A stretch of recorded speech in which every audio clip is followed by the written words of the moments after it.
Hey, you guys, this is Matt Berman. I'm the stunt coordinator and the killer in Urban Legend. And you're watching Craven Something Scary.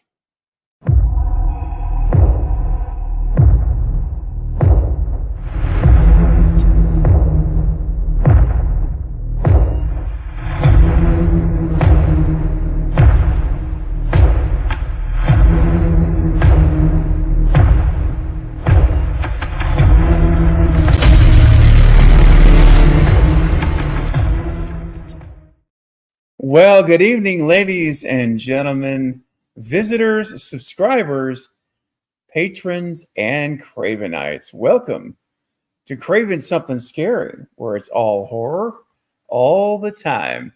But guys, tonight is celebration night, and it seems like we've been having a lot of things to celebrate lately. We've had Halloween Fest 2, of course, that we just wrapped up, and I hope that you guys all enjoyed that. I know it was a ton of fun for Knight and I and Coriander, and I know just from speaking with many of you, you guys also really enjoyed it. So that really meant a lot, and still does mean a lot. So much appreciated. And so I just wanted to say thank you for that again. That was an amazing event, and we're going to be having more to come in the future. All right. All right. So basically I'm going to have a lot of guests coming in tonight. Throughout the evening, there'll be some coming in. And a little bit now, a little bit later, a little bit here and there. And we're just going to have a good time. We're going to hang out because this is a celebration stream. It's a party stream, and so it's gonna be awesome. We're gonna have a great time.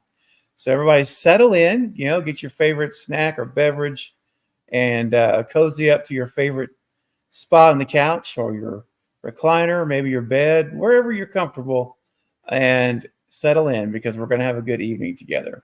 All right, it's gonna be awesome. Just making one quick note to someone who messaged me. He's one of my guests tonight. Give me 1 second. Okay. Very good. All right. Cool. Very good. Okay. All right. Sounds like a plan. All right, so guys, we're getting ready. Like I say, man, we're just, the agenda tonight is loose. I like to keep things fun and loose and light, and you guys know how things roll around here. So we're going to continue that same theme. Before I bring on my guests, though, I want to spend a little time with just all of you in the chat, just for a little bit, and we're already having a good number of folks starting to come in. And I appreciate that so much. Russell, of course, is here, and Paula and Val. What's up, Val? Good to see you. Denisha is here as well. Great to see you, my good friend. And Denisha has sent in a super chat already. That's so sweet, Denisha, to get us started with a super chat. It says, Craven, congrats on 11K, buddy. Man, thank you, Denisha. I appreciate that. It does seem crazy, doesn't it? Just, wow. There's going to be a lot of reminiscing, I think, tonight as the night goes. But Denisha, what a nice way to start the stream with the generous super chat. Thank you for that. And you know what else that means? We get to start this stream off with a super chat clip, guys, right at the very beginning. Oh, wow. This is fun. Good stuff. So let's see here. There's really only one way, I think, to properly start an 11K party stream and a Halloween party, and that's with a little spicy mustard. So, guys, here we go. Let's do this up right. Let's start off with a bang right off the bat with spicy mustard. Crank it up, and let's see those hot dog emojis in the chat. Here we go. Do you feel the hunger tonight? Are you a little hungry? I wanna be a hot dog tonight. I'm a hot hot dog. If you wanna take a bite, I'm a hot dog. If you wanna dip me in spicy mustard, then you can, because I'm a hot dog. Wow. All right. Yeah, wow is right. That is right. Mr. Dan giving us a big shocking face. I love it. So great, guys, to see you guys coming in. And I trust that you were all singing along. All right. And let's go back to where I was at here. I want to say hi to real quick. Dreaming Insomniacs. What's up, Joe? Good to see you, man. Much appreciated. Says my card won't work on YouTube even though I want a super chat. Oh, Joe. That's okay, man. It's all right, bud. I just appreciate you being here. And that, you know, that means the world to me. So thank you. All right. And Cody is in the house as well. Good job, Cody. Thanks for making some time tonight. And Sarah is here, the queen. Queen Sarah. Jason, the nice one. What's up? Says congratulations, my dear friend, for hitting 11,000 subscribers. I'm so happy for you. You deserve it. Oh, Jason. Thank you, Jason. That's so kind. And Jason, I want to thank you for being so faithful to the channel. You're here. I swear 90% of the live streams you're here, buddy. And believe me, is, you know, those are the things we notice. Content creators, we notice those things, and it means a lot. So thank you so much for that. And the bearded one, of course, is here. Eric, my good friend. Good to see you, man. We'll be seeing a little bit more of you in a little while, I believe. Maybe quite literally, depending how the night goes. Joe says, congrats on the 11K, Stephen. Nowhere but up from here. Thank you, buddy. All right. Yes. Very exciting times. We're very exciting things ahead for sure. American Turkey Burger. Congratulations to Stephen and everyone in here tonight. Thank you. And ladies and gentlemen, right now we've got another very special thing, and finally prayers have been answered, guys, because StreamYard has now updated, finally, gifted memberships. All these times we've never been able to see them, and we'd have to have either someone tell us or go look and try to find it in the YouTube stream. Well, guess what? StreamYard has made improvements again, and I can now see them. So anytime you gift one, I get notified. And guess what, guys? Sarah Campbell, sweet Sarah, the queen, has gifted not 1, 2, 3, or 4, but 5 memberships to the channel. Sarah, I'm going to get on to you because I just updated my slides before this stream started. I literally finished 20 minutes ago, but no, I'm kidding. I am happy to add more names. That's very kind, Sarah. Thank you. Thank you for your generosity. So awesome. And let me see here. Who are our new members? Let's go back here and look. So Jim at Now It's Dark. Welcome back to the Inner Circle. Marie as well. Fear the Phantom. Oh, I like that name. Is now a channel member. Hey, Jordan. Jordan Talks Films is a channel member. And William Plays 2648. Welcome, all of you, to the Inner Circle now of the Cult of Craven. And you are now channel members with all the perks that come with it. And enjoy those. Thank you, Sarah, for bringing more folks into the fold. That's so generous of you. And I really appreciate it. And Bill Perry, who's going to be joining me, the great Bill Perry, who's the stunt legend, guys. Wes Craven's People Under the Stairs, and just tons of stuff. Bill, I've had on the channel as I interviewed him. I guess it was September. I think it was September. The infamous night my modem died as I was live streaming. But Bill, thank you for being here, man. And Bill will be coming back in November. So stay tuned for that. I'm excited to have him back on the channel. And Mayanne is here as well. What's up, Mayanne? And Mr. Dan, what's up, Mr. Dan? Congratulations, Steven, on 11,000. Let's cue that montage. Wrong turn, 2 kills. Oh, no. Oh, not those, brother. No, I can't. That was once is all I could go on that one, I think. That's hilarious. Thank you. Thank you, Dan. Oh, and you know what else, guys? Look here. Charlie. Hey, what's up, Charlie? Our good friend Charlie. It's so good to see you back tonight. I know some of the things that have kept you from coming in. I appreciate you being here. And not only is Charlie here, but Charlie has also gifted, guys, 5 more memberships to the channel tonight. That is incredible. Thank you so much for that. And let me just see here. Who became a member now? Let's see here. Charlie. Wayne Turner. Hey, Wayne from down under has come back on top and is a channel member again. And Nanette. Wait, Nanette. Welcome back to the Inner Circle.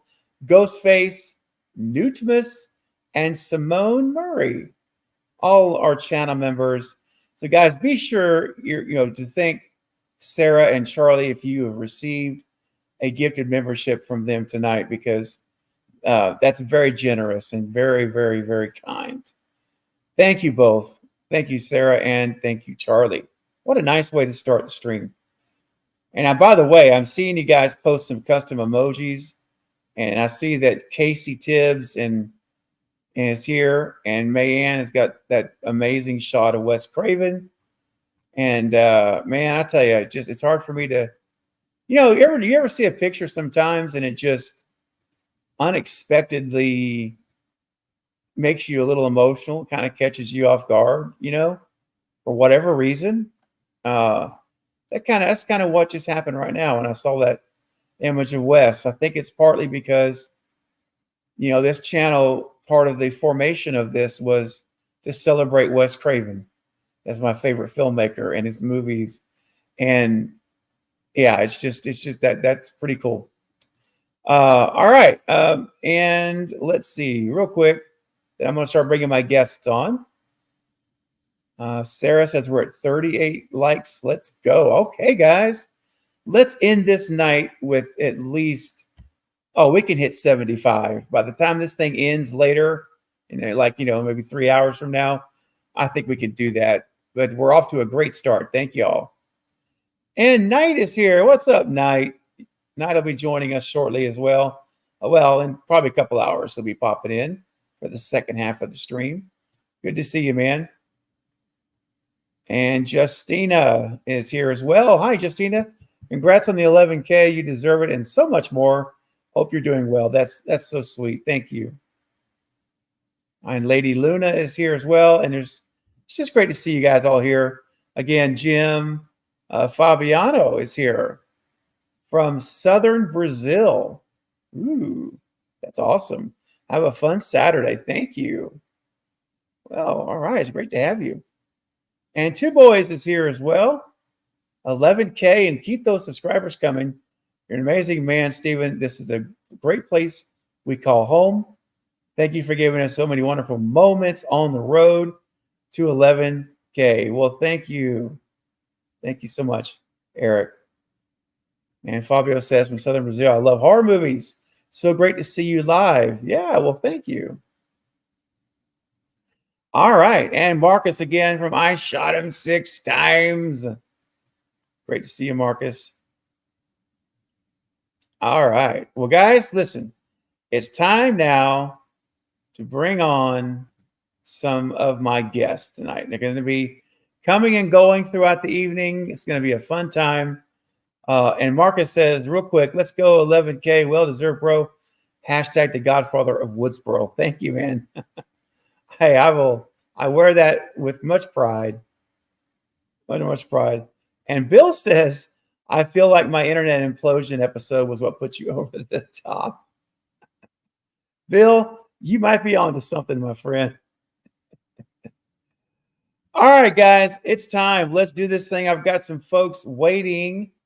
And I don't want to have them wait any longer. So let's get this party started again to the next level as we begin to play some games and just hang out and have fun. And what's up, Chris, my buddy over at Discover Montreal, popping in to say, hey, congrats on 11K. Thank you, man. Thanks for stopping by, Chris. Make yourself at home. All right. Let me get my first guest I'm going to introduce tonight. And hey, Scott, I see you there too. Much appreciated. And Quentin is here. All right. Think I've caught up. And Fear the Phantom. All right. All right. My first guest I'm going to bring up is who was here first, kind of going in order, is no stranger. You saw him last night whenever we did the watch party for Five Nights at Freddy's, which was a lot of fun. But please welcome, ladies and gentlemen, the bearded one himself, Eric, the Bearded Entertainment. Oh, wow. Dude. Is Eric there? Okay, Michael, you're muted, just so you know, because Michael doesn't talk. Yeah, that was a question. I didn't know if I could or if I should. You should. Dude, you look fantastic, man. Well, thank you. Gotta get Can the you color breathe? cut. Yeah. It's not the best, but I can. Well, listen, man, I'm going to be transitioning here in just a second, too, to something.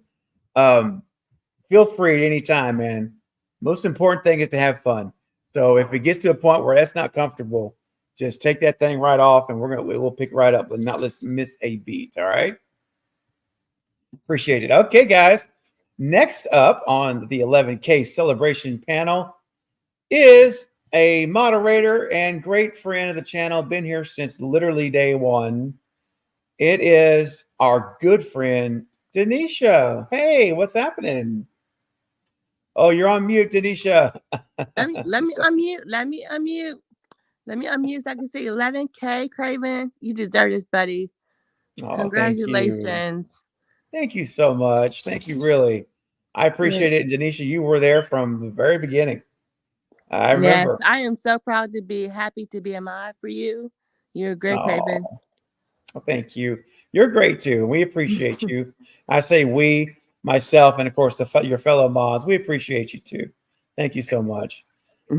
All right, and guys, I have another guest that's going to come in now, and I'm really excited to introduce her as well. And she definitely took the Halloween party portion serious tonight as well, and I love that. Please welcome. She's already made her presence known. She's a moderator, great friend, just an awesome person, and I love spending time with her, whether we're watching movies or chatting about theories or whatever, or even just chit-chatting about Murder, She Wrote. It all is so much fun.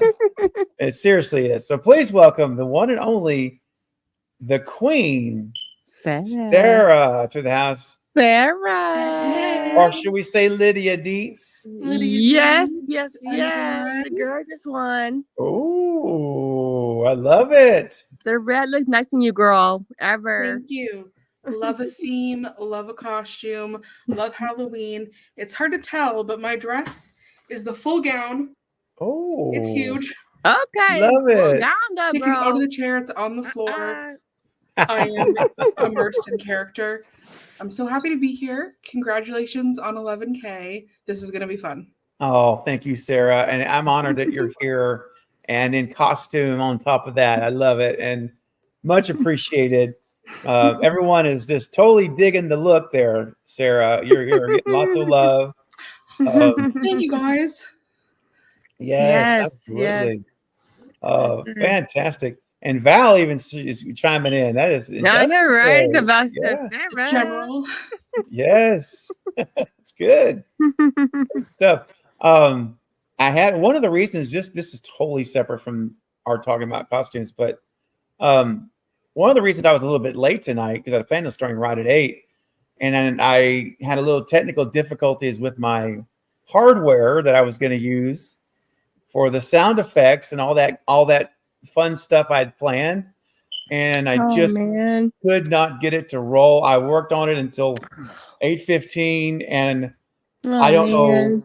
It was there's something that's setting its off on my laptop. I don't know what it is. I was so frustrated. So that's why I was 15 minutes late, because I planned on having all my Oh. fun sound effects and all that fun stuff tonight for the celebration. But I'm gonna figure it out. I won't bore you with the details, but anyway, I'll figure stuff out, and it'll be back on my next stream. But Oh, anyway, I'm just sorry, imagine me. Craven. Well, I know we're gonna have fun no matter what, but just imagine these sound effects I'd be hitting, like clapping Yeah. and It would my. have been even better if it worked. Oh, So, but sorry. we're gonna make it work. We're gonna make it's gonna be all right. I'll just clap for you, Craven. I'll just do this for you, okay? There you go. Applause. There you go.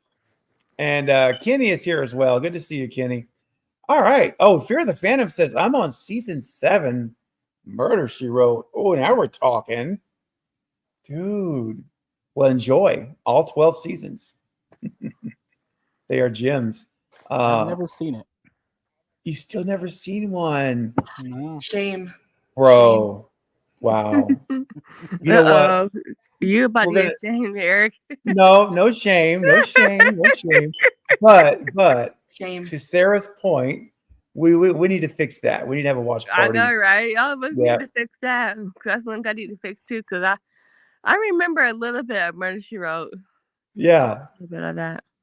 Oh man, it's a classic. I watched it. It's a murder mystery. Murder mystery every episode. There's a new murder to solve, and Somebody did something. Yep. I always said if I would never want to live in Cabot Cove, because that is the more murder capita in that tiny little 300 people town or whatever. I looked it up. There's 3,501 Jeez. inhabitants, and because of their like murder rate, like per capita, it is officially the murder capital of the world. Oh no. I can't go I there. believe it. No. I don't even want to visit. I just want to we're just going to drive through. Yeah, it's 1 in 12 residents have been murdered or something crazy like that. That place must be cursed then. That's crazy.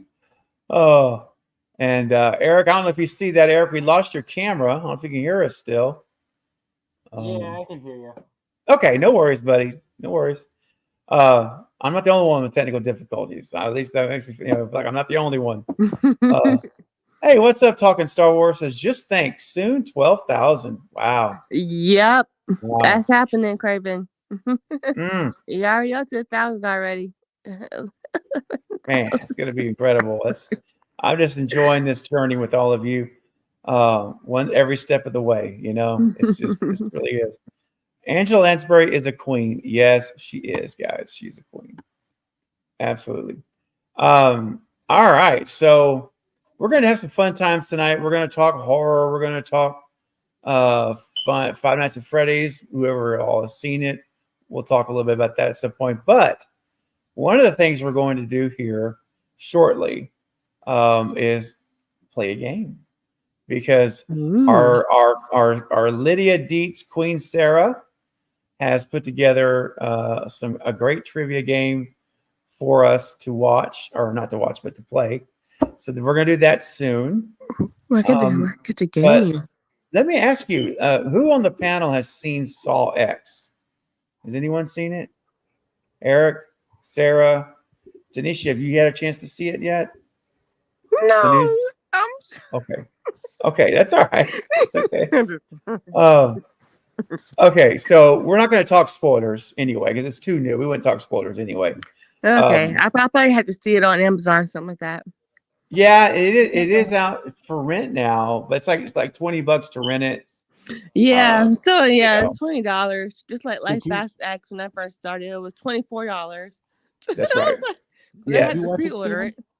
Yeah, so I watched it just a couple days ago, finally, and my nephew came over. He hadn't seen it, so we went in half on it and watched it.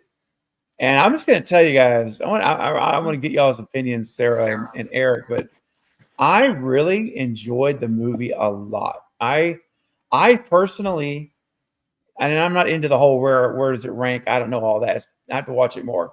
But I will tell you this, It's to me easily the best sequel that I've seen from the franchise in years. I mean, a long time. Yes. And we may even be going back to like 3. I mean, that far back. So for me, I thought it was fantastic. So I want to see, Eric, I'll start with you, Eric, and then Sarah. Without spoiling obviously anything, what did you feel about it? Sorry, it's hot in that thing. Dude, I RESPCT, bro. It's all good. I loved it. I also and it's honestly my favorite sequel. Yeah. They Yep. even the producers of the movie and the filmmakers Mhm. admit we shouldn't have killed off Jigsaw way back in Saw 3. Yep. And they found a way to bring him in that makes sense because it's the first movie since 3 that's like a Jigsaw centric movie. Mhm. Like, we get to see him the entire time. And Yes. that's one of the things that Tobin Bell's performance obviously makes it amazing. Oh. So, Yes. yeah, I think that was it. And it did exactly what I wanted to do. I know we talked about it on several live streams before it came out. I didn't want him to try to go crazy and end up messing up the timeline.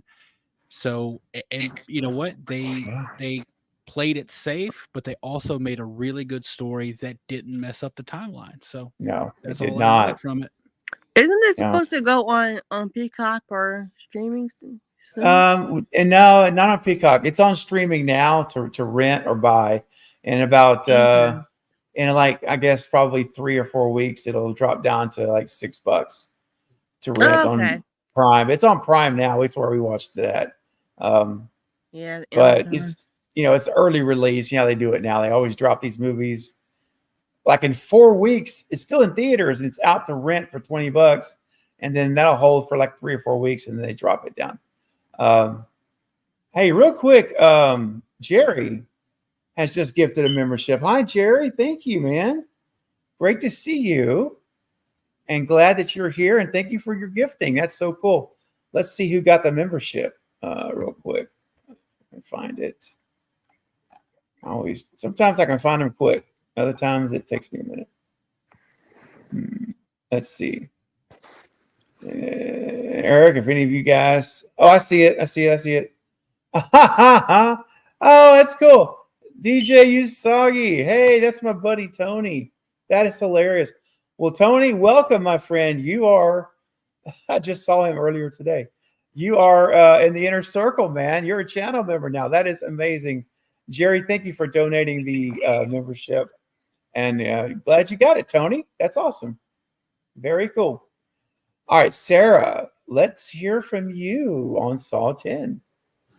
Yeah, so I will preface this with saying Saw is not my franchise. I feel like friends in the chat, you all know I'm not the biggest gore fan. But saying that, I will say that this is my favorite sequel. I really enjoy the first Saw. The rest of the sequels are not for me. And this is not a spoiler because everybody knows the premise from the trailer is revenge fueled. And I am like a big fan of those kinds of movies, like The Equalizer, like John Wick. So this kind of appealed to me more than his like normal motive of trying to fix people or punish people. I preferred the revenge spin on it. It still was too gory for my taste, but I will say that it is definitely, in my opinion, the best sequel. Yeah, I'm telling you, the more when I turned that thing off, I was like, I was saying I think this might be my favorite going all the way back, like to the very beginning as well. And it's incredible that a 10th film, a 10th entry in a franchise, we're talking about being the best sequel. Isn't that amazing? That's really kind of unheard of if you think about it. Unless you're talking about Jason X, baby. I was about to say Jason X was the peak, peak Jason. So me and Sarah likes our Fast X. We sure do, Denisha. Yes. We love our but action-packed films. Fast X is not the best sequel. Throw it out there. It's It's fun and it's good, but good. it's not the best sequel. We want to know what happened to all the friends in the airplane. They Oh my get old God. and they race their mobility skills. We'll find out in 2025, Denisha. I know, Yep. right? That's too long That's to know. right. Well, didn't they say that Saul or Fast 11 is going to be the last one? Yeah, I it's think technically so. Fast X Part 2. I don't know if they're going to call it 11, but they're pitching it as like Part 2, and it's the final installment. Comes out in 2025. Final Wow. installment. Final installment. Well, We're going to get like a Hobbs and Shaw Part 2 or something. Mm, thank Hey, goodness. real Hobbs and Shaw. Hobbs and Shaw. Hey, real quick, Casey Tibbs sending in a $2 super chat. Thank you, Casey, for your support of the channel. Says stay for the post-credit scene. Yes. So if you're in the theaters or if you're renting the Saw X at home, do definitely stay for the post-credit scene. It's one that it's not a Scream 6 post-credit screen. You definitely want to see this one. So yeah, good tip, Casey. Good tip. And thank you for your super chat. You know what that means? We get to play another clip. I'm so ready. Which one? Sarah, I think in honor of you tonight and the amazing costume, you and Eric right now are winning the costume contest. You're neck and neck.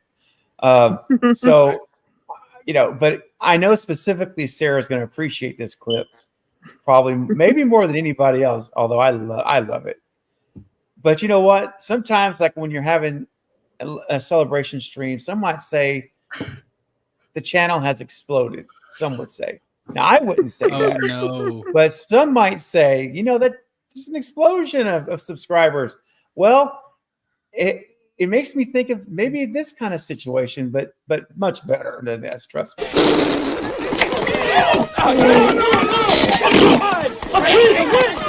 Please, back up! Wait! Too bad. A smile, everybody!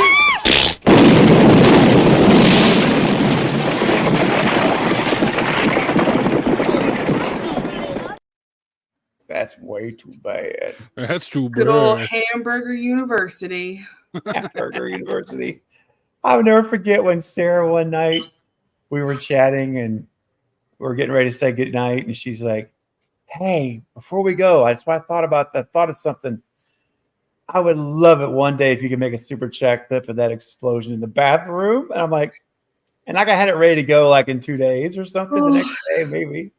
It was great. I'll never When forget we first watched that movie, I think it was on the Movie Bros. It was. I laughed so hard I cried. Yes. It's that kind of movie. It seriously is. It makes me want to watch it again, because of the laughs. It's just, oh my gosh. Hey, what's up, Dice? Welcome to the stream. Thank you for joining. And Dice says they just watched FNAF as well. Good. We'll talk about that in a little bit. But I'll tell you what we should probably do, though. This is a good time, I think, to, I'll tell you what, I'm going to do this. Before we get into the trivia game, I'm going to, because I told you guys that I wanted to make sure I had all of my member slides updated. And I want to show them now because I want to make sure, I want to put them out there so you guys get recognition. So before we do our game tonight, I want to first acknowledge all of you who are my patrons rather, and my channel members, or otherwise known as Cravenites. And obviously we've got 11 new tonight already, thanks to the generosity of you guys donating. But before the stream started, this is the current list. So I want to put this on the screen because you guys deserve the recognition, and I want everyone to know that each of you here listed are supporting this channel faithfully and helping it to grow. We're talking about growth tonight, 11,000. That doesn't happen without subscribers and supporters, and you guys faithfully being here, helping to provide the resources to help me do more with the channel itself. And it really does mean a lot. So I hope you guys know how much it matters and how much you matter. and how much your support matters. So here we go, guys. Pay attention to everyone here, please, because they all deserve our focus for the effort that they do to support Craven Something Scary, and it means a lot to me. So here we go, guys. Current members, let's crank it up. Here we go.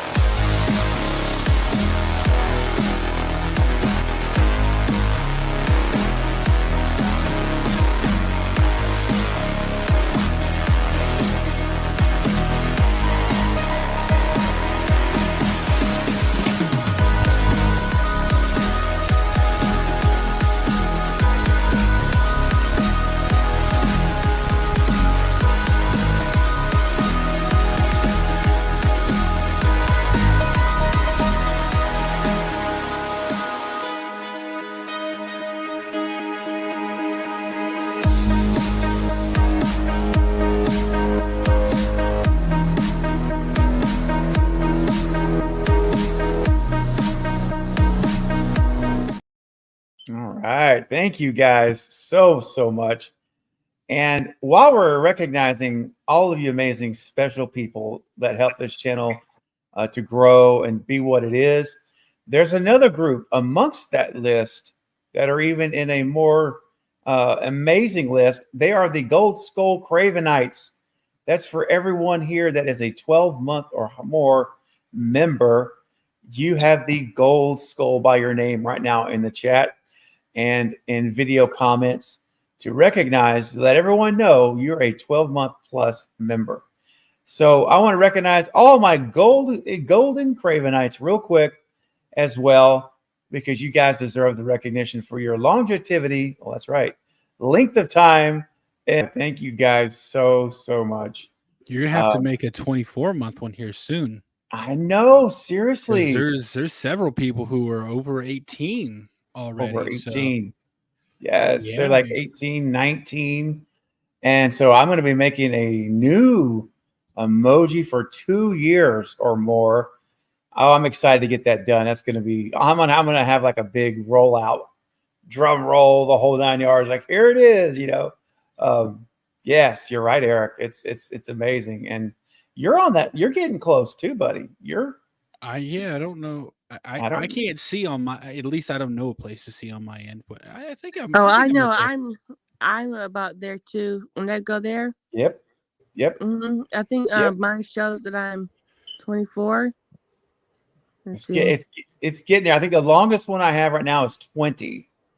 And so it's getting real close to that 2-year mark, like super close. I can see, I can see here if I go to see perks, it's for me 1 year, 6 months, and 22 days. There you go, 18. I'm almost at 19. Almost. I'll be at 19 months in like 10 days. Right. It's just around the corner. That's gonna be amazing when we start getting the 2-year marks hitting. Nice guy. Oh wow. And hey, Melissa's here in the chat. Hello to you. Again, thank you, Chris. Says congrats on the 11K. Thank you so much, Chris. Much appreciated. And let's see here. I think I'm all caught up. Okay, yep. Oh, and Jamie. All right. I want to say hi to Jamie. Jamie's here also. Jamie Hart in the house. All right. Oh, Jamie is here. Jamie. Yay. Always great to see you, Jamie. Thanks for making the time. And also Alex Snyder is here, I see as well. So we got 200 some people in this chat, y'all. It's looking good. It's looking great. All right. So now let's talk about at 58 already. Great. Thank you, Sarah, given the update. So 75. We're at almost 60 in the first 40 minutes. So I think 100 is more reasonable than 75 at this point. Don't you think? I think we can do that. Yeah. Let's keep the likes up, y'all. Let's keep the likes up. Yeah, I'm about to say we can definitely 100. Yeah, because we're only 45 minutes in. Exactly. That's what I'm saying. I think we can do 100. 200 people in this chat. Yep. Kenny says we're all drinking the Cravenade. I love that, the Cravenade. That's right. And Talking Star Wars will be 7 months. Keep up the Wonderful. Almost 7 months. That's a great. Likes. Oh, where's you guys are awesome. Thank you so much. And Shaping the Shadows. Hey, what's up, man? It's good to see you, buddy. I Yes, got to meet them congratulations. briefly at Scarefest. Oh, really? Oh, that's Yeah. cool. Says, congratulations on 11K, boss. 20,000. Here you come. Oh, man, thank you. Before you know it. Man, that would be just wow. Yeah, that's gonna be something else, man. I mean, every one of these is something else. You know, it just blows my mind, and so I'm just so appreciative Keep of up it. the likes. Yeah, I really, it's much appreciated. Alright. All right, so I think it's time that we play some trivia. Sarah, what do you think? You up for it? Sounds good to me. I'll cue it up. Oh, wonderful. And there's Jamie. Speaking of Jamie, she just hit her 3-month anniversary in 9 days. Thank you, Jamie. Much appreciated. So amazing to have you remember. It's funny, Jamie. I remember when you joined, like the night on the stream that you joined, and I swear that feels like it was incredible. Steven, I'm having a little trouble hearing you. Is that on my end? Can anybody else hear me okay? Okay, yeah, we're good now. I'm hearing an echo. Oh, no, maybe not. Sarah, can you hear me? Yep. Okay. All right. So Sorry. sure. It just got a little jumbled there for me. I was like, is that just me? Sorry. No, that's okay. No, I'm glad you asked. Dice said the Craven is stew flavored. I just saw that. Yes. It's good. Let me tell you something, man. If there was ever a flavor, I would custom make it the Kool-Aid Factory. It would be stew flavored. I don't know what that would be, but don't worry, it wouldn't be gross. It'd be something sweet. But yeah, 100% Dice. You know what's up. I drink that Kool-Aid. They're on to something there. They're on to something there. Hey, Polar. She's in the chat, so she's on the way. Oh, good. Polar. All right. Well, then we're going to hold off for just a second. I want Polar to get in on this trivia. Yeah, the more the merrier. I'll stop it for now, and then just let me know when we're ready. Okay. Yeah. Well, once Polar can join, we'll do it. Paula says, "Is this still live?" Oh yeah, 100%. We are live. We are live in real time, my friend. Yeah. I have been informed of Polar's costume, and I regret to inform everyone I will not be taking my jumpsuit off. Yeah, that was a little that was some behind the scenes last night, but yeah, it was. It's staying on. Got you. Oh, okay, Polar. No worries. You're good. She's about 30 minutes. Okay, no, that's okay. We'll go ahead and get started then. It's no worries. You can join us when you get here. No, it's all good. I'm glad you're able to make it. All right. And let me just see here for a second. We're talking about stew flavored, right? Stew flavored Kool-Aid. I think it's only appropriate before we start the game if we're talking stew Kool-Aid that we get it up. So if you're on the stew train, and even if you're not on the stew train, if you just love stew, let's get it up, guys. Here we go. Yeah, I'm ready, baby. Get up. Here we go. See those stew emojis. Get up. Get up. Get up! It was fun. Oh, yeah. Gotta have it, man. And we'll talk about Five Nights at Freddy's in a little bit after the trivia games. We've got to talk about that. Oh, my gosh. Oh, speaking of stew, we got to talk about that. It's going to be so hard, though, because I know. It's brand new. It's brand new. So you can't talk really spoilers at all. No, all I can say is this for now. Is watch the movie, folks. Please watch the movie. That's all I'm going to say because it literally dropped. Just came out 2 days ago. So yeah, I don't want to talk spoilers just yet. Don't pay attention to the Rotten Tomatoes score. Just watch it. Give it no. your own opinion because the audience scores Yes, and like actual people have been giving it much higher ratings. So that's right. give it a chance. I think you'll enjoy it. I 100% agree. Yep. Make your own minds up, and then we'll talk pretty soon. I'll probably have a spoiler stream on it, in a week or so, where I'm gonna put it out there and then warn everybody it's spoiler talk so we can get into it. All right.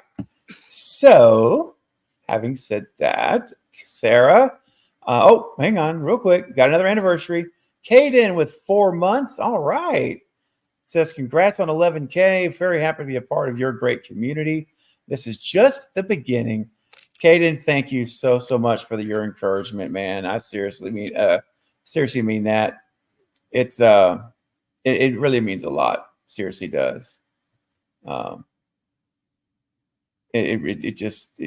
always used the analogy of refilling our tank, and your guys' notes of encouragement and your expression of encouragement on whether you're on the panel or in the chat or DMing or whatever it is wonderful, and it means the world to me. So thanks for taking the time to even do that. All right, thank you.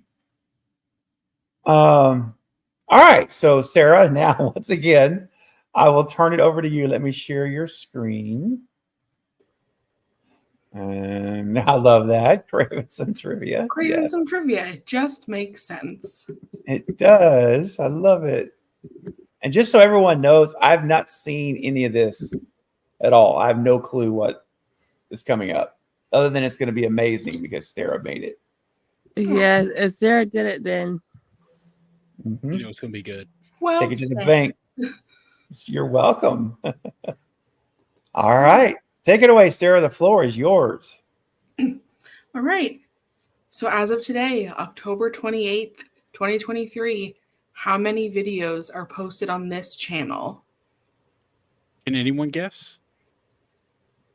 Yeah, there's there'll be I'm not going to guess. We can do it. I'm going to say B. Okay. 779. Okay. Everyone in the chat, of course, put your answers in. No cheating on our system. I'm going to put Yeah. D. C D 803. It's going to be between B and D.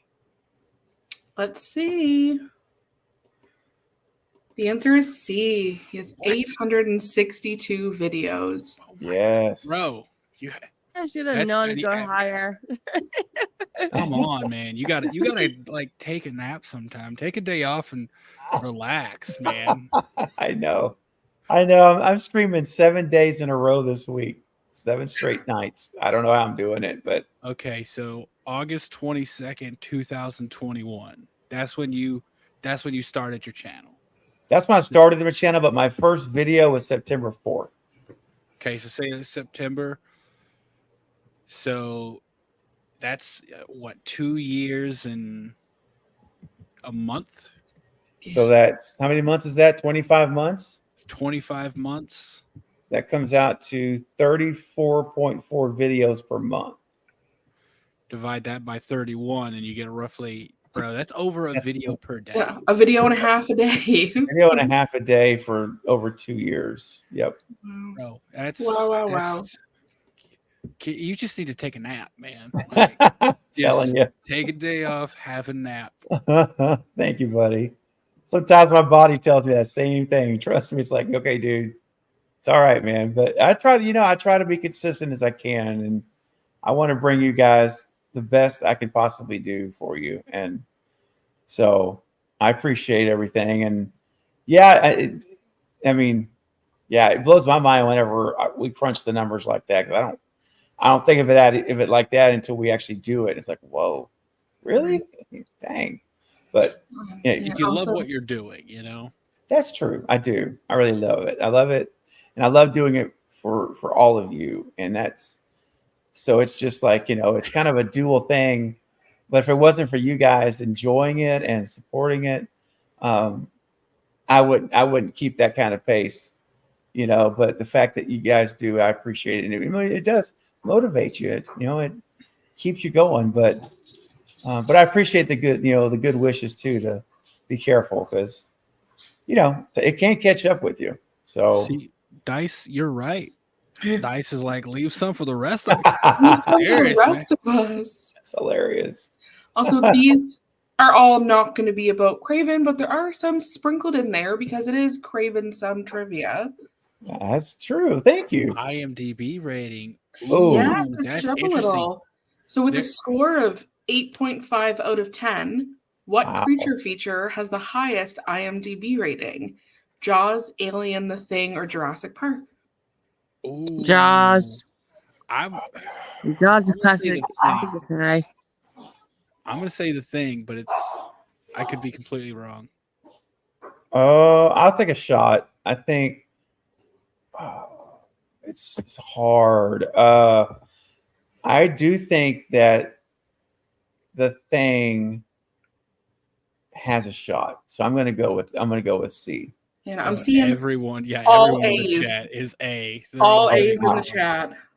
Wow. We got Feared the Phantom saying Alien. That's okay. Okay, Mix it all up right. there. Cool. Well, it is Alien. Is it? What? Really? Oh, Yeah, so Jurassic Park and The Thing Oh. have an 8.2, and Jaws has an 8.1. oh my goodness. Interesting. Jaws just put the shark movie on the map. Oh Mhm. my goodness. Well, Jaws Wow. was like the first blockbuster. Like Yeah. it was so huge. It just in terms of scale of the movie that it's crazy. Wow, the fact that it's ranked below Jurassic Park, I gotta say, it's kind of crazy to me. That one shocked me. Yeah. Hey, Charlie, I want to say goodnight to our friend Charlie off the bed, not feeling good. Well, get your sleep. Thank you for coming tonight. And also for your support and gifting those memberships. Very kind of you and generous. So sleep well, my friend. Okay. Thank you I so hope much. you feel better too. Yes, please do. And real quick, Sarah, before we proceed, real quick, we got a super chat. Yep. From Shaping the Shadows. Hey, with a $10 super chat tonight. Thank you. With all the awesome pumpkins and celebratory emojis. Thank you so much, man. Really appreciate it. And real quick, man, for $10, we're going to do a couple of clips real quick. Sarah, give me 1 second. Yeah. We're going to just pause the game. We're not going to change anything. You're good just like you are. Everything should be fine. Oh, yeah. So let me go to anyone on the panel have a request? Well, Derek? the yellow color of that Yeah. that super chat, you kind of, I mean, I don't know what it reminds you of, but It's hard to argue with It science. is. It's hard. It's hard. The science. I love it. That's right. I mean, you're not wrong. It screams. It screams spicy mustard. So I think we should hit it again. So we'll do spicy mustard, and then I think a work safety clip may be in line after that. Yes. definitely a work safety clip. Yes. All right. So here we go. Spicy mustard time. Crank it up. Do you feel the hunger tonight? Are you a little hungry? I wanna be a hot dog. Be a hot dog tonight. I'm a hot dog. If you wanna take a bite. I'm a hot dog. If you wanna dip me in spicy mustard, then you can. Because I'm a hot dog. Wow. Wow. Wow. Wow. Wow. Wow. Wow. I Wow. love the spicy mustard. Mhm. You got to. There's nothing like it. It's just and it's going to be here forever. I cannot ever see myself deleting that. I just can't.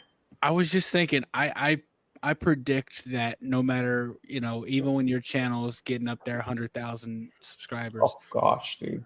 spicy mustard is gonna be there. Like it's gonna be your longest like running super chat clip. It's going to survive the journey. It will. I think it will too. And I got some other. Don't forget, I still got my OG Bobos that are still in the library, guys. I mean, I do love me some thigh grabbing screamer. The thigh grabbing screamer, Mhm. the tongue flicking dancer. I mean, I've got them all. Those are the only ones that have held those and Taste the Biscuit. I've got one Taste the Biscuit clip that's made it still survive. Taste But- the biscuit. Dice. You know what? Toaster and mousse are coming up. I've noticed them lately on like Instagram and Reels and stuff. Yes, Right? The biscuit song is like in rotation, it and I'm like, is. Steven did it first. Yeah. That's right. Starting trends, man. See, it's so funny you say that because Carbonite, my buddy Carbonite, who can't be here tonight, he unfortunately he was going to be, but he couldn't be here tonight. He's not feeling well. But he was like messaging me. He says, "Dude," he says, "this is all over TikTok. It's like blowing up like crazy now." And I'm like, "What? How about that?" But if you were here on this channel, what, a year and a half ago, you would have already seen it. You would have already known about it. So I don't know what to play now. What do y'all want to do? Work safety, or do we want to do taste the biscuit, Bobos? I mean, I'm feeling some thigh grabbing screamer. I haven't seen it in a while, so Yeah. It's been a long time. With Halloween Fest, I mean, incredible, but we Thank you. weren't doing the clips because people were No. buying like the goods. Like the hot dog emoji wasn't even in my frequently used anymore. Like I feel like I haven't seen the thigh grabber in years. right. Like I feel like True. because, I mean, and as much as we all, of course, loved Halloween Fest too, I feel like the normal streams kind of we didn't do the things as much, and I'm like I'm happy we're back on it and getting these emojis and stuff out there. Oh yeah, absolutely. Me too. And I've loved all the hot dog emojis you guys put in the chat. That's so good. And you know what? We're going to bring back, because some of our folks here are fairly new. They've never seen Bobo with the thigh grabbing screamer. Buckle up.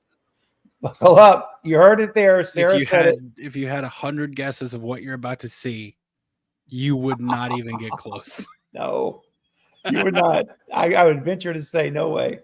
So guys, here we go. The Bobo #1, otherwise known as the thigh grabbing screamer. Crank it. I'm going to make your Bobo bounce right now. Oh, yeah.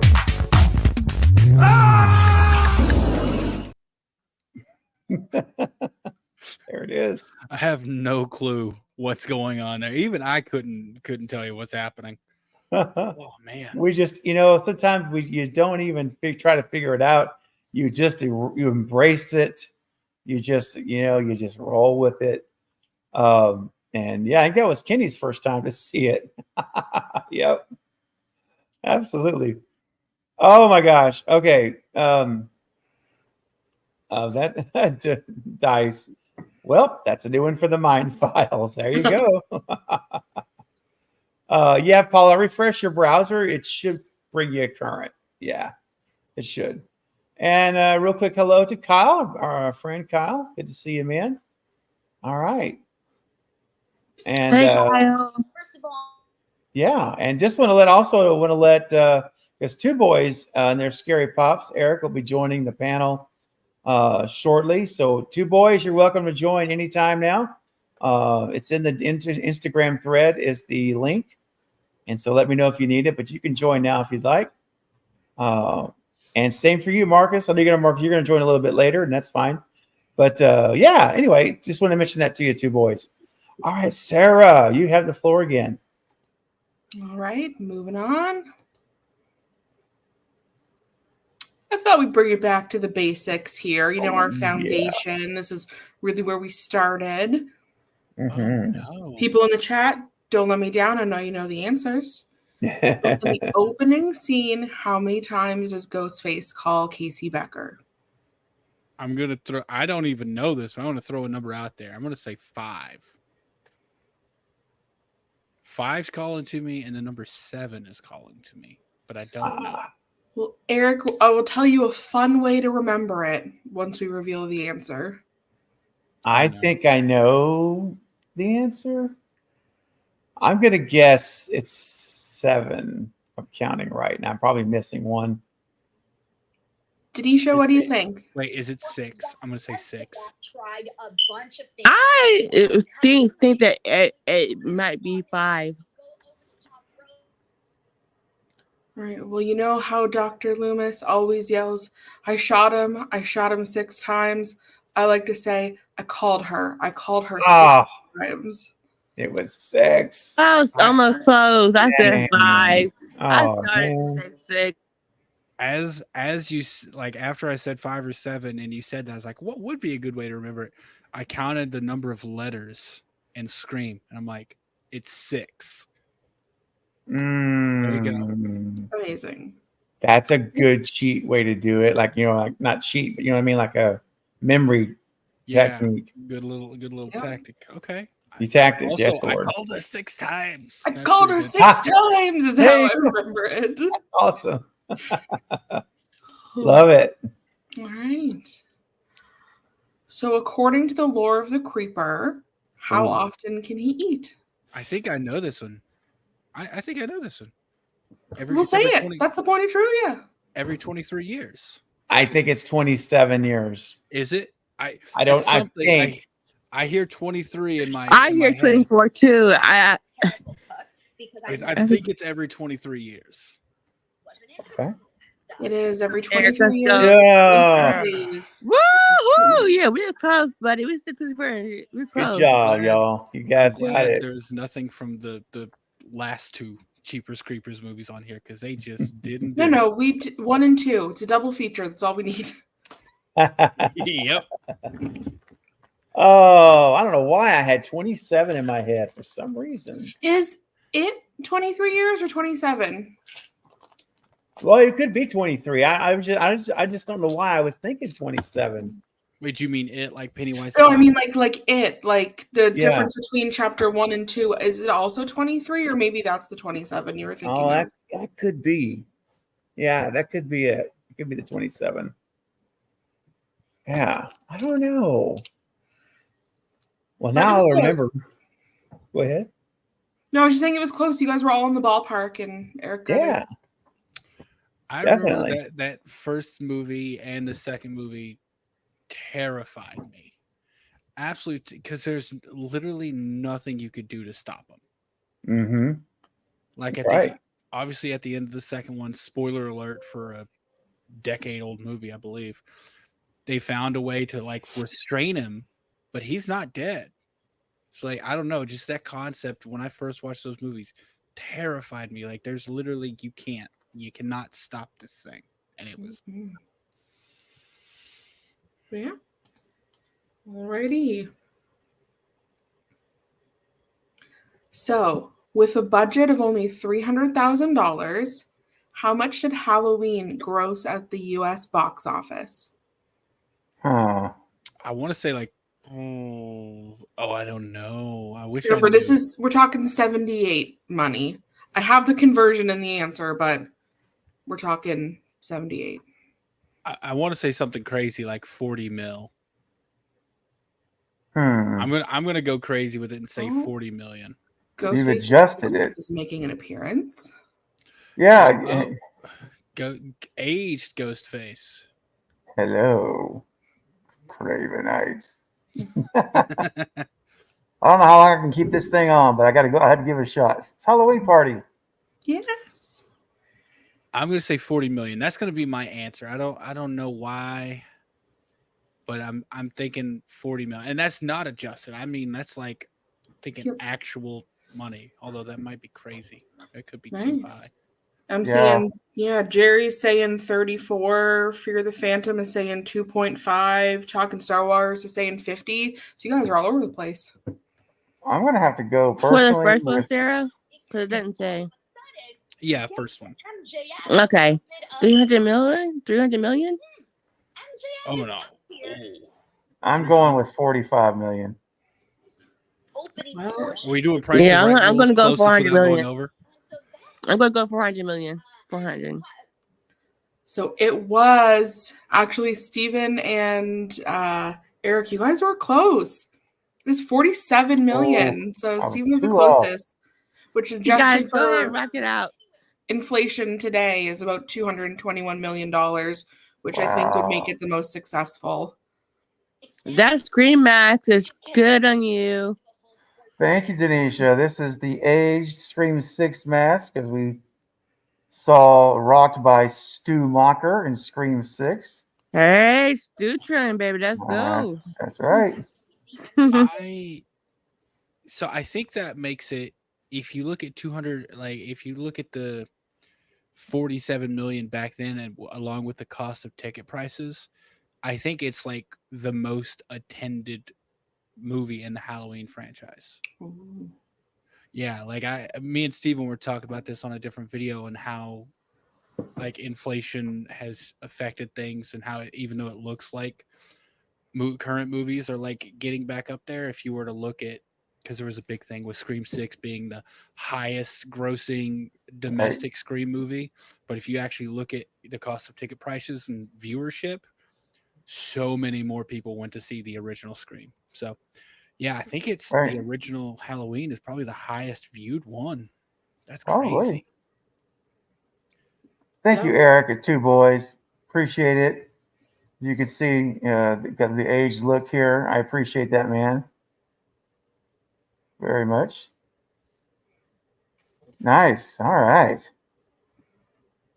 All right. So, what is Craven's most viewed video to date? Now, this has been a question before, so if you were paying attention, you should remember. It's most viewed interview. Christopher Landon. Interview. This is the interview specifically. So, Yeah. is I it want to Christopher say Landon interview, Lynn McCree, Amy McDonald, or Ashley Ray Riddick? I'm going to say B. I'm going to say B, Lynn McCree. I'm pretty It's sure. A for me. It's A for me.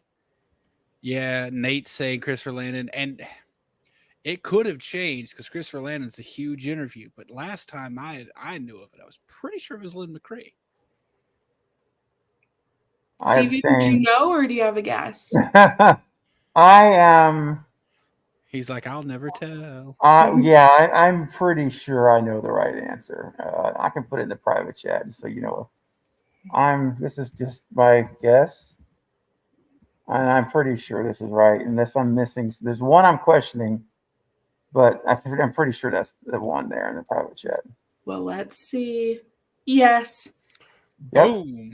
Yep. It has 9.5. It's over double the next highest one, which was actually Ashley with 3.5. There we go. Yeah, so Lynn holding it down for the Scream fam. Love it. People, she's such a pleasant person. Yeah. That's the thing. She's just so delightful. Yep. That you can't help but just sit and watch and have a good time. I know. You can't stop it. You just got to keep it. You just got to let it hit play, and she just draws you right in. Yeah, she is incredible. But first, I thought it was Christopher Landon. I was like, this is a big interview. Yeah. I'm like, and over time, Christopher Landon may take the number one spot. It wouldn't surprise me, but we'll see. You just never can predict it for sure. And that's what I was thinking. That's why I was like, is this a trick question? Because I know what it was last time I looked. But Christopher Landon, like I said, that's a huge interview. It might overtake it sometime. That's right. When Scream 7 starts getting announced and rolled out, I think that interview is going to take off. I really do too. You should repost it as a video, like clipped down, like a nice fresh thing when it really starts to gain some traction. Yeah, that's a good idea. For Start sure. Throwing get some shorts ready, and as soon as more things about Scream 7 come out, you just drop them. Boom. Yes, definitely, man. Because then people are going to be really searching Christopher Landon, Scream 7, and yeah, for sure, makes sense. Yeah.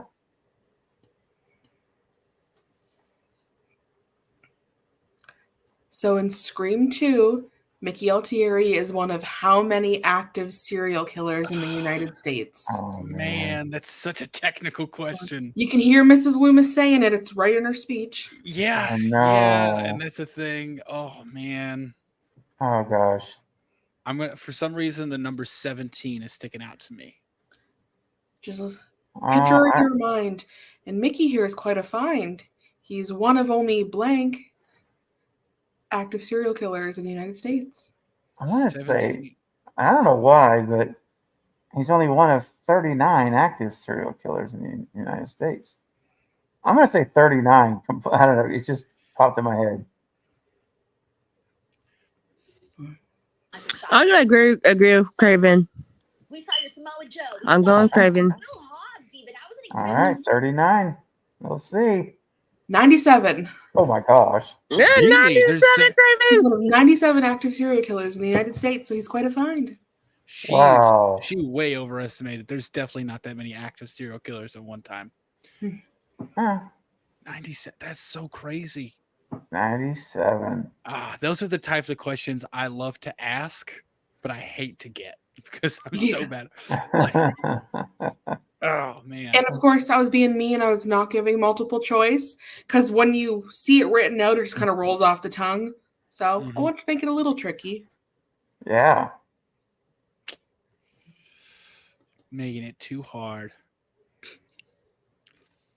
Here's another number. How many movies did Wes Craven direct? Oh I man. gotta count them off in my head. But no, don't count the images in the background. Eric's stalling like let me count 1, 2, 3 resident. I'm literally going through it in my head. I know. How many movies did Wes Craven direct? Oh my gosh. You should know this. Yeah, this is it's gonna be, we're just talking about directing. We're not talking about anything else, producing or nothing. He's just directing. I think it's Craven, that man did so many. Oh Yeah. my goodness. I want to say it's 17, maybe 19. I think maybe 19 is what I'm going to go with. I So- feel like there's probably going to be something in there that we didn't think about. I'm going to say Probably. 20. I'm going to say an even 20. That's probably not right, but the number sounds good to me. Yeah. I'm gonna go with 21. Denisha going 20. Price is Right rules. Price is right. Who's going to bet $1? I'm seeing lots in the chat. 23, 47, 26, 25, 20, 30. And the answer is an even 20. Oh, so I was one off. Nice. There you go. You Yeah. two, go ahead, you guys. You guys get that. Hey, well, you were one off too, though. We were all one off. If you think about it, because I was 19, you were 21, but Eric nailed it at 20. So It just was an even number. And Yeah. like the perfectionist that he was, I feel like 20 would have been good. He's like, if I gotta go, I'll go out on 20. For a little bonus question, do you guys know the first and last? Oh, The yes. last was Scream 4. Mm-hmm. Yeah, it was Last House on the Left was his first, Yep. and Scream 4 was the last. I assume we're not talking No, we're not. Yeah, talking about that. We're not. No, I I already know where you're going. That's why I was like, I don't know if those are going to be included. No. Oh, okay. The old Abe Snake was that? No was Abe Snake production. Oh man. So which Scream trilogy has the higher combined Rotten Tomatoes scores? Is it the original 3 or 4 through 6? I think it's going to be 4 through 6 because 3 has a very low score, and I think it drops it. And She is, 5 though, and right? 6 are still very recent. True, but here's the thing: the question to me is, does the first and second one are they going to be a lot higher to carry the balance? Because I have a feeling it's 4 to 6 too, but in my heart of hearts, it's like it needs to be 1 through 3. Like, it needs to be 1 through 3, but I think it probably is 4 to 6. So I guess I'm going to agree with Eric on this one, but in my heart, I hope it's not. They're all very even though. Like Scream is the most consistent horror franchise in terms of ratings. Yeah. I will say it's close. Okay. Yeah, I think it's A. 1 through 3. Okay. Seeing hoping lots you're of right. B's in the chat. Yeah. I know. Me too. It just feels like it's going to end up being B. But I hope not. Come on, Sarah. Surprise me with good news. It is B, and it does suffer because of 3, but 4 wasn't that hot either. But yeah, it ends up being 204 versus 212. Oh, that's so So close. it was close, but 3 kind of tanked it, as we were all suspecting, unfortunately. Oh my gosh. Well, hey guys, real quick, Sarah, before we go to the next question, we have a knock at the door, Excellent. and hang on one second. I gotta breathe. Give me a second. Breathing's important. It's important, dude. Yeah, I knew it was gonna be. I knew it was gonna be because the last 2 were Wow. so recent. Man, I was like, They're oh still. my gosh, that was something else there, guys. Okay. All right. So I can see better too. And I don't even, man, and I didn't even have the film issued mask on where you can't see anything. I mean, Alan and all the guys talking about trying to film in that mask. All right, it's a great mask, though. I love it.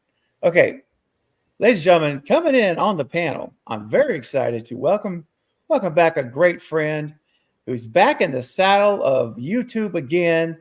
And please welcome our great friend, Marcus, otherwise known as I Shot Him 6 Times. What's up? Marcus. What's up, everybody? What's going on? We missed you. I know I missed everybody too, but I'm back. I'm happy to be back. I'm happy to see all you guys' beautiful faces. Steven, thank you so much for inviting me here tonight, my friend. Congratulations on 11K, another milestone. As I always tell you, man, it's only up from here. Keep doing what you're doing, my friend. Thank you, Marcus, buddy. I appreciate it. And listen, man, you know, when you and Eric decide to do that 1,000 stream, Yes, I know. I'm there. You just tell me the date, and I'm all over it, brother. We're gonna celebrate. And yes, can't wait. absolutely. But thank you, man. It's great to see you, buddy. Glad you're back in the saddle. Yes. Yeah, Marcus. I'm so glad you're here, buddy. We missed you. Yes, I missed all of you guys too. Trust and believe that. Absolutely. All right. And you're here for some trivia, man. It's great timing. Perfect timing. All right. All right.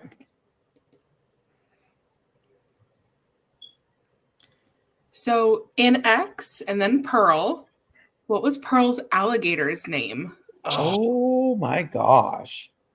I haven't seen none of these. Oh my goodness. Yeah, Denisha, you haven't watched X or Pearl? No, I haven't, Eric. I need to watch. Oh, wow. They're so good. You got to watch these movies. They're amazing. Are these the alligator movies? No. There is an alligator in them, though. Oh, okay. Yeah.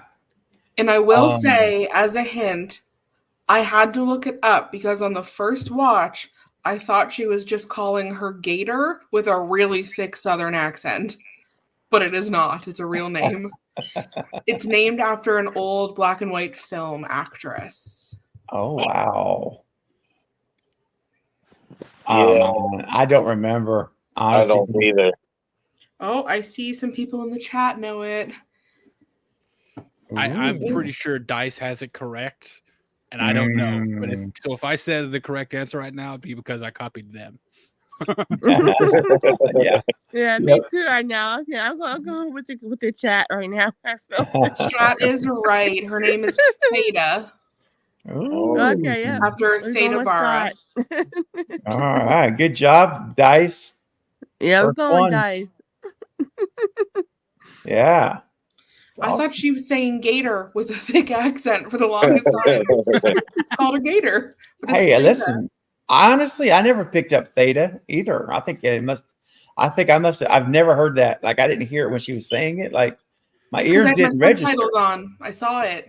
Oh, I said, who's Theta? I thought that's that was smart. Gator. That's smart.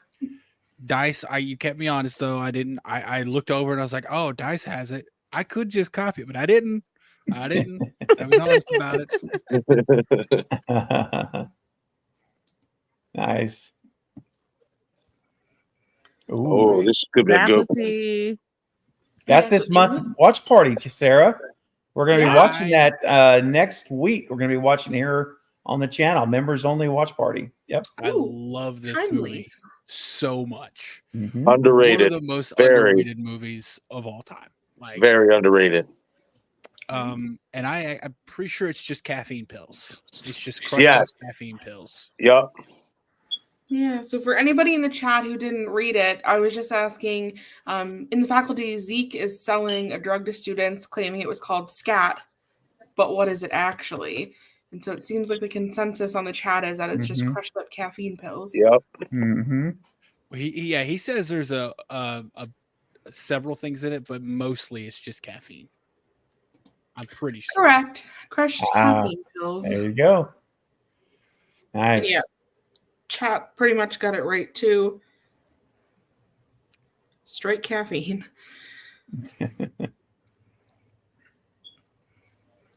All right. So in The Exorcist, what words appear on Reagan's stomach while she's tied to the bed? And if you haven't seen the original, but you've seen Believer, same thing. I was about to say, I know this only because I recently watched Exorcist Believer. Yep. C. It's C. Yeah. Yeah, I've never seen. I don't know. You've never seen either? I've only seen the famous scenes from The Exorcist, the urinating, the vomiting, all that gross stuff. I've never actually seen the movie. We got to change that, man. You know me and the religious part. Yeah, not the new one. Yeah, I think not the new one. The first one. Yeah, no, I haven't seen. That was the part that I seen too, Craven. A little bit of that too. The crab walking backwards down the stairs. I assume you've seen that. Yes. Yeah. All that stuff was like, oh. I've seen them in like clips of them, but Kenny, I'm feeling the same way, man. I was like, why don't I know these? Sarah does a good job, man. She's good at this. Thank you. So which I Know You Did Last Summer movie has the higher Rotten Tomatoes score? The first or the second? We don't talk about the third. This better be the first one. As cool and fun as the second one is with Jack Black on the island, it better be the first one. The second one's great. It should be the first one, but I got a feeling it's going to be the second. I feel like this is being thrown out there specifically because it's the second one, and everyone's going to think it's the second. Yeah, I'm going to stick with the number one. I'm sticking with the first. Yeah, I'm sticking with number one because I think it's the better movie. Well, one of them gets destroyed, and it's the second one. So yeah. I don't think it's that bad. Let me refresh. I don't think it's that bad. 7? Whew. No. And even a 29 audience score. The sequel got a 7. That's ridiculous. It's okay. There's a movie in theaters right now that just came out that's got a 0. Oh. And I thought it was okay. Wow. What I know she did last summer's good movies. Oh my goodness. Yeah. Oh, I know this one. because we just watched it. Yeah, this is my personal favorite. I get to watch it. So if you were watching Halloween Fest 2 and you were at the after party, you would know this answer. So during Halloween Fest 2, what was Stephen and Knight's most recited Loomis quote?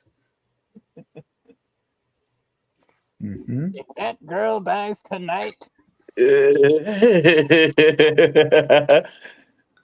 Girl dies tonight. If that girl dies tonight. Marcus, that girl dies tonight. There it is. On, Marcus, you gotta do that, Loomis. That's right. I had to put that one in there. I've been thinking I love about it all day. It's awesome. And I don't hear it in Loomis's voice. I hear it in your voice and Knight's voice. Oh, that's great. If that girl dies tonight. Let's go. Yeah. Steven, and the whole chat is if that girl dies tonight. We got a knock at the door. Let me take a look at my door, my front porch, and see if we got some knockers here. We do have someone knocking at the front door. And ladies and gentlemen, before we continue, please welcome my next guest to the panel. It is the one and only Polar, way down at the bottom, Polar. We can't see you very well, but we will in just a second. In fact, let me Yeah, show the costume. yeah, let me do this right here. Let's see. Can you guys Let's guess see. who I am? Oh, I am know a who you are. mole. I like to date redheaded boys. oh. Tiffany. Tiffany. Tiffany from Chucky. I love it. Good job. Polar. Go Polar. That girl's Tiffany. That's great. I've never done the gothy look before, and I was like, "Hey, this is kind of fun." It's cool. It's so different. I love it. I love it. Thank you for being here, Polar, tonight. Wouldn't miss it. Wouldn't miss it. Aw. All right. Well, we'll get back to our trivia. You're here still. You're here for some trivia still. Perfect. And I believe this is the last question. So, Polar, you made it just in time. Oh, cool. I know this one too. So, what is Craven's most viewed video to date? So, earlier we did interviews. We're not counting interviews in this. It's just in overall his most viewed video.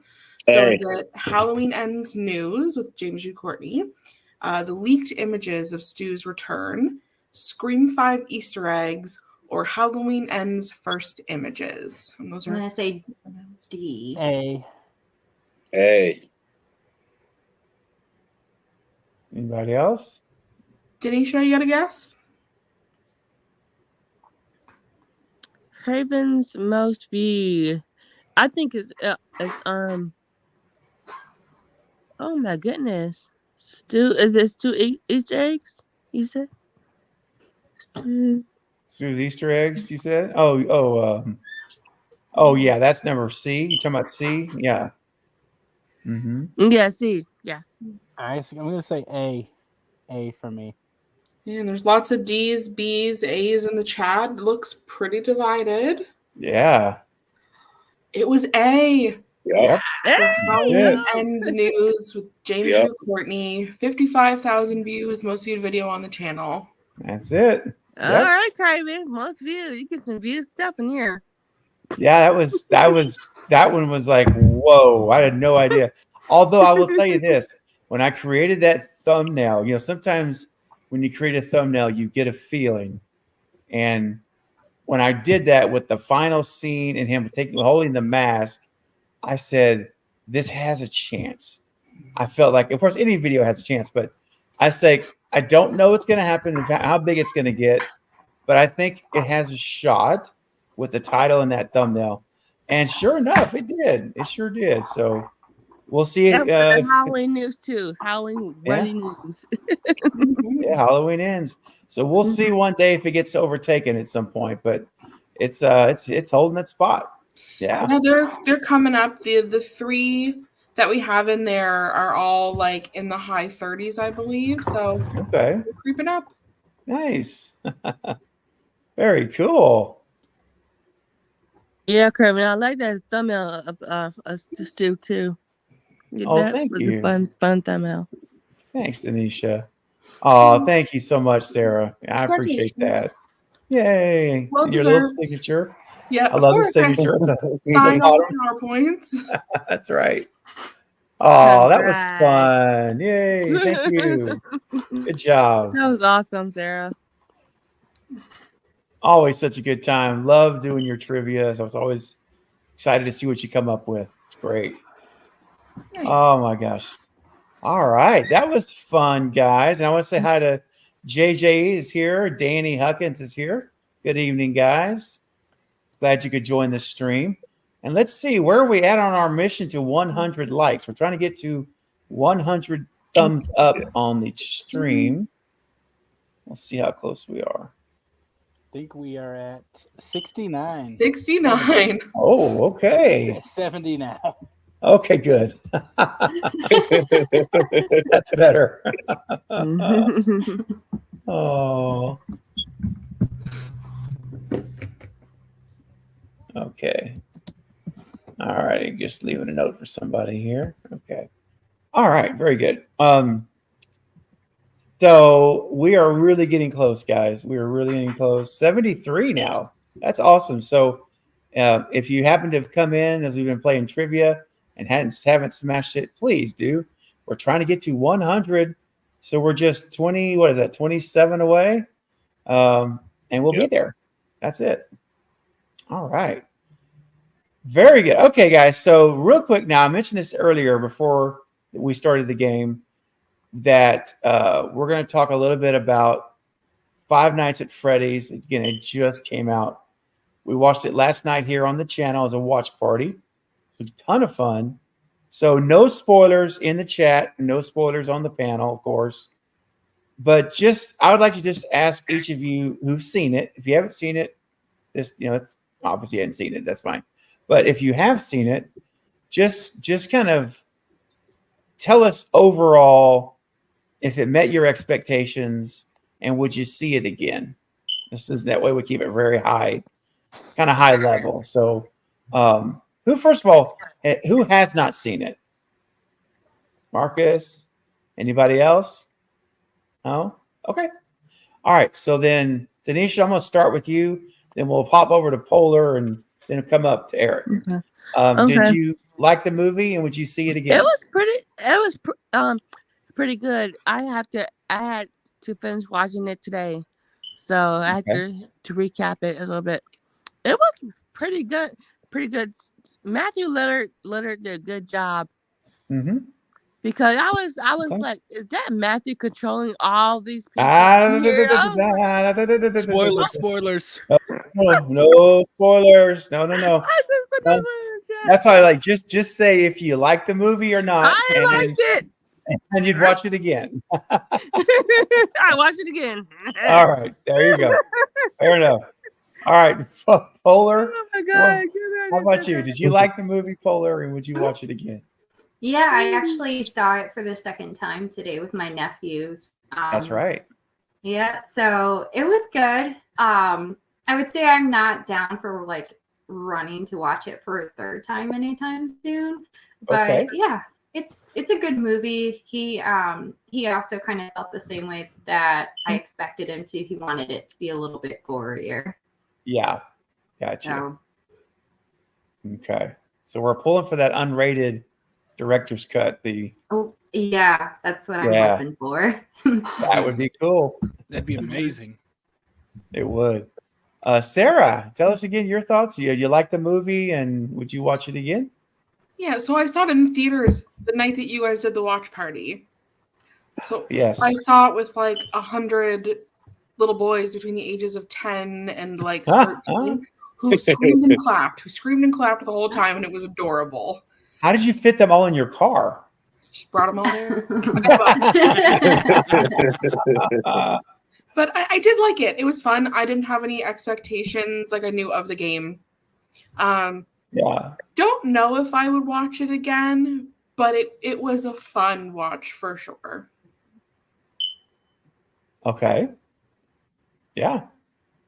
All right. Eric, your thoughts on it? You liked it, and would you watch it again? I did like it, and I watched it with a good group of people, so I think that always makes a movie feel a little better. Yes. Yeah, it does.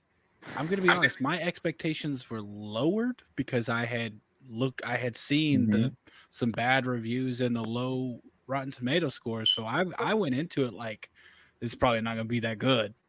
And I was pleasantly surprised. I think I enjoyed it more because of that. So and I think any problems I had with the movie in terms of something not making sense or something like that, I think it's okay as long as we get a sequel. And to go along with Dice, I apparently Markiplier needs to be in the sequel. I don't know why. I don't watch Markiplier, but I'm guessing there's something to do with Markiplier and Five Nights at Freddy's. So yeah, I like it. I probably will watch it again just to get a better understanding of it, analyze some performances a little bit more, maybe look for some more clues. Yep. But yeah, liked it. Watch it again. Yeah. Dice says Matthew Lillard was a definite plus. Oh, I 100% agree. And all I'm going to say about that is was good. Yeah, very good performance. And I feel the same as pretty much everybody here. I think I enjoyed it. We had a great time on the watch party together, seeing it, and I would totally watch it again for sure. And I again, guys, I highly recommend it. Please go see the movie. If you go to the theater, see it, watch it on Peacock, whatever you prefer, but definitely give it a chance and go open-minded and just make your own mind up. And I think that you'll be happy with it for the most part. Hey, Dino says, "What's up, everyone? Congrats on 11K. Great job on the Nerdbox channel. Thank you, man. That was a little fun collab I did with Nerdbox this week. Awesome video, buddy. I appreciate it, man. Yeah, I had we did a I little haven't seen teaser. that one yet. Oh I need to yeah, watch it on their box. yeah. You should check it out. We basically talk about our 5 things we want to see in Scream 7, but you got to make sure and watch the little teaser video because I get a phone call from Ghostface. That's a lot of fun. So I didn't know, yeah. but I saw the link on Twitter, and I was like, "What is this? Is this someone reposting a Craven video?" And I clicked it, and then it was you, and I was like, "Oh, is he getting a call? You got a call from us?" I was like, "Oh, Yes. I see." Oh well, good thing I follow you on Twitter on X. Yeah, follow me on I need Twitter, guys. Yeah, that's right.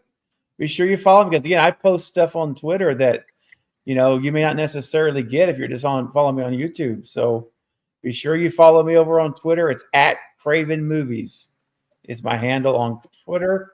Instagram, it's at Craven Something Scary altogether. Yeah, I saw this that Matthew Perry passed away today. So I drowned. Wow. Is that what? Did he really? Oh no! Yeah, they said an apparent drowning. He wasn't even 60 yet. 54, I think, or 56. Yeah. Yeah, he's like 50. Yeah, that's crazy. Chandler was one of my favorite characters. Just to put it out there. That's Yeah. Also, one of my grandmother's favorite movies of all time was Fools Rush In. Yeah. And Salma Hayek. I watched that movie so many times as a kid because my grandmother loved it. Oh. Rest in peace, Matthew. Rest in peace, Matthew Perry. Absolutely. Yep. Life is short, my friends. Make the most of every moment because just remember, we like to think that we live forever here on earth. I mean, we do live forever. Our soul lives forever somewhere. But as far as here, we have one shot at it, and life is short. We're not promised tomorrow, so enjoy every moment that you can, even when life is difficult. Just try to make the best of every moment you can, because at the end of the day, look at us talking about the channels tonight, looking back at 2 years and all the videos we looked at earlier, and the 11,000 subscribers. I mean, time flies by so fast, and about that. It really does, man. It goes by in a blink of an eye. It seems like you're 5 years down the road, and so when these kind of things hit us unexpectedly like that, like you don't expect to hear Matthew Perry passing away today. I don't think any of us would have guessed that was going to happen today at all. And I'm sure neither did he or anyone else. So I try to take those moments for a second and just say, let's use this as a very sobering reminder, but also a hopeful reminder that we do make the most of everything we do and enjoy it. Enjoy the opportunities that we're given, that God gives us in our lives, and that we create here with each other. And so, yeah, we'll use that as a reminder. But definitely, God bless his family, and certainly be praying for the Perry family for sure. But guys, tonight we're here. We are celebrating a lot of things. We got Halloween. Hey, I'll ask you guys this. Let me start with Polar, and we'll go around. Polar, any plans for Halloween this Tuesday night? Anything do you plan to celebrate, or just going to be at home watching movies, or what have you? Yeah, I'll probably just be home since it's on a Tuesday. Yeah. I'll take the kids trick or treating, but that ends early. You guys think they should keep like Halloween on a weekend every year? Kind of like Memorial Day and Labor Yes. Day are always That would Mondays. be fantastic. Yeah, really, it would, wouldn't it? It'd be like, now obviously it wouldn't be October 31st every year, but you would make it the last Saturday night of October. Just wherever the last Saturday is, that's the holiday. I don't know, just a thought. But I agree. I think that would be awesome because having Halloween on a weekday is I gotta work that night. Exactly. I am hard against that because October 31st is my birthday, and having my birthday on Halloween is my whole personality. Oh my gosh! When he got to me and asked me what I was gonna do, I was gonna say, "Oh, wishing a couple of friends happy birthday." Yeah. Sarah's birthday Yes, is Sarah, Halloween. happy early birthday, girl. That is insane. Happy birthday, You're kind Sarah. of destined to be a horror movie fan, right? Yeah, my mom says I'm spooky by nature. Oh gosh. Yeah, Love mine that. is January. Oh my goodness. I have another friend, Kayla, who's actually her birthday's August or Halloween, and she actually doesn't like it because of that. Because like everyone's too busy focusing on Halloween that it's kind of like feels a little bit forgotten. Oh. So. Yeah, Craven's birthday is in December 8th. December 5th. Yeah, December 5th. That's true. Oh, it's coming up, man. It is coming up. Yeah, man. December, January. Yep. All the coldness is coming for birthdays now. So that's true. Well, we're gonna have to do a little singing here before Sarah leaves the stream tonight. We're gonna be singing happy birthday. Oh, absolutely.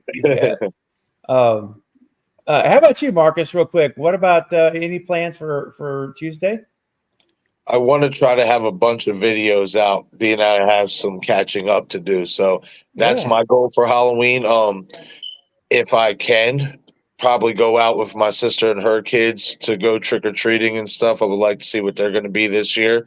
And basically that's it. Maybe if I can squeeze it in, do a live stream that night, just hang out, have a somewhat semi-Halloween party, just talk about some things or whatever. And yeah, that's about it. Yeah, that sounds good. Denisha, how about you? well, I'm gonna be here, enjoying myself, handing out candy. Oh yeah. And then Sarah on your.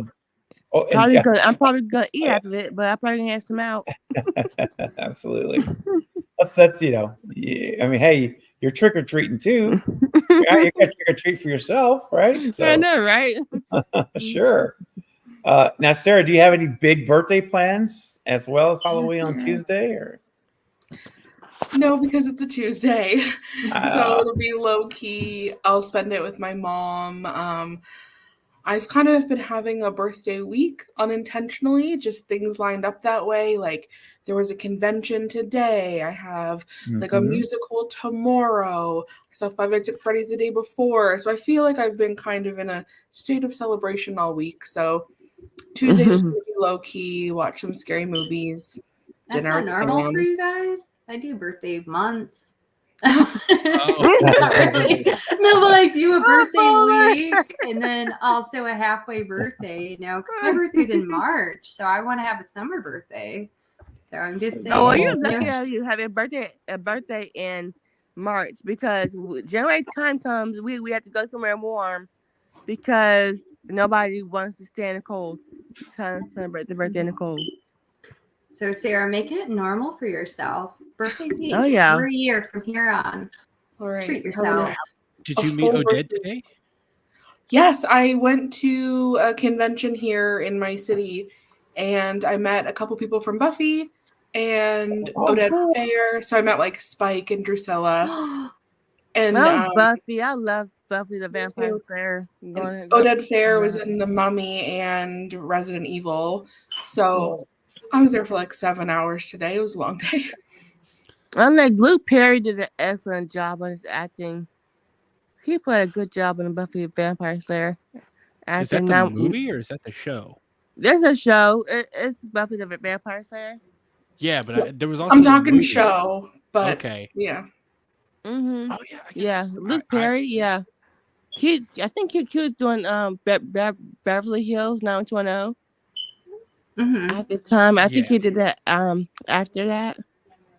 Oh yeah, he did the movie. He was in the movie. Yeah, I was about to say he was in the movie. David Arquette was in the movie. I know, and he was so cute in it. Yeah.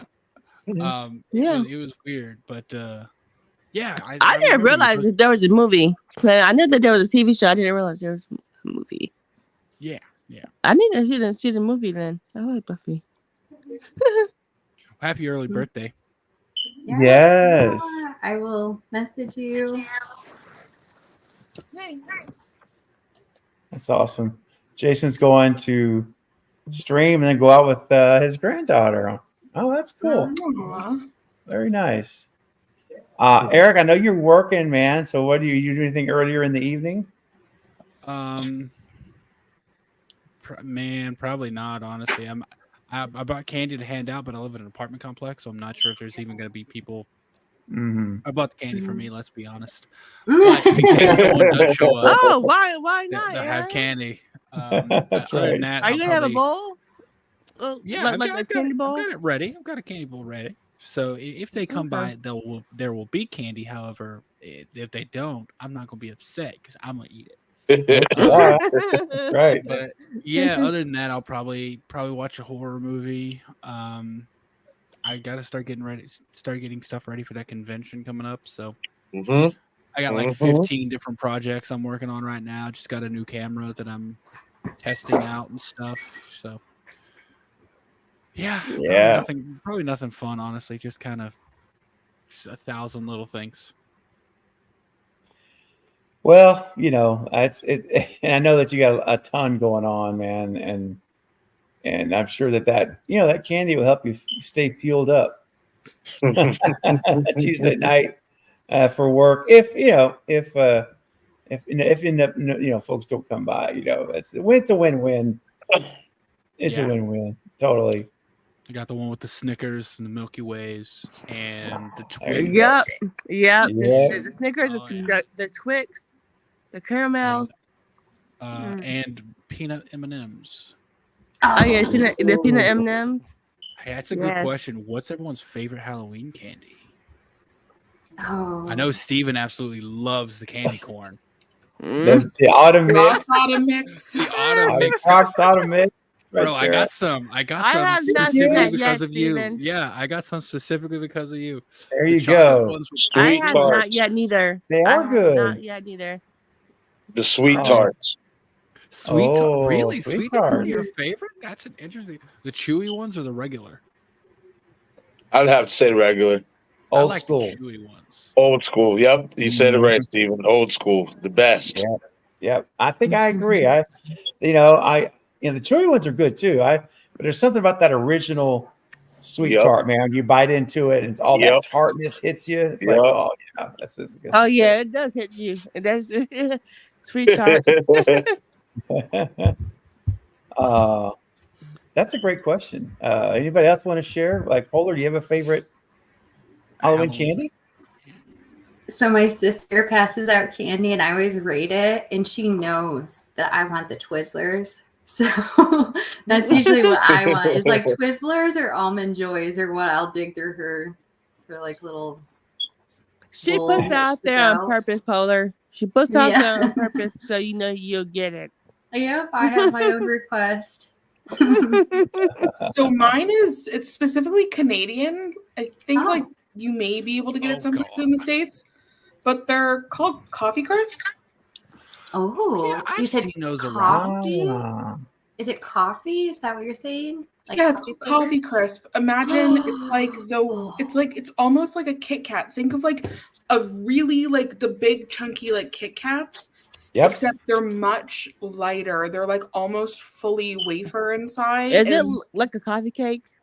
And I love well, it's coffee like a cake. wafer cookie with chocolate, Okay. but then it's got like a coffee like mousse in it. It's very hard to explain the texture. It must be good because I'm not from. I haven't been there yet. It looks. Yeah, the closest thing you would have is like a big Kit Kat Kit Kat. Okay. I will So it look just those tastes up. like coffee.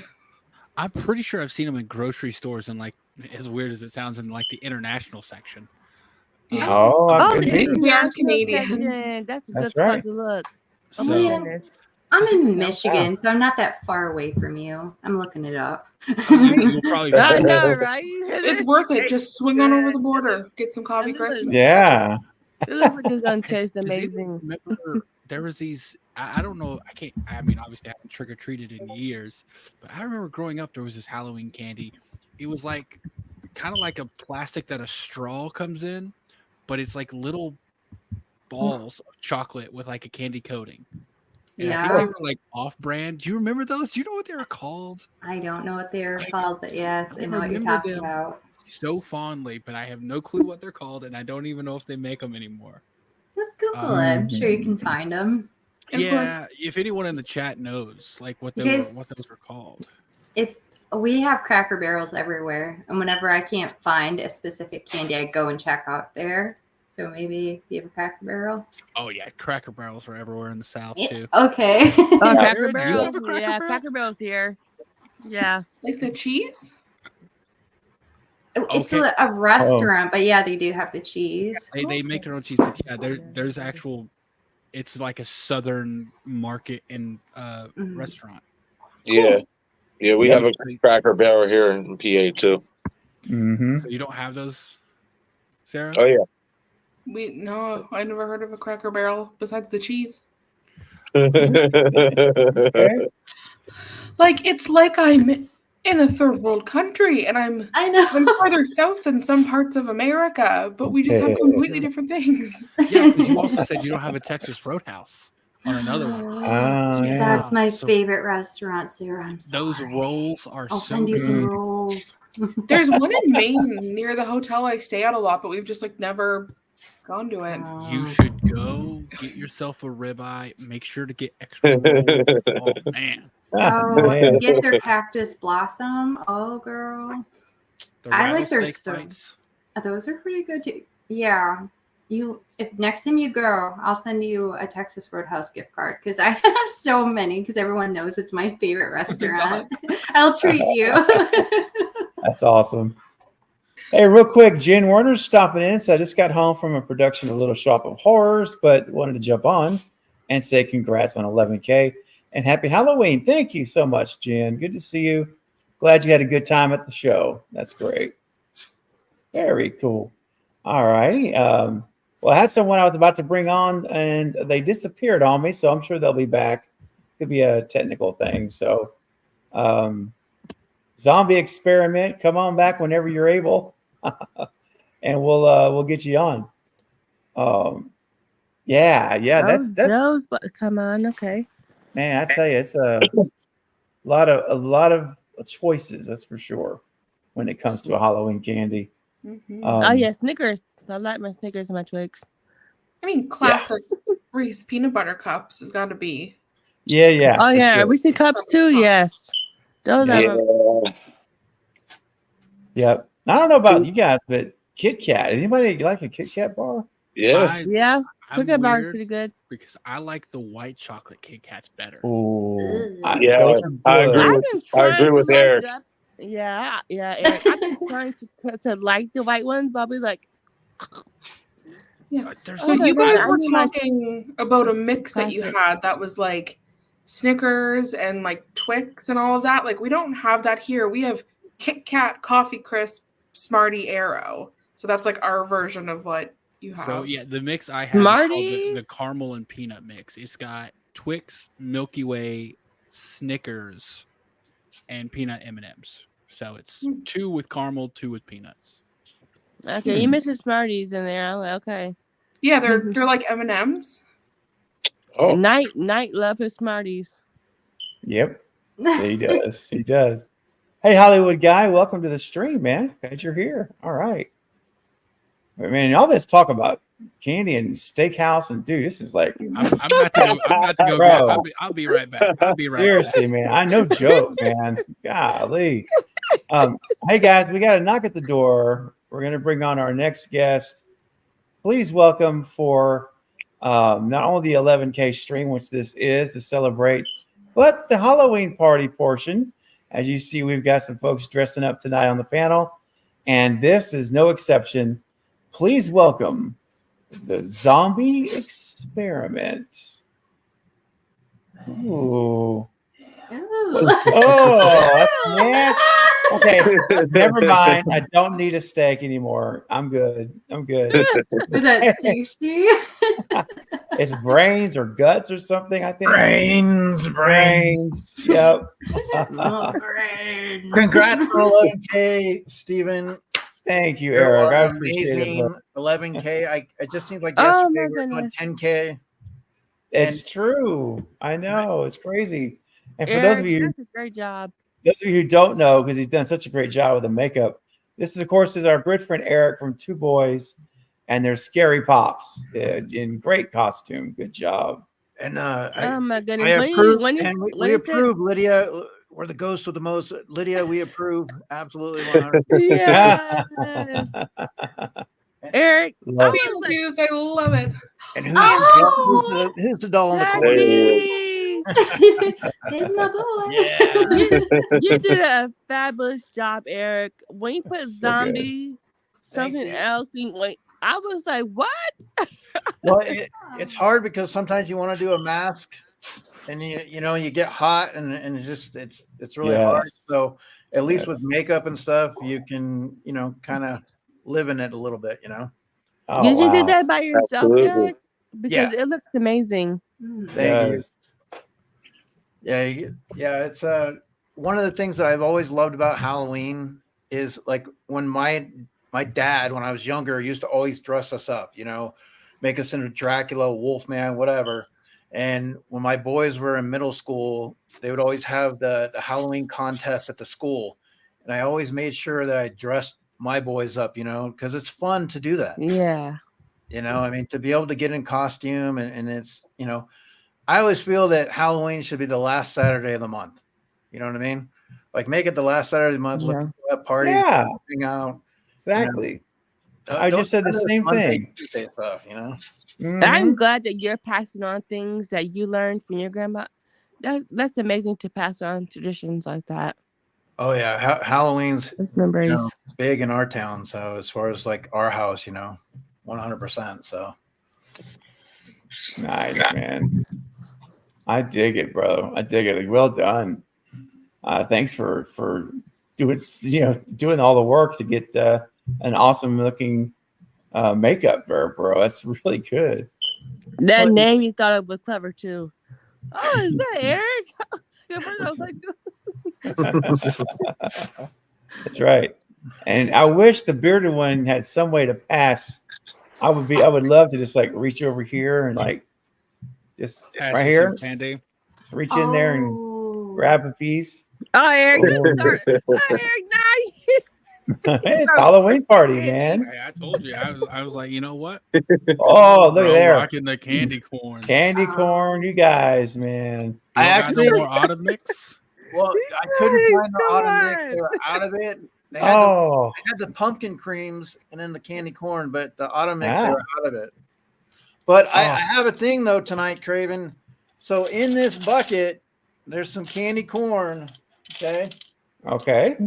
And if we get the right guess, like so what I will do a guess in the chat, I'll write it in the private chat. Since you did the Halloween Fest with Michael Myers, I thought it would be only fitting. What I wanted to give away was this right here, this black light Michael Myers. That's tight. Nice. Just in honor of that right there. I like that a lot. Creative is the bearded one who did an amazing job, absolutely amazing job with all that stuff. Oh yeah, yes. Dude, that's awesome though, Eric. Thank you. That's so you have Marcus, absolutely missed you, bud. Missed you. Yeah. So. Missed you all too, buddy. Trust me. So if I understood that correctly, just to make sure, there's a specific number of candy corns in there, and then people in the chat are gonna guess, and whoever gets it right, yes, gets whoever, whether it's panel, chat, whatever. I mean, there's candy corn in here. I mean, well, I guess I can message you, Craven, the number, that way if the panel wants to guess too. But yeah, generally what we do is, like I said, in honor of the Halloween Fest, I just wanted to throw that in somebody's direction. Oh man. Okay, so you got That's very kind. Awesome, Eric. Yeah, you got to guess how many candy corns are in the bucket. Ooh, man. Wow. Yeah. I'll tell you what, it's going to be fun. Yeah, it is. That's going to be great. Well, we'll do that here in a little bit because I know I've still got a couple more guests joining tonight. I know Knight from the Night Watch Zone will be joining in probably about 15 minutes or so, and will be hanging out with us the rest of the night. So that's going to be a good time. And hey, Eric, real quick, did you see Five Nights at Freddy's yet? So we saw, the boys and I saw it today. So okay, so we're not doing any spoilers or anything. Obviously, I was just asking one question of everyone: did you like it? And number two, would you watch it again? I thought for not knowing a lot of the lore, when you dive into the games and stuff like that, but I thought for the most part, I enjoyed it. I know the boys, they liked it. I enjoyed it. Whether or not I'd watch it again, I mean, I have Peacock, so I mean, I might watch it again just to see if I missed anything. Yeah. Okay. All right. I'm encouraging everyone to go and don't look at reviews and scores. Just go and watch it for your own self and be open-minded and, just watch it unfold and make your own minds up. I think that's the best way to watch any movie, honestly, no matter what it is. Different exactly tempos in there, like a Donnie Darko, but right. I would have liked to see maybe, the R version, too, like see if they have. That's true. That's true. We did talk about that a little bit earlier about we're all hoping for that R-rated version when it comes out later on to give us the things they had to hold back on, right, to get the rating, and that would be awesome to do. Yeah, because I like to judge things myself before we like to see from the testers that they say the people are like, oh, it's been tested. So Vietnam or anybody else say, oh, this is not a good movie. No, I'm like, before you say it, I want to see it myself. Yeah, 100%. Well, there's a lot of Five Nights at Freddy fans out there or people that play the game and and so I mean for them, like I said, it's a big thing, and maybe for the average person that might not know it very well, and they might be the one that, who knows, doesn't approve of it. But I mean, you just got to go watch it, grab some popcorn, have some fun. It's October. Yeah. Exactly. That's why I said fun with it. That's right. Absolutely. And Bronson Wolf is coming in at a 3-month anniversary for his channel membership. Thank you, Bronson. If you guys listen to Ozzy Osbourne's songs, Bloodbath in Paradise, Demon Alcohol, Let Me Hear You Scream, Spiders, Tattoo Dancer, and Zombie Stomp, those are all great songs for Halloween. Ooh. I can't say I've heard any of those. No, I haven't. Yeah, I don't I'm think not so. too well versed on Ozzy. I mean, obviously, like the classics, like Mark the Moon, Crazy Train, Mama I'm Coming Home. Like I know all those. Yeah, and I know he was just on a Post Malone song. Post Malone song, which I actually really loved. But no, I haven't heard any of those. Well, Bronson, you know a lot of good songs. Yeah, definitely. Man, we'll have to check those out before the end of the month for some Halloween flavor. Chucky's made his way back. Chucky. Yeah, he saw Tiffany. Season 3. I know. Your husband has arrived, Tiffany. Oh, that's right, Tiffany. Craven is watching Chucky, so he's into it. Yep, I finally started watching the show. I've never watched it. How is it? I just finished season 1 like last week, and I enjoyed season 1. I really like season 1 a lot.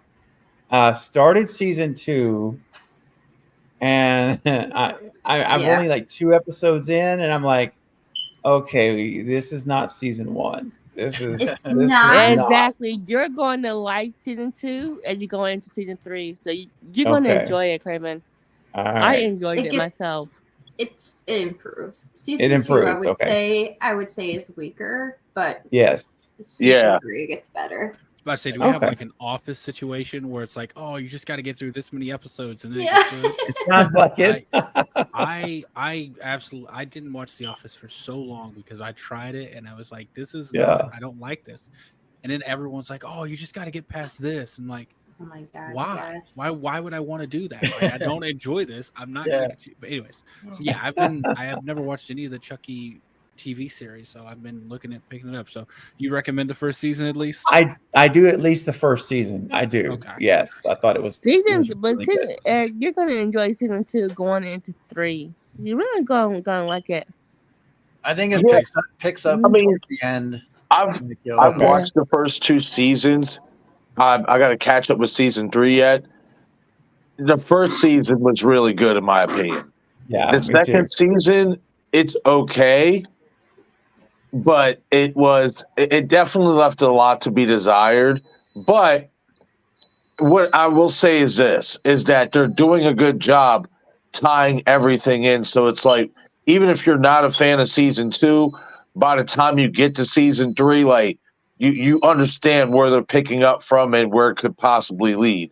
But yeah, season 2 is the weaker of the first 2 seasons. Season 1 was a boss. I love that season. But I think didn't they film it like towards the pandemic, like season 2 as well too? So there was a little bit of not having. I believe so. Yeah.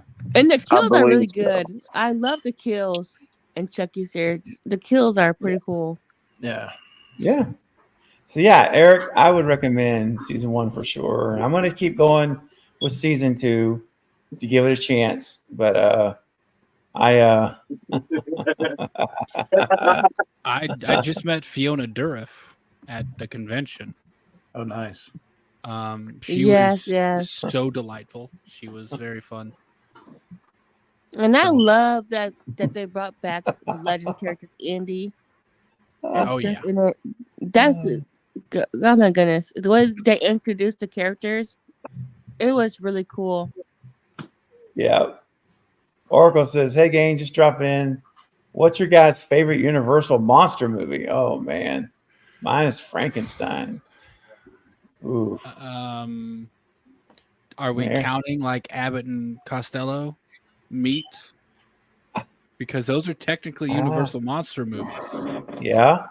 But so Abbott and Costello meet Frankenstein. Absolutely peak in my opinion. Yeah, you have Frankenstein, the Invisible Man, and Dracula all in one movie. Mm. And the Wolfman. Oh yeah, he's in there too. Yep. Yeah, he is in there. Mm-hmm. Yeah, that's a classic. You have to. I had my kids watch that when they were little. Like that's a must. Absolute must, man. That and the one where he meets the mummy is also good. Yeah. Abbott Costello meet the mummy. So are we including like the 1999 remake of the 1932 Mummy, like Brendan Fraser? Because if we're talking that, I would say the Mummy is my favorite. Yeah, it's Universal monster, so I think you can't exclude that one. No, I know. Didn't say the OG, so True. So that's my answer. Nice. That was a good movie with Brendan Fraser. Yeah, I'd have to say I'd have to agree with Sarah on that one because I've tried to. I like some Godzilla stuff or whatever, if you count that, if that's Universal monster movie. But I don't know. I just could never really get into it. It's just not my cup of tea. Mm-hmm. Well, it's hard to necessarily get into, but it's something to appreciate because they are, like Dracula. I mean, the classics. Because if it wasn't for something like that, it rolls into today. And right, great performances, in those movies in that era and that time. But it's hard to be able to sit down. I mean, for some people today and just be like, okay, like I don't get it. Like not Nosferatu. Like some people would have a hard time with that, but it's still a treasured film, for its time era. Yeah. So would Bram Stoker's Dracula be considered part of that or no? Well, you have. Well, I mean, Dracula is, universal in a sense, but I think Bram Stoker's Dracula is a different. Right. I don't know if it was Universal. I don't know if Universal had that tag. Yeah, I don't know. You know what? Speaking of Dracula, I think is underrated. Universal did the Dracula Untold. Oh, I heard that is good. It was. I think that was at the beginning of when they were trying to launch a new Dark Universe with the monsters and everything, because that was like just slightly before that misfire that was Tom Cruise's The Mummy. Oh gosh. Yeah, it was just slightly before that. But I thought that movie was an excellent version of the Dracula character. Like, they made him sympathetic, they made him vicious and like terrifying. Like, I think they did really good things with that movie. But I heard it was really underrated, and then I never saw it. But that was kind of the consensus I got, is like, if you actually gave it a shot, it was really good, but people just didn't see it.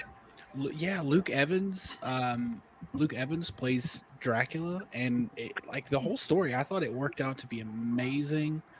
Yeah, I'm probably gonna rewatch that movie like tonight or tomorrow, because now that we're talking about it, I'm like, oh man, I love that movie. Hey man, Wes Craven's Dracula 2000, baby. Let's go. That was movie good. With oh god, what's his name? Gerard Butler. I gotta stop for that movie. I know. Yeah. I know a lot of people do because of Gerard Butler. Mm-hmm. He's not too bad on the eyes. Not even. I mean, I was fine with him being the Phantom. So. That's right. Oh, good stuff. Yeah, that's a great question. That was a great question. Thanks for bringing that one up. It gets your brain going, man. It really does. Thanks. Hey, Philip. Thanks for making it tonight. Good to see you. Welcome. How are we doing on our likes tonight? Let's see where we're at right now.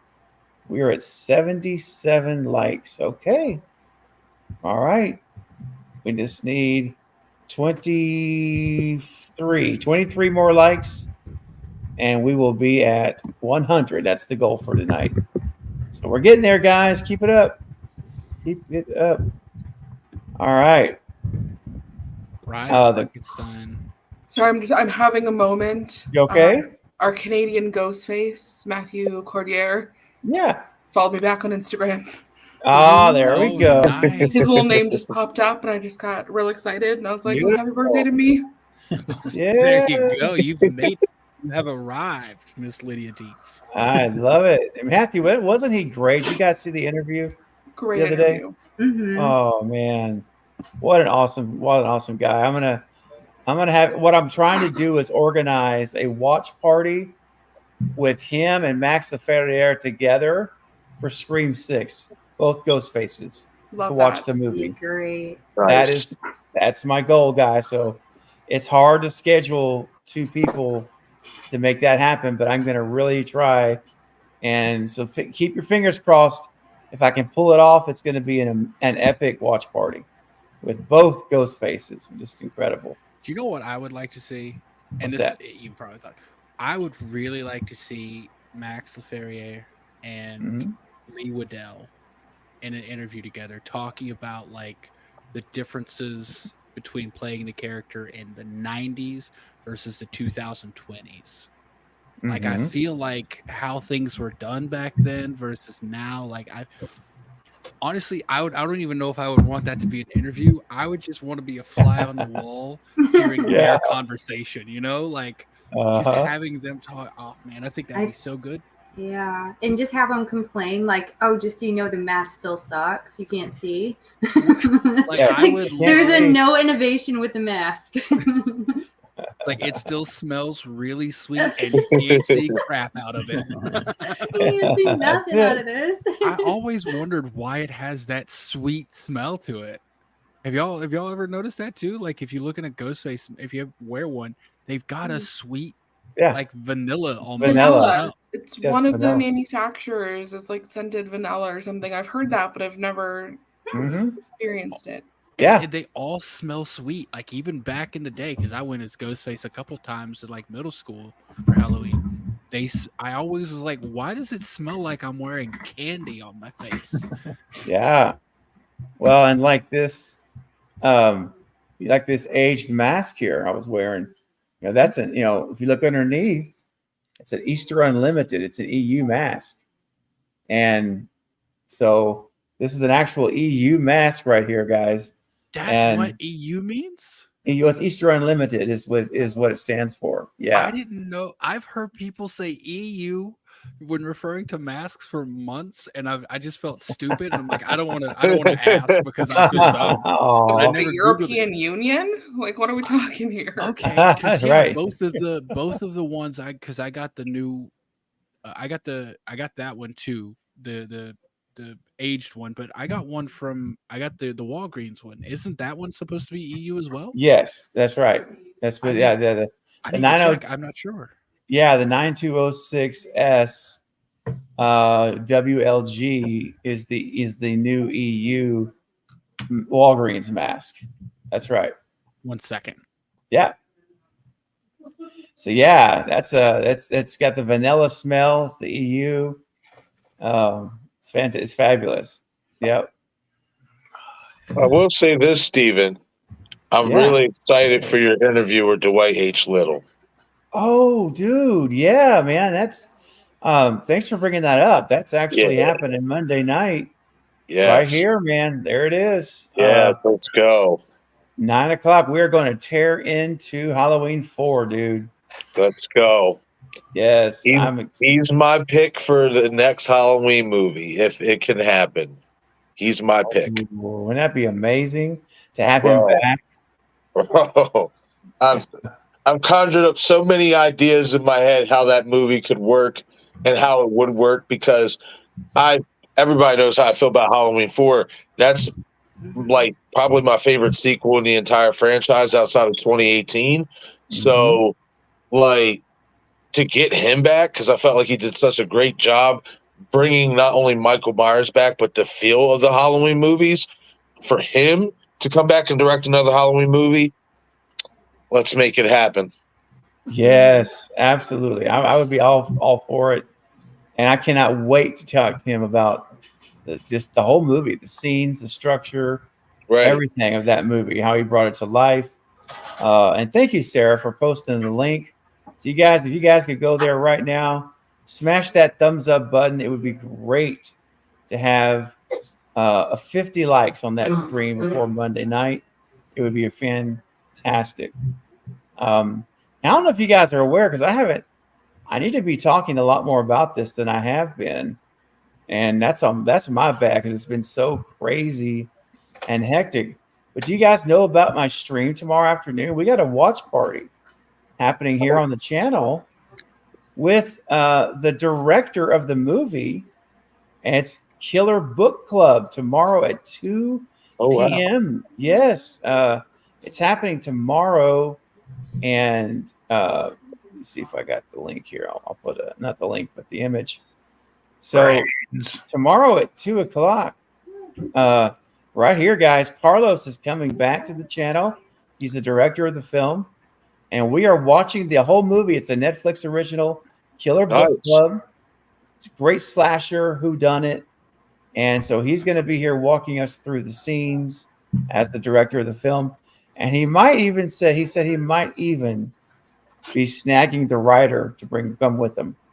So that's possible bonus. We may have a bonus, but that's happening literally tomorrow at 2 p.m. Central. It's a Sunday afternoon watch party of Killer Book Club.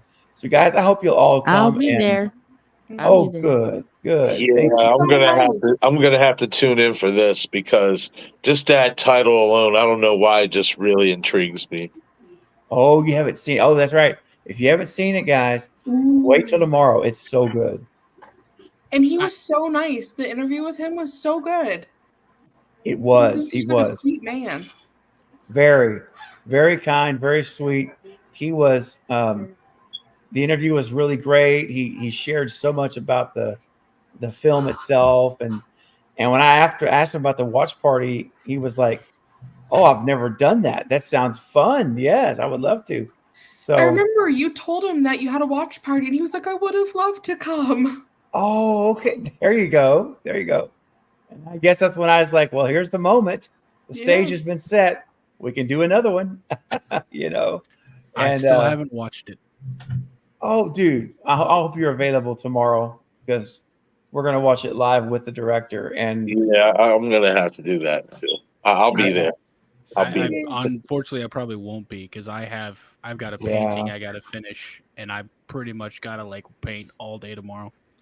Got you. So, well, replay if you ever yeah, I was you about have to say time. I'll definitely watch along when I do. I'll turn the replay on. If I tried to watch it while I was painting, I wouldn't give it the attention it deserves, and I'd feel bad about that. Sure, no, understandable. So I hope all of you can everyone else can come that is able to. It'd be great to have you with us tomorrow, showing support to Carlos for coming back over to watch the movie. All right. So real quick before we start to say goodbye to Sarah, because Sarah's time is winding down with us tonight, so it's only fitting that we wish her a happy birthday in the most proper setting, or proper manner, I should say.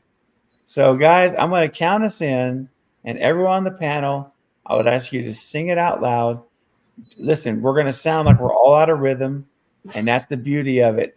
Just let it roll, let it all mix together in a big mixer, and just sing it in your own timing. Once you start, the rhythm, just keep the rhythm. And Sarah, we're going to do this for you because you are the queen. We appreciate you so much for all that you do. You're an amazing friend. And thank you for tonight and for all the times that you've been such an amazing part of everything. So thank you. You're very welcome. Here we go, guys. Sing it out loud at home in the chat. Let her know in the chat. And on the panel, here we go. Ready? We're going to go 3, 2, 1, go. Happy birthday to you. Happy birthday to you. Happy birthday, dear Sarah. Happy birthday to you. It was almost like a round. We are forming an acapella group after this. There you go. We've been so busy with Halloween Fest, we've missed a few rehearsals. So Thank you. I appreciate that. And thank you to everybody in the chat saying happy birthday. I will think of you all on Tuesday. But yes, I am going to head out. It's about 1:45 here. Okay. I've been up since 7. I wish I could hang out with you longer, but I am beat. But I will say congratulations again on 11,000. You deserve it. You're the best. Oh. In 2 weeks, we're going to be at like 12. So I'll see y'all then. Well, fingers crossed, right? But thank you, Sarah. Thanks for your great trivia tonight and your awesome gifting of memberships earlier. That was very kind. So thank you for, again, like I said earlier, everything and all things and everything. I appreciate you. So happy birthday, Sarah. Happy birthday early. Thank you. You're getting a happy birthday from Godzilla. Yeah. Bye, Sarah. Love you, girl. Okay. Sounds good. Good night, Sarah. Thank you. Looks like Godzilla is stomping through the chat.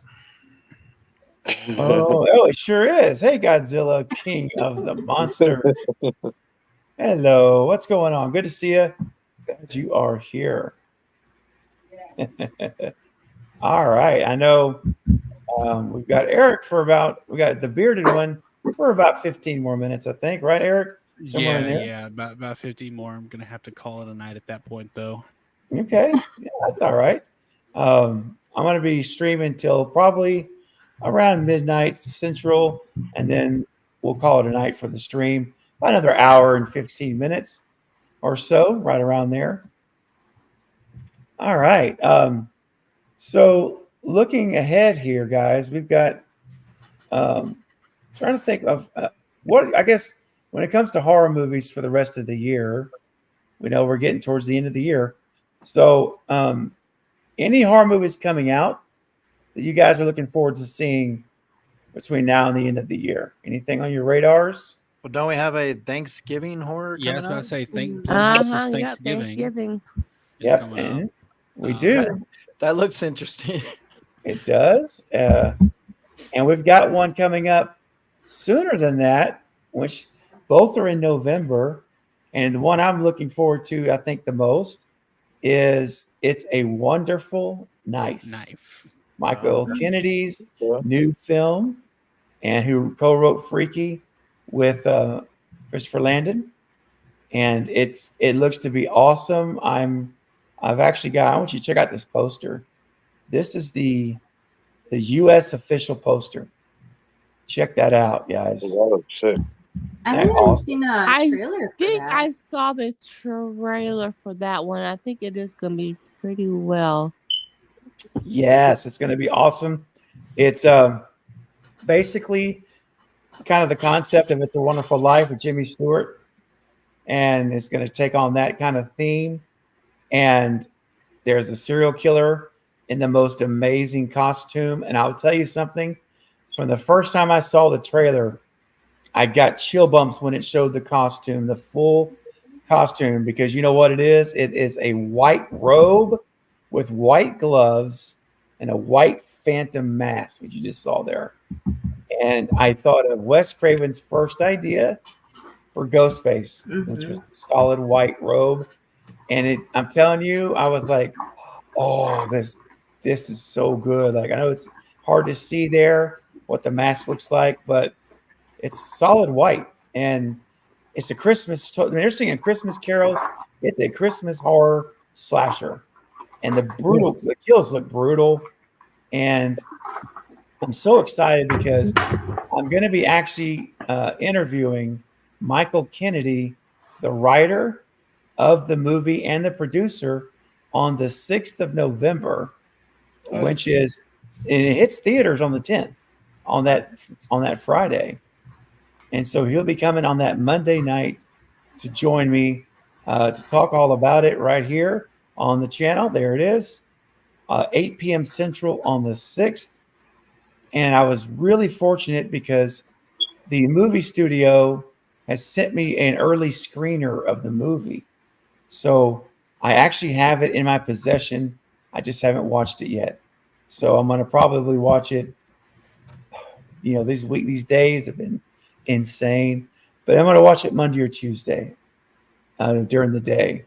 And I'm going to write a review, have the video review. And the embargo lifts on the 6th, so I can post it on the 6th. So I'll have a full spoiler-free review of the movie on my channel on the 6th of November.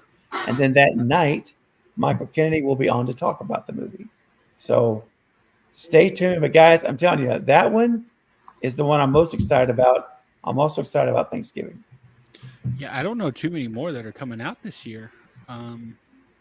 Yeah, I did a quick Google of like everything that's still to be released. Those two came up, and then one called if Dice is still in the chat, Iron Lung is Markiplier's horror movie. I guess it's like a science fiction horror that he's making, but that, and then there's one called There's Something in the Barn, but I'd never heard of that. But yeah, there's not too many more left this year. Yeah, it's winding down. That's why he couldn't be in Five Nights at Freddy's, because he was doing his own project. Yeah, he was doing his own movie. So yeah, I guess it's about time to start getting a top and bottom 5 list for 2023, man. Yeah, that's actually a good idea for a December video.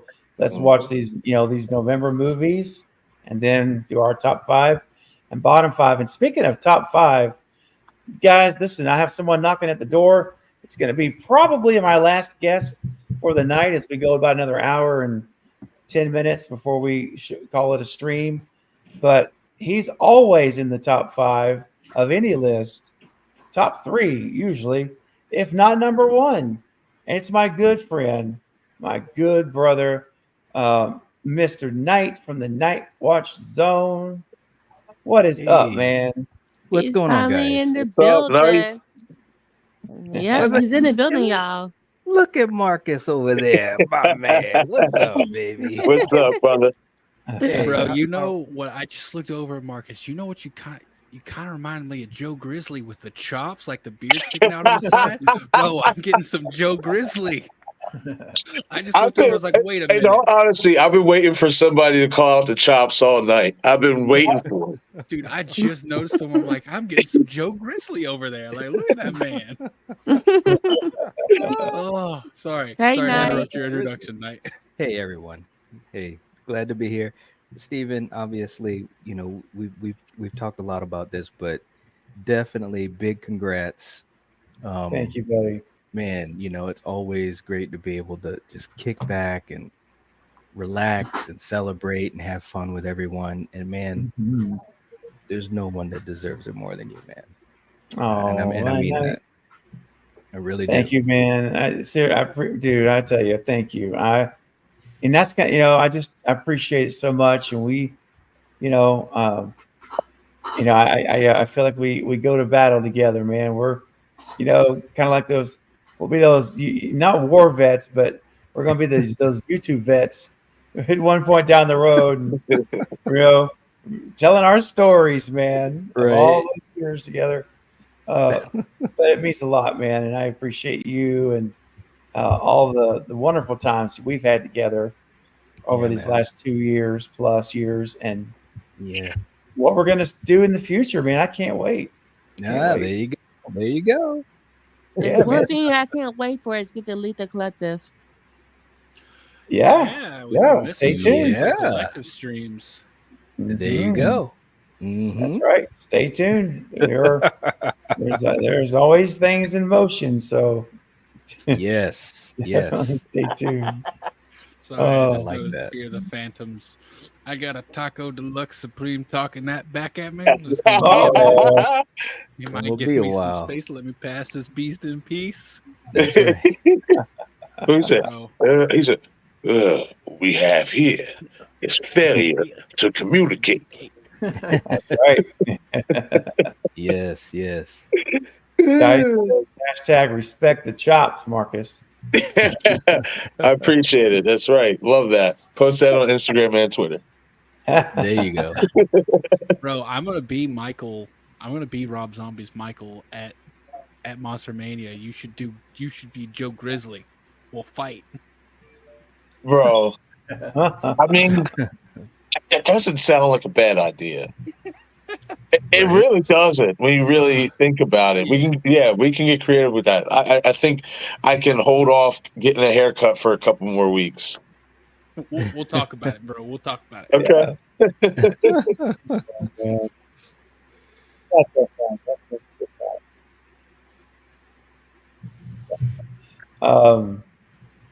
All right. So, Knight, we've been talking about a lot of different stuff tonight. I've been hearing, man. It's been a great conversation, and you guys, seriously, great costumes here. Eric, I'm glad you didn't go hobo on me tonight. That's good news. Eric, the zombie experiment itself, absolutely love it. It looks great. Oh my God. Thank you. Appreciate it. And we've got Tiffany. We've got Tiffany on the panel, guys. We've got a star. Right. We do. looks absolutely great, Polar. Thank you. I wish I had her like sexy, raspy voice, but you guys are going to just have to settle for this high pitched mess that I have. I was practicing a little bit before I came on. I was like, I can't do it. I just can't. There's you want to wear your vocal cords out trying to make that rasp. Yeah. Right. Oh my gosh. Yes. Oh indeed. my gosh. Well, clearly,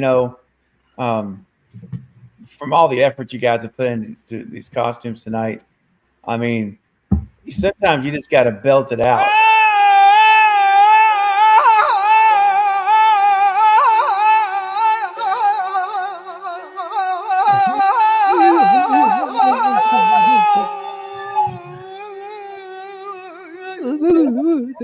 Dude. I mean, Oh man. Sometimes you just got to do it, man. You got to let it out. Bro, he gave every bit of energy he had left in his whole body for that. You were shaking from it. It was so intense. Yeah, they were avoiding eye contact so hard too. Bro, she was trying not to laugh. She's just like, hold it in. Hold I it know. in. She was. She really was. Wow. Here, the Phantom says my favorite. That was good. Oh man. Jump scare. That's right. Oh gosh.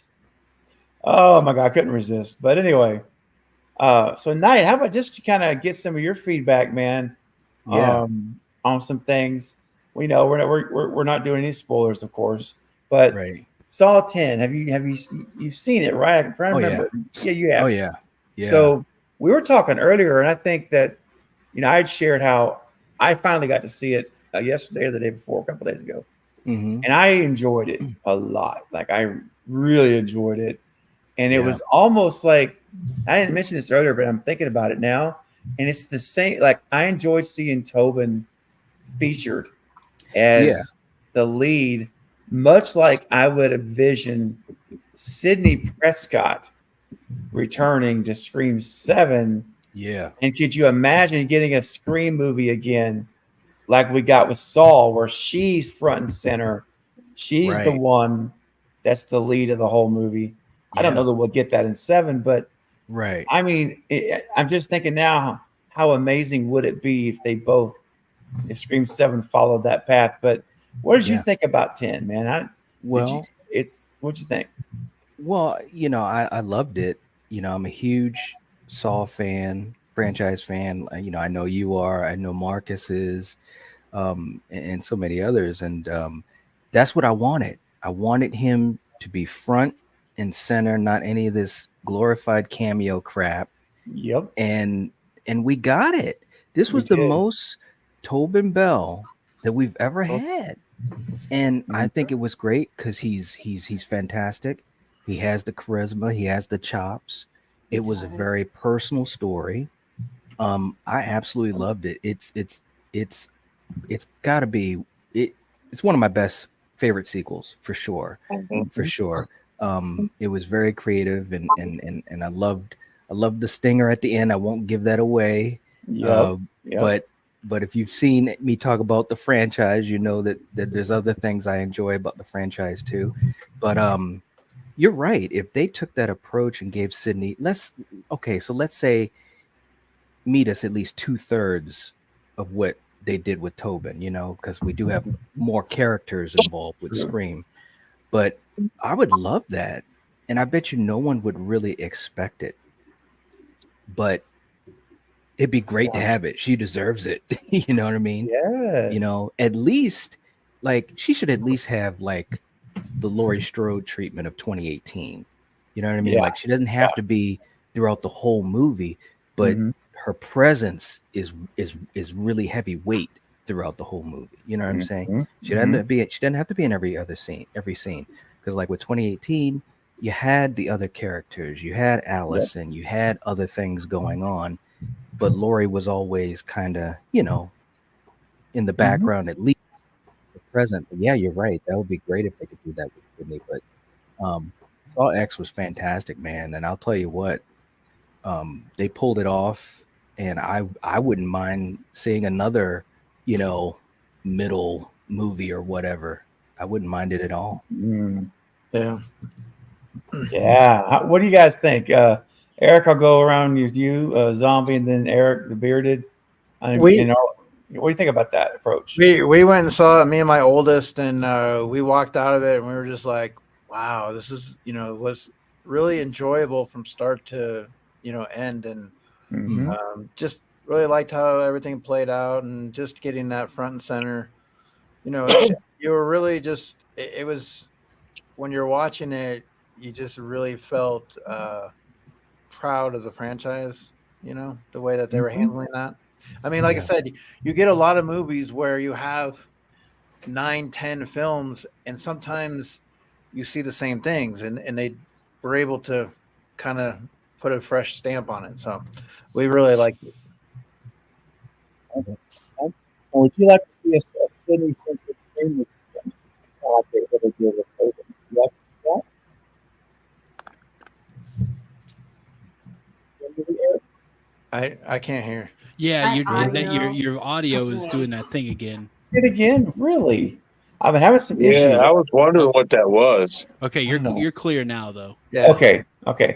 So Eric, would you like to see a Sydney-centric film in the Scream movie again, like we saw with Tobin and Saul? Would you like to see that approach? It would actually kind of be cool to have, like, say, Ghostface trapped some of the main characters and drew Sydney out, and she had to go kind of like absolutely. And even if you kind of pushed it off, like maybe you finished the story with Sam and Tara, and then you kind of had 8 be that Sydney, standout film, you could, something like that. But I think it'd be really cool.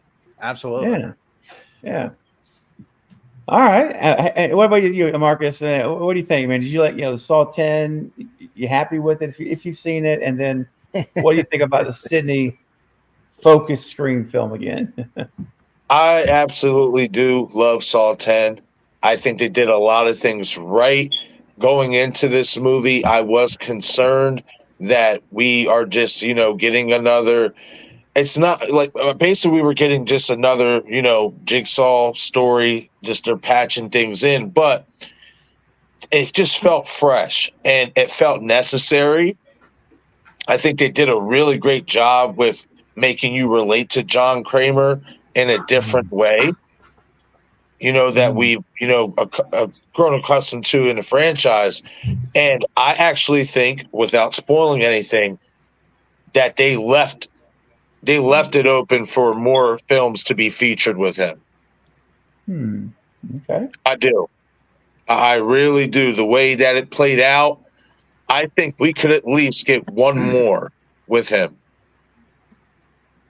Wow. I wouldn't complain if they did it right. I wouldn't complain at all. Right. They did this one really well. Yeah. They did. Yeah, man. And then now, I think now to answer your question about Sydney, I wouldn't be against that. I wouldn't be against that at all, especially being that she wasn't in the last one. I just would want it to be written right. I would want it to have purpose. And I think that's what a lot of us want. If you're gonna bring back Nev in a Scream movie, let her have some purpose. Let her just not be there just to be there. Right. Yep. Exactly right, man. I agree. All right. Polar, your thoughts? And Sydney returning? Yeah, on Sydney returning like as a focal point, and then if you saw Saw 10 or not. You haven't seen it. That's right. But that's right. You guys have pumped me up for the next Saw, so I am excited that I can rent it now at home. Yes. Because I think you're I'm safe. a homebody. I am. I know what I am. That's all right. But yeah, no, dude, if they even did just any movie with her in it, I'm going to eat it off because she's the queen. She is. So yes, I hope they refocus and give us a Sydney storyline for the next movie. 100%. Me too. I'm not going to complain unless they kill her off, and then I'm out. I'm done. Yeah. I think you and a legion of others, I think, would join you. Riot. Yes, that's right. All right, Eric, I know you're getting ready to head out, Bearded. So, before you head out, what would you think about the scenarios there? Well, first off, I got to gush about Saw X some more. It was absolutely amazing. Absolutely love Saw X. I just want to say, without giving anything away, Carlos is the man. Yes. Like, bro, when it got to that, I'm like, yep. Like that was a scenario where first of all, I'm not on John Kramer's side ever at all. Like, I've literally never been, you go, Jigsaw, you're doing the right thing. Never once. In that scenario, I'm like, this is the first time where I've been like, you're going to do the right thing. Like, you're doing the right thing. But then I'm like, he had other plans. He's like, no, we'll do this together. Bro, that scene, when I saw that, I'm like, I cheered for him. That's the first time I've cheered in my head. Like, okay, cool. Because, like, Yeah. I think they do such a good job of giving you someone worse than Jigsaw, so you actually want it to happen. Like that. This is one of the few times throughout the series where I'm like, this person deserves the scenario where they're in. Yeah, that's a There's good been point. very few of those. That's The a good majority point. of people, like John Kramer tests, is because he has something against them. He wants revenge. They did something to him in some way, and maybe they just need like some help. Right. But he decides, no, you're gonna have to cut your limb off and sear it on this broken bone. No, so anyways, absolutely loved. And speaking of, I think that it hasn't been confirmed, but there's rumors of 2 more Saw movies. Let's One of go. them that would be another like in between movie, and then actually one of them that would be a full on prequel. Wow. So it would be interesting to get a full blown prequel where we actually like go back to John Kramer as a teenager, or when he's in Home 17. Alone. Yeah. I was just about to say, so we see him as Macaulay Culkin in Home Alone. I mean, I love that my, theory. oh my The gosh, best theory ever because it the works. Home Alone. Anyway, so too big. it hasn't been confirmed, but there was like it was floating out there, but then Viewer Anon posted like there's been no confirmation from the studios about this. So fingers crossed. Though, I absolutely would love it. But in terms of the Scream scenario, hell yes. Get rid of the Carpenter sisters. I love them. I think they had a perfect conclusion to their story at the end of Scream 6. If you want to continue with the Carpenter sisters, make them the opening kill of Scream 7, and then it go right back to Sydney. They can die in saw traps, right? Bro, what if you get like an opening kill and then you see it's John Kramer takes the mask off? Oh no! Oh boy, that'd be something else. That'd be something. He does else. this and turns into this guy.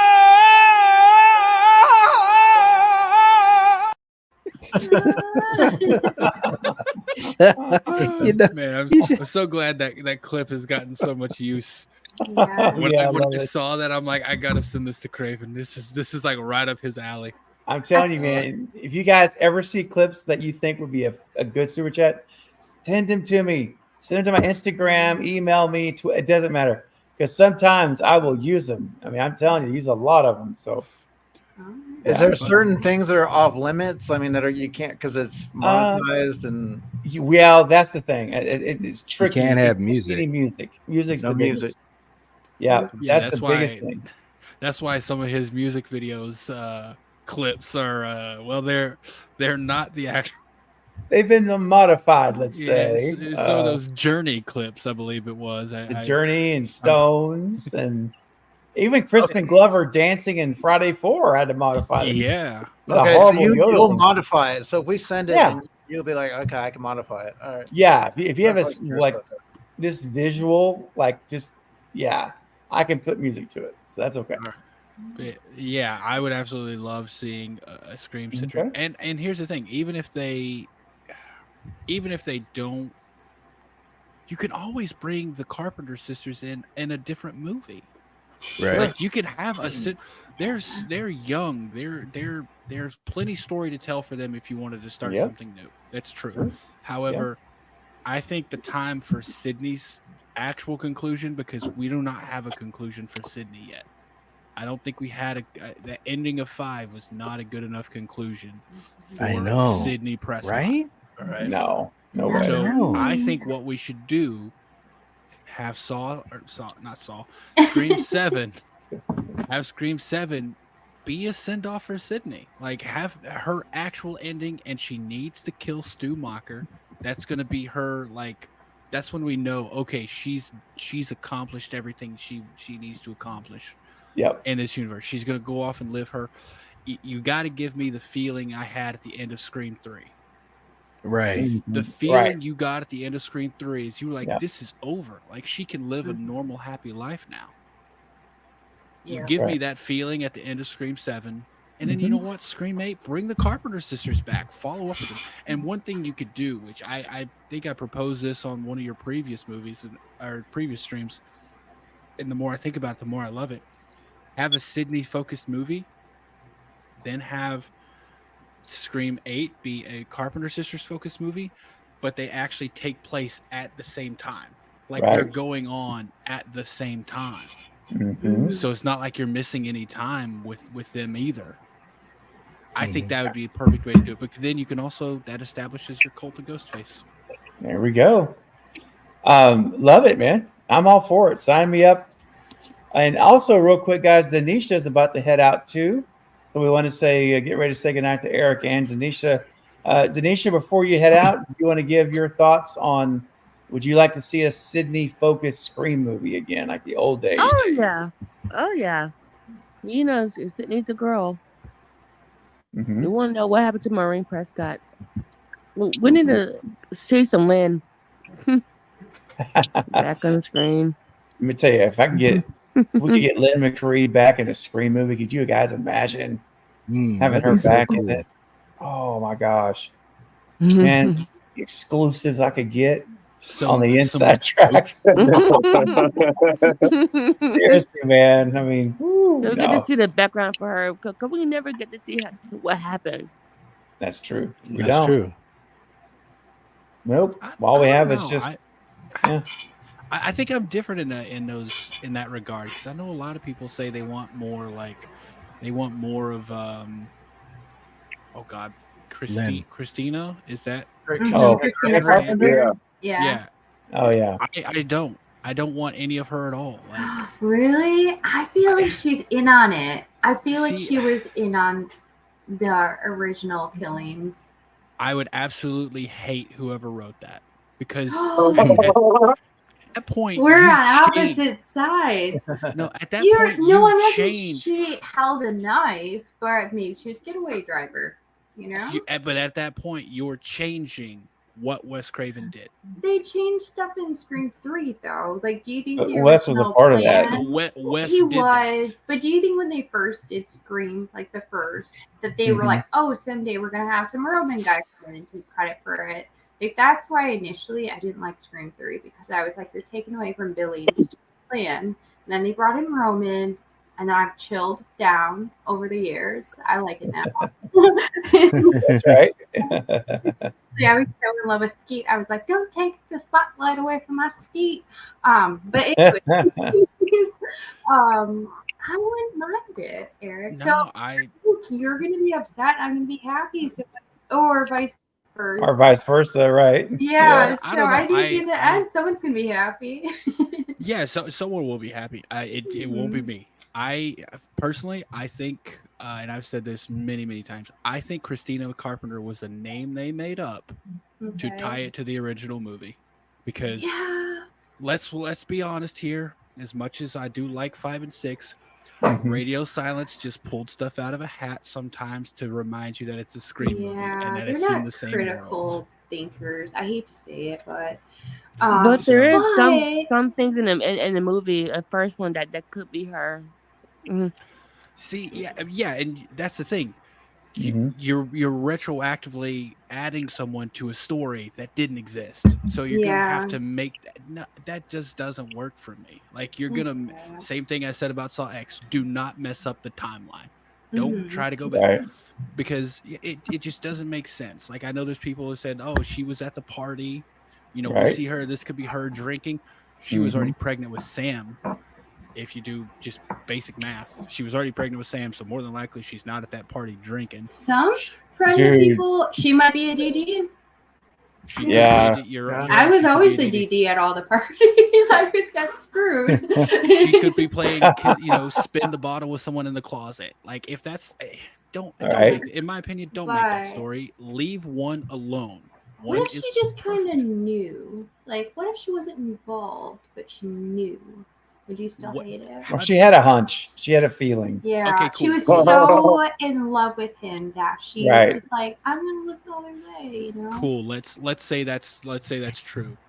Is that fitting enough for her to be in the movie to take screen time away from someone else? No.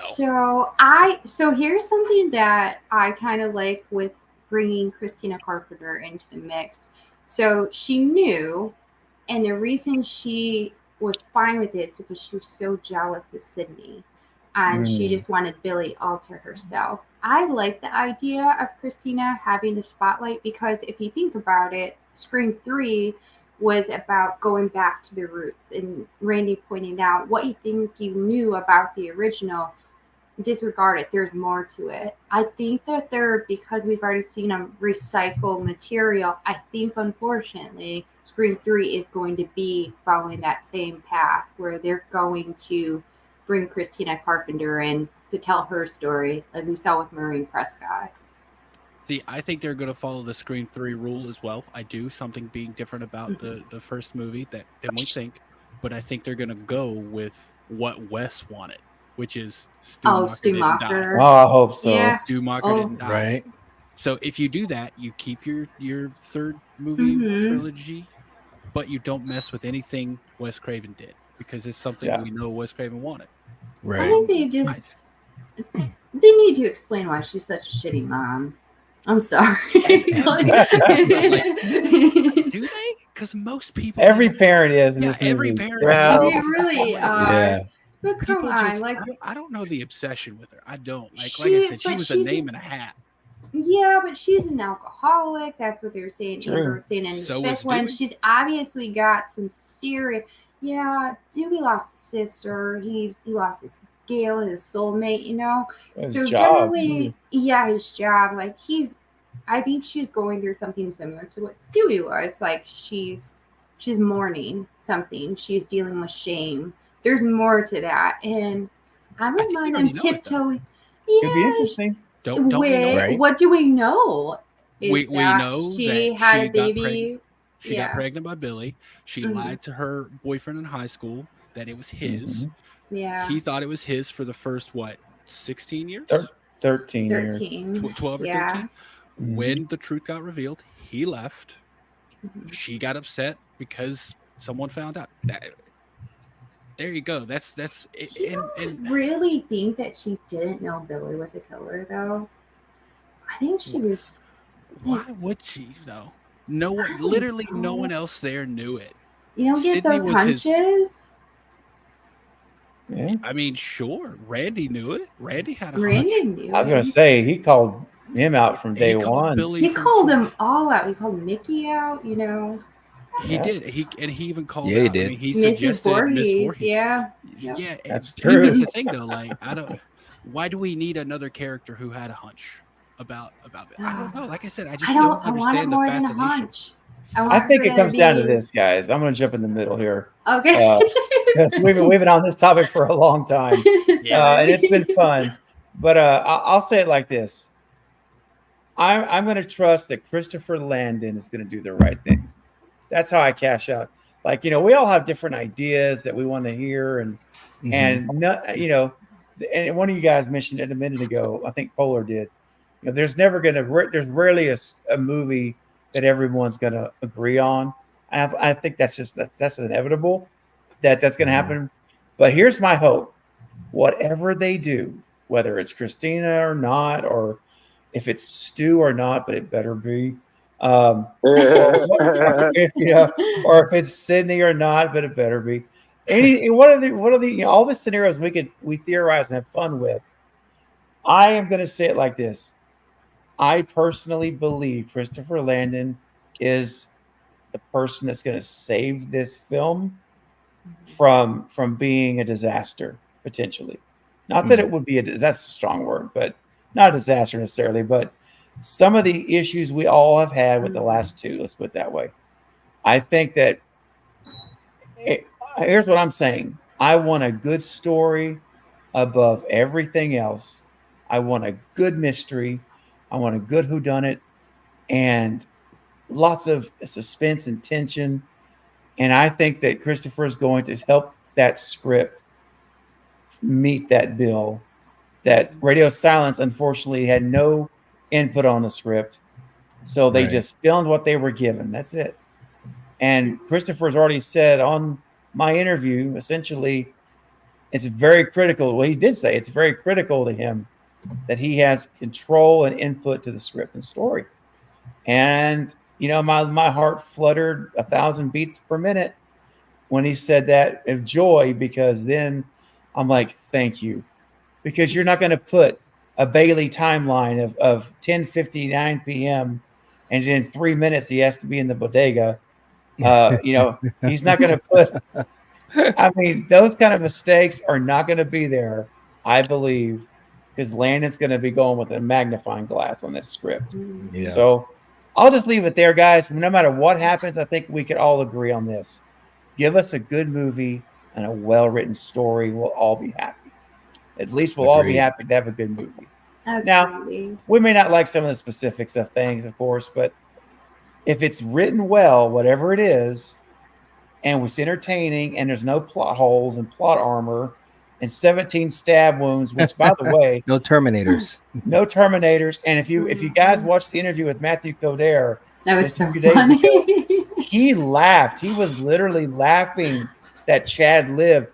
And he's like, that was funny. I know. It's like, well, he said it was a unsuccessful Ghostface, or Ghostface failed, and I was like, oh, right. I know. And of course, my thought was, and of course, I was going to be very careful. But my thought to him was, dude, it wasn't that you failed. It was the writers failed you. It wasn't you. And now, guys, we've all met Matthew and Max, the two ghost faces in the movie. And so when we watch that Chad attack, we know Max and Max. That's Max and Matthew there, doing the work, doing the deed. Yep. But he was literally laughing that Chad lived, and we were all feeling the same way. Yeah. It's like, yes, he gets it. He knows what's up. So didn't also Radio Silence said something about what's her name, the Samara Weaving. They said she was cringing at her dialogue during her phone call and stuff. Like in the, I'm not sure if anyone else heard that, but like in the the commentary, they were saying her reactions were like legitimate because she was cringing at her dialogue. Why? What was wrong with the dialogue? I'm just curious. Like, she was actually cringing as she was talking in the movie.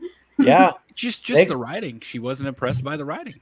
Yeah. Wow. They claimed that was her actual first reaction to the script.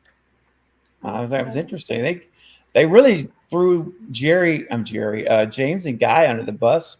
So they knew they weren't coming back, so they didn't hold back. And so anyway, I feel like her dialogue wasn't bad. Yeah, some of the stuff she's saying about it just seems kind of like film school elitist a little bit. Oh, like Mindy's kind of. speech. Mindy's dialogue was so bad. I just skip that. I skip it altogether. I skip it. It doesn't exist to me. Yeah, it's rough. It's rough. Poor Jasmine, because she's a good actress. She's so good. I know, and she's stuck with those lines. She's got to deliver them, and And I guess Radio Silence was saying more, over the top. Go, more. You want to know something I do? This is totally crazy, but it's something I do. If there's something like that, like I have my own Eric cut of Scream 6. I loaded it. I'm not even kidding. I loaded it into like a movie editor, and I cut things out that I don't like. No. There you go. Mindy's scene in the park does not exist when I watch the movie. I appreciate. I think that's awesome, dude. Go you, Eric. So it's really cool if you get like the extended cut of movies, because then you can like make your like a director's cut. You can kind of cut your own scenes together. Yeah, so I do that. So I have several scenes several movies like that where I just if there's something in the movie that bothers me that much, because literally Mindy's speech just absolutely so painful. It's like in the movie for me, like it's like hitting a brick wall. Like I'm just done after that.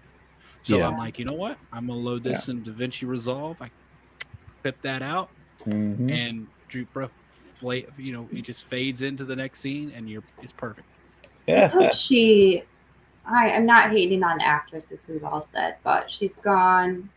She's opening kill, or they give someone else the opportunity to deliver the rules. I really wanted Kirby to deliver the rules in the last one, so she comes back for the next. maybe she'll be the one that gives us the rules because Kirby is the queen next to This is Sydney. something, But you know, this is something where I'm also different because I think it would be really just kind of funny out of pocket if someone started delivering rules in the next movie, like they go into it and then Sydney just like it's just like shut up.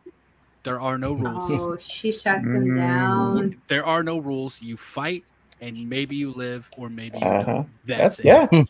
I It That would be cool. I Yeah. would be if Sydney is involved. I would love it. It would be kind of funny if someone like pulls up Google and they're like Googling how to survive a horror movie, and they're just reading out the answers. Right. Or if it is only Mindy goes to deliver the rules and someone else is just like, hey, shut up. You've been wrong both times, and this is kind of like not making sense anymore. You should be that ego should be deflated by now. And she just true. like whoever it is, shut up. This guy got stabbed like 30 times and he's still walking around. Oh, right. Oh, That's gosh, right. Chad. Just, yeah. He's Swiss cheese at this point. Swiss That's cheese, right. Chad. Well, hey guys, I'm gonna get you the super chat. Talking Star Wars sent this in a while back. $5 super chat. Thank you, brother. It's back when we were talking about Saw. I heard rumors we get 2 more Saw movies, a sequel to Saw 10, and a prequel answering what happened to Hoffman after Saw 7. Oh, there you go. Yeah, man, that would be cool. So I'm that was the down. rumor that was flying around, and some people even said the studios greenlit it. Like it was going around different social media platforms, but then Viewer Anon picked it up and was like, "Hey, no studios have greenlit this yet." Right. But yeah, I would totally be on. Like I said earlier, I'd totally be on board for that because if I had one complaint about Saw X, there should have been more of one certain charter. Yes. Yeah. I think we know who I'm talking about. So. I do. Yep. I think I do. Yeah, pretty sure. I don't. Well, you gotta see it. Gotta see That's it. why I'm saying it that way because the people who haven't seen it can go enjoy the movie. That's right. Yeah, I'm saying it I'm the excited other to way. watch it, guys. And I will Yeah. rewatch this part of the movie and be like, I know. Exactly. Well, talking Star Wars, thank you for your $5 super chat tonight. I appreciate your support of the channel and for making this stream extra special. Great comments about the potential Saw movies. And, you know, when we get a super chat here at the channel, it makes us all happy. It makes me happy. And it makes us, I think, all want to do a little tropical dance. You know, you just feel it. Something kind of like this.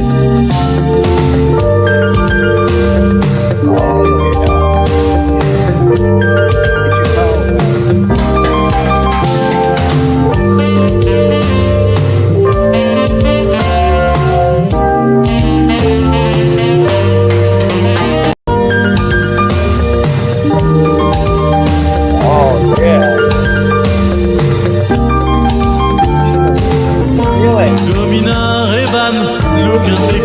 Bro, I just had, you know what we should do one day? We should have a stream where we're in costume, but all the costumes have to be themed around super chat clips. Oh my So gosh. like I'd be the shirtless dude with I'd get a hat that says Rudy on it. And then like someone could be the girl with the we should all do Dude. I just think it'd be hilarious. Someone could be the thigh grabbing I want to screamer. be the biscuit lady. Oh, There you yes. go. See, Yes. that would be so fun, especially if you didn't tell anyone. Like you just find your favorite super chat clip and you come as a Gosh. surprise in that costume. Well, we know Brett would be spicy mustard. He's already got Would that. definitely be spicy That's mustard. right. Dice's There would be comment. some kind of workplace safety. I was gonna say, yeah, you gotta get like a hard hat, some one of these. Get a hard hat and have like a fake. I get an image of a fake what are they? A forklift over here on the side, so it looks like it's coming after me. Oh my god. Oh, dude. What in the bed bath and bad taste? Oh man. All right, I do actually have to go now. So Hi, Eric. All right. Good Hi, job. Eric. Hi, Eric. Thank you so much, buddy. once Good to see again, you. congrats on 11K. We'll be celebrating 12 by the end of the year at the very Oh. latest. Thank you, man. I appreciate that. And thanks for Yeah. everything that you've done and do, my friend. You're awesome and you're a great, really good friend, buddy. You know that. You're And I all very appreciate welcome. you. Thank you so And much. I'm still waiting on my 10K ghost phase, just so you know. Yes, okay. So I'm waiting on the addresses of the stuff from Halloween Fest 2, and then I've got everything all together. It's going to go out as soon as I get the addresses for Halloween Fest 2. So Yep. But all that stuff that you put together was amazing. Like, I mean, just the hard work, everything you put into it, like it was just absolutely like, okay, Yes, I hope sir. my number gets pulled. I hope my number gets pulled. It was amazing. Yes, You really should. You should open up a shop, some kind of Etsy shop, and make some money off of that because it is phenomenal. I appreciate that. I do actually have an Etsy shop. I just haven't really put anything on it and advertised it. So I got to get it fully like set up with some stuff. I got some projects in the works that I'm going to list up there, and I'll start advertising it. If people want it, they can have it. Definitely. Cool. Definitely. And also want to say goodnight to Denisha. She needs to head out as well. So Good night, Denisha, Denisha. thanks for hanging with us tonight. This was a great time. Thank you, Craven. Denisha. Did a wonderful Welcome. job. Denisha. Thank you so Congratulations, much. Craven. Thank you, everyone. Denisha. Bye, guys. Eric, Hi, good guys. night to you Have too, a nice buddy. night, y'all. Bye, Denisha. Good seeing you. All right. And then there were I was just about to say that. That's too funny, man. You beat me to it. That's so cool, man. That's how much time Night and I spend together. Yeah, Eric, I'm coming with that. I'm coming. That's such how much time Night and I spend together. We're at the point now where we're start to already stay and Finish think each other's ahead. sentences. Yes, seriously. Yes. But yeah, we got a giveaway to do tonight still. We're gonna be on for 30 more minutes. That's it. And look here what go ahead and explain again about that awesome Michael Myers. Well, so obviously we had the amazing Halloween Fest 2 with all the great streams and stuff like that. And so I just wanted to kind of, in honor of your 11K, I wanted to be able to give something away. So I have the black light Michael Myers, that you can eat. I usually take these out. They're usually pretty cool taken out, but you can leave it in. It's up to you. But you have obviously, good artwork there. Very cool. Yeah. In this bucket, I have some candy corn. Okay. The candy corn. And what we'll do is whoever gets the correct guess, whether it's chat, panel, whatever, they would win the prize. So basically, I've already messaged Steven with the amount that's in there, so he would know. I got it. And but that is what I'm offering. Very nice, Eric. Thank you Very for that. cool. So kind. So guys, we're gonna do the giveaway here in about 15 minutes. So nobody go anywhere. Otherwise, you're gonna miss out on that potentially winning that Funko Pop, Michael Myers. So about 15 minutes, we'll do that, and then we'll start to wind it down. I also want to take a second to mention for everyone, if you've not subscribed to my guests' channels, the Night Watch Zone, I shot him 6 times. And of course, 2 boys and their scary pops, who is, of course, Zombie Experiment for tonight. And I love it.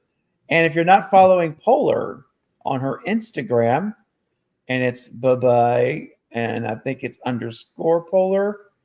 We'll check with her when she gets back. So. But wait, is their name just Polar? Is it just Polar? No, it's No. I think it's bye _Polar. But no, how do you say it, Steven?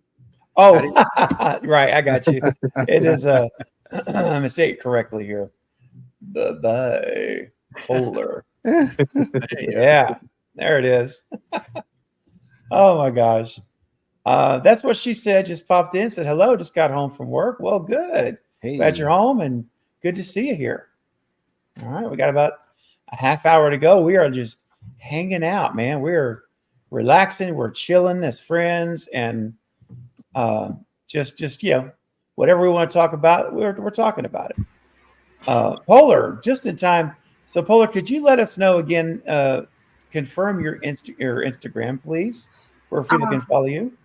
Yeah, so it is bye, one word, _Polar. That's it. We got it right, Knight. Yeah. Woo-hoo. We got it. So make sure and follow her as well to be in on all the ups, all of the latest ups and up and comings and events and personal pictures and the goats and the turtles. The goats. Yes. Ooh, thank you, talking Star Wars 79. Guys, we're so close to hitting our goal. Our goal is 100, and we're just 21 away. That is it. So it's not over yet, guys. We can still do it. We got 30 minutes. It can happen. All right. So, guys, talking about maybe let's take a minute here and I waited to the end to kind of do this just to, because I wanted us to do other things as well. But thinking it back here on the channel, and I know, that all of you guys have been a part of this for a very long time. And it's just such a great thing to know you and have a relationship with you guys. So I'd like to just ask each of you if there's any standout moment, and I know this is probably putting you on the spot, but if it's nothing comes to mind, it's okay. It's not going to hurt my feelings. But I just wanted to ask, in case there was something along these last 2 years that, wherever you came on in the journey, that you remember, or maybe it was just a fond memory or special time. It could be anything, or a funny time, anything at all. Just like to open it up, and because I know he can handle the pressure, I'm letting my buddy Knight, my brother Knight, start us off, and so it gives everybody a little more time. Well, I mean, obviously, and it's not a cheat, but there's been several moments that really come to my mind. I mean, even things like the very first time you live streamed. I'll never forget that. I'll never forget our conversation about it, and I'll never forget, my thoughts about it, which of course I told you, about, this is real, you can do it, and I'm excited for you. And I remember, being in the live chat, and even in that moment, and I know what that's like too, because you don't know until you know, right? Nope, that's right. And I remember just watching it and watching you, and just thinking, yeah, this is going to be all right. This is going to be all right, because you just have a way to connect with people, which is what live streaming is really all about. It doesn't really matter what the topic is, or what we're doing, or which games we might be playing, what movie is out, or anything like that. It's really about how, a host can connect, with the audience, with the panel, with the audience, with the live chat, and to control it, and even then you were able to do it, and it's not easy. And anyone who's done it, true, what I mean. It's not right. easy to do whatsoever. I don't care how many times you do it, the first time or the 2000th time, it's not easy to do. But even that first time, I was like, wow. I remember talking to Coriander. I was like, yeah, he did it. That was cool. So, to think about times like that, and to think about, so many fun times, like parties like tonight, ones in the past, to think about all the great interviews and getting to meet all these wonderful people. And so many of them are just kind people, but you bring that out because you have to interview them. You know what I'm saying? Like, it doesn't work well if they're not comfortable with you. If you don't ask the right questions, if you don't control, how it all works. So, as much as, we love Lynn, and getting to meet Christopher was great, and Matthew and Max and all these people, just so many people. Yeah. It doesn't work if you're not at a top tier level, and you are.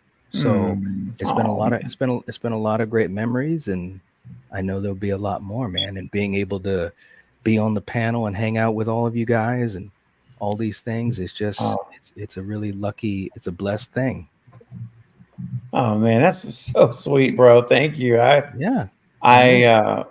mean, man, I kind of went into a time warp when you said my very first stream, because it was my 1,000 subscriber celebration stream. It's the first time I ever live streamed. That's And right. we celebrated 1,000 subs, and I was like, I'm like, there's no way.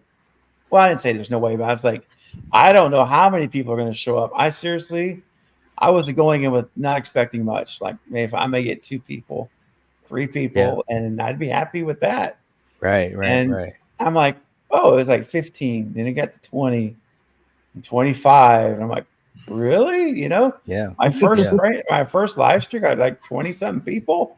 Yeah. And and then I realized that was fun. When I got done, I enjoyed that, actually. So you said it a minute ago, you don't know until you know, That's right. and and that was the 1,000 subscriber celebration, and now here we are at 11. It's just unbelievable. Never would have dreamt it. Never would have never expected it, honestly. Yeah. The odds were so against it happening, astronomical odds against it ever happening. And it just goes to show you, don't get so focused on what the stats tell you, because the stats don't tell the whole story. That's right. Yeah. The stats don't talk about your heart. The stats don't talk about your will. The stats don't talk about, your spiritual strength, and all those important factors, man. So, yeah. Man, that's right. And I want to encourage everybody to always remember that, like, if I had seen the stat where, like, less than 2% of all YouTube users hit 10K, it's like 1.8% ever make it to 10.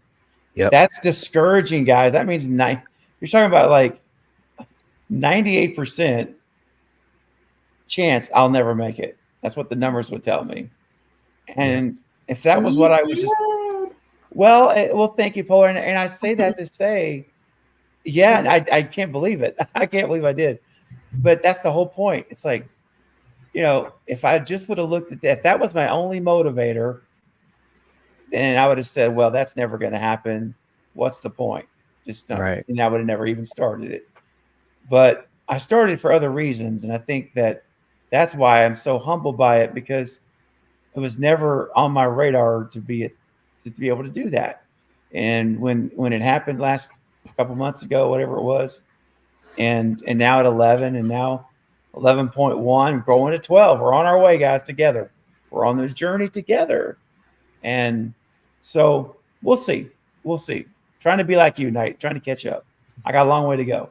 But one of these days. But the point of it is, thank you, man. And I'm just so pleased and grateful that I did this channel, and that this community is what it is, made up of who it is. And man, it's done more. You guys have no idea how much of a life source you all have been to me. And you'll never know. It's impossible. But there's been, there has been some dark days over the last year for me personally. And so you guys have I'm telling you, these relationships that I treasure with each of you, and all the love you've shown me and support you've given me, it has literally helped me stay in the fight. It has literally helped me stay in the fight in the most literal terms I could say. So thank you guys so much, because I can never thank you guys enough. I mean, 11K is not, that's not me. That's you guys. That's you choosing to click that button, to be a part of the community, to show up to these live streams, and be a part of this. And that's nothing I can manufacture. That is you guys.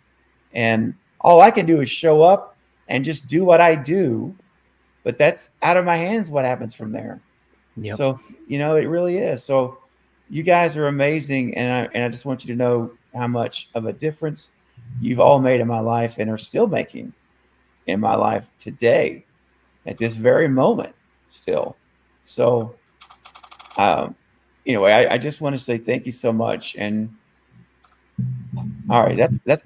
I'll leave it there for now. I just because we only had only one person spoken. I don't. I'm afraid I'm gonna keep going. So, Eric, did you have a memory or a moment that that just kind of like you think about sometimes or remember Well, fondly?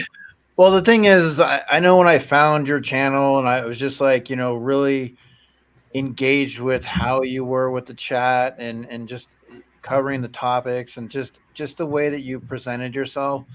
But being able to be at the 10K and be able to Mm-hmm. do that, be part of that too, with Dewey and everything like that, will always be something that I get to, Oh, yes. say, okay, that was a great opportunity for us. And just to just say, you know what, Stephen, there's people that come along in your life that make an impact, and you do that. Like you, honestly, you make an impact to those around you, whether they're in New Jersey, Australia, the UK, you make the impact.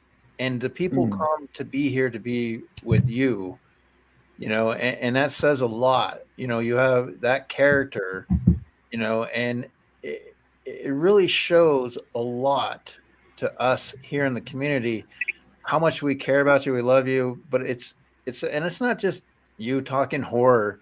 It's Mm-hmm. just how you are in general with everything. You know what I mean? Like you go about Oh, your business and but you also show that you care for the community. And you've had some great friendships that you have continued to build and but those friendships have led into other friendships. yes. We all get to see other sides of a lot of people, and that's what I really love about the community is like Mm-hmm. I'm like, wow, okay, like when Jason was on the stream for the first time watching, or when I would go on a stream, or Marcus is doing his stream and his channel, and Knight's doing Mm-hmm. his thing, you just feel like these people, right? You just feel like you're part of their world, and that's what you've done. Yes. I mean, that you've kind of woven a lot of channels together, and True. and it's Mm-hmm. not just sure we all like horror movies, but some of us have different opinions about different stuff. But when we get together and when everybody comes in, it's a great place to be. It feels like it's home, you know. Mm. And Man. that's the way I look at it. And I can't always come in the chats, or like I've been taking on a second Yeah. job, so I've been really busy with Sure. certain things. But I always love to catch a little bit here and there. I might be driving and catching some, or I try to get as many of the Yeah. views that you can and stuff. But Oh. I just think that 11K should easily be 21K. I mean, it's just there's that many more people that have yet to discover you. You know. Oh man. Well, Eric, thank you. That is really nice, and it means so much to me, man. It seriously does, and I'm so thankful for our relationship and friendship that we started, and we were able to start communicating privately, and still to this day, and uh, the whole everything you guys have done, talking about the 10K, the pulling together for the Dewey David Arquette thing was just so mind blowing. It still is. I absolutely love it, and the book, every just those things, like completely would never dream. Like I don't expect anything like that, and and other things that you've done as well, and what I'm talking about. It humbles me, man, and I just want to say thank you so much that I haven't said this in a while, but I'm going to say it tonight. For those of you who've been here for a while, you'll recognize the saying, but I'm so thankful that you found my little speck of sand on this huge beach called YouTube and chose to stick around and to be a part of it, not just to pop in and pop out, leave your business card, and just, I'm here and I'm gone. But the fact that you know what, you came in and you said, I'm here and I'm still here and I'm still here. And that, my friend, helps to it just helps when you see folks with different activities and behaviors. You remember those that really were there. And I can say that for everybody on this panel. All of you apply to this. And Eric, you're one of those people that it just took off running. And I thank you, man. And I appreciate you. And I know that life is busy for both of us. You've got other jobs. And, you know, I'm always like a chicken with my head cut off. But I'll tell you, when we are able to communicate and have those moments and DMs, they're special and they mean a lot to me. And yeah, I don't know how you do it sometimes. I really don't. I mean, it's strange. You know, it's like, I'm like, do you sleep? Like, you know, not much, brother. No, I don't think he does. No, he doesn't. I think I turned off my laptop at 4:20 this morning to try to finally sleep. It's just, but you know what? I enjoy doing it, but I also hear Knight's voice in the back of my head saying, "Be careful, man. Be careful, buddy. Slow down." Yes, you know, slow it's down. That's me down. too. I get so mama bear with you. Oh, Like when you're like, I've streamed 7 days this week. I'm like, how? Why? Right? Take a Yes. break. Right. That's right. Tomorrow's day 6. Monday will be day 7 with Dwight Little. Just saying, if I were in Texas, I would be coming over to your house and taking your laptop. Like, no electronics. You go to your bedroom. Right. You take I that love nap. it. That's great. Laptop is in timeout. Yeah. I would so Believe me, mama bear you. I think. Hey, listen. I think the laptop would appreciate that. I think that poor thing is. Oh, It's so probably tired of me. overheating every day. Oh, you're gonna see Polar is gonna come busting in with her goats. You know, she's gonna They will smash it. No They'll tear it mercy. up. I'm probably cool a little bit, Onyx. That's what they do. That's so funny. Oh, dang. Oh, my gosh. Marcus, man, we go back a ways too, bro. Now we're going on almost 2 years. Almost 2 years back when there was no channel. It was just I shot him 6 times. Yep. And Marcus I mean, anything stick out, brother, over our 2 years now and counting that almost 2 years? Where do we start? I mean, the 5 with the 7 in the morning 5K stream or something like that. Oh yeah. my gosh, yes, the 5K. The 5K was a legendary. That was actually at that. Were you there, Polar? You were there, right? I was. Yeah, I thought Polar was there. Yeah. That was my first stream ever. Like first time I ever went on YouTube. Like you threw me in. You're like, you're coming. Yep. Yeah, that was my first stream too. Oh, but was it? Okay. yes. Oh my god. Yep. I didn't even stream on my channel at that point. Before that. Mm-hmm.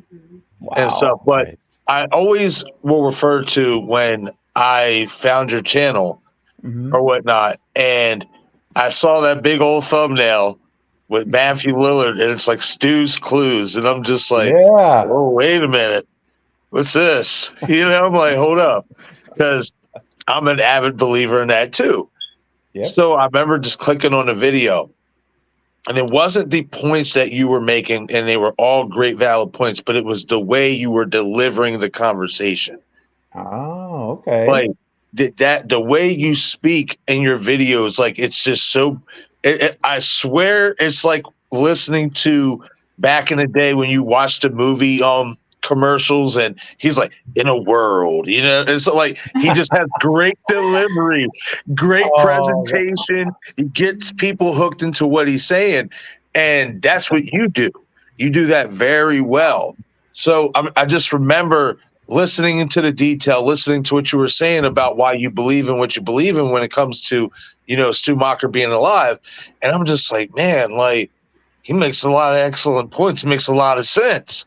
Let me click on his channel and stuff, and then just other content you started to drop, and it just morphed for me and stuff, and then it gave me the belief along the way, like, man, I'm a huge fan of horror. I grew up on horror movies. You know what I mean? Let me dip my toes in the sand and see if I can do this, and stuff. And you just basically, and it's just like, if I believe what Eric said, you brought everybody together. You brought everybody together, and that to me is the number one thing that I will always hold dear to my heart and remember in our journey together and our friendship, is that you literally bring everyone together. And you don't really see that a lot, especially on this platform when it comes to other content creators. We've talked about it many times. Just some content creators just don't like to put in work together or don't really like to conversate with each other. And you've made it to where it's like, not only is it acceptable, not only is it cool, but you want to conversate with other people, because we all have so many great ideas and so many great opinions on how we view the same movie or whatever movie we're talking about. And I feel like there definitely should be a lot more dialogue and conversation in society like that today, communication and stuff like that. So you've always done a great job with bringing people together, my friend, and just grinding, man. Like the way you grind, for your channel and just for everybody and stuff, like it's honestly second to none, man. Like, you put in that work, man. Like we were just saying, like sometimes it's like, man, does he get sleep? I know. So, but in all honesty, all of these, memories, live streams that I've been able to, be a part of in the panel or in the chat, they're all memorable because, like you said, man, like we're leaving a legacy in our imprint here on the platform. That's right. And stuff like, so it's just like, man, it's surreal, man, in all honesty. And I will throw this in there because this is another, great one, because it just always fills my heart. Your reaction is when I asked Max Lafayette that question. And I knew it when I sent that super chat, and I said, if he answers the way that we believe he's going to answer, I cannot wait to see Steven's reaction. And when he basically said, "Oh yeah, they told me to do it like that," and you just was like fist bumping and everything, I loved it. It was just so good. Yes, that was so awesome, Polar. I'm telling you, I'm like, look at Marcus firing across the bow with the perfect shot with this super chat, and it was such a creative way, like because I knew where you were going immediately when I read it. I responded like, great question. Yeah, it was perfect. It's like, did radio silence direct you to put the knife over your head, or is that something you just did on your own? And he was like, oh no, they were very clear. They directed me, we want you to put the knife over your head. And I was like, oh my gosh, this is it right there. It was part of the plan, and in Gail's apartment. And so that nod to Stu Mocker was intentional. It's beautiful. And it was so amazing. Man. So Marcus, that might go. I'm telling you, that might be the best super chat question I've ever asked someone on an interview. Fantastic. I really do. Yes. Straight shooter. Straight up. I'm going to put up there with the question. I think the question I'm most proud of, if that's the right way to say it, that I've ever asked in an interview was with Christopher Landon, because I worked this out very carefully to make sure I could get the question answered in a way that would reflect on Scream 7 too. And it's an honest question, and it's a legit question. But when I asked him, I'm looking over your career, you've had a part in writing, a hand in writing all of the movies, or most of the movies you directed, and and had a part of. How important is it for you to have a hand in the writing or the script writing or the story for the movies you make? And of course, I'm on pins and friggin' needles because I'm like, I want to hear him say it, please. And when he came back and said, "Oh, it's actually pretty critical that I'm involved with the script," and all I wanted to do was shout. I just wanted to go because inside I was going, yes. I was crying. Oh man! I was like, no more holes in the script. What? I know. Is that too much to ask for? Exactly. Right. I literally was thinking our franchise is saved. Scream has been saved. Yeah, it's no longer possible. It was getting to the point where it's becoming a cash grab. So when he said that, I was like, our savior is here. Like, That's you, right. sir. I know. And then his number one goal was that he could come out and sit down with all of us fans in the theater and love what we see on the screen. That's what he wants. And bro, and I will tell you all this. I don't know if I told you, some of you may or may not know this, but before that, when we were backstage and it was just him and I said, now, Christopher, I said, I'm going to say something now. And it's Scream 7 related. I'm not expecting an answer. I don't want you to answer. It's like totally cool. While I have this opportunity one-on-one, I just want to say, if there's any way possible, you could bring Matthew Lillard back for Stu Macher to come in Scream 7. I said, you would make so many of us happy. And then, of course, he laughed. And I said, I am the conductor of the Stu train. I'm a Stu truther. I believe he's alive. And I said, if you could bring him in, it would be amazing. And he laughed and he said, well, I can tell you, I'm good friends with Matthew Lillard. I said, oh.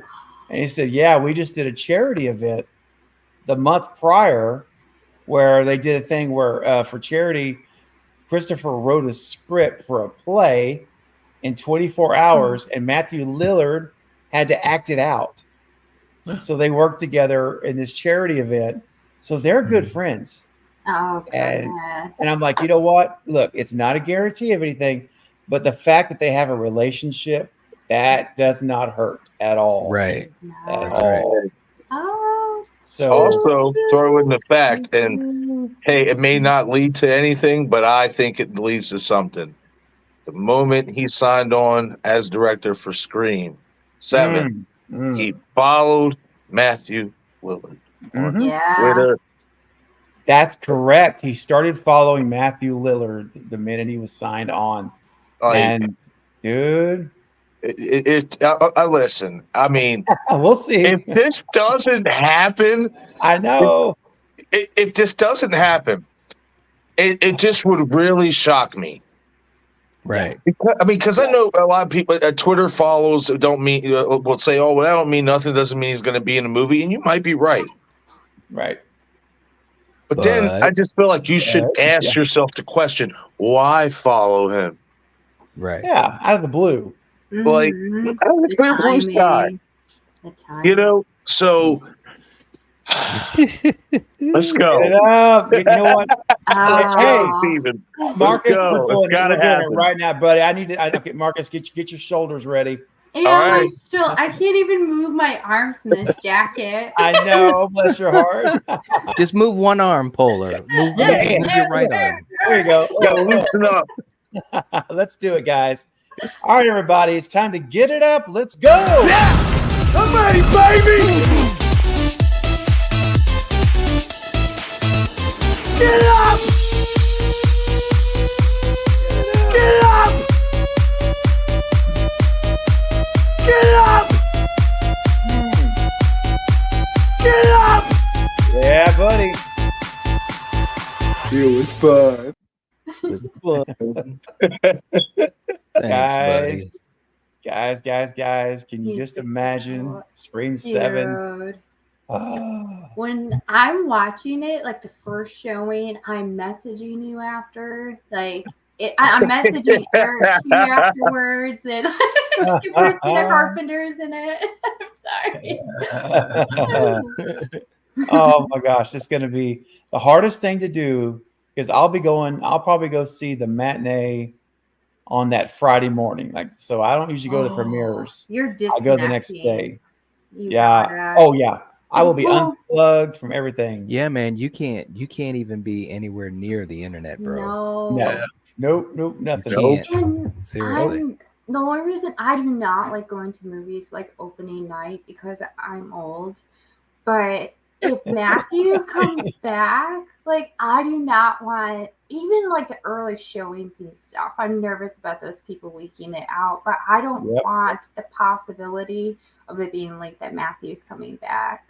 Well, yeah. No, I know. But you did the leak in a trailer, though. I mean, like, you know how they. I'm not watching the trailer. I'm not doing it. I'm down. I mean, they showed us 2 Ghostface, right? I mean, yeah, they did. They did. They are so bad about that. They really are. Can you guys make your own like Scream, trailer for us, and I'll just watch it. Be like, Cooler, just so you know, this is what happens. And then you take out every possible spoiler because goodness, they love to spoil their movies. Right. And it's They really frustrating. do. It's like you don't have to sell it to me. You don't even have to release the trailer. I'm there. I'm there. Right. That's right.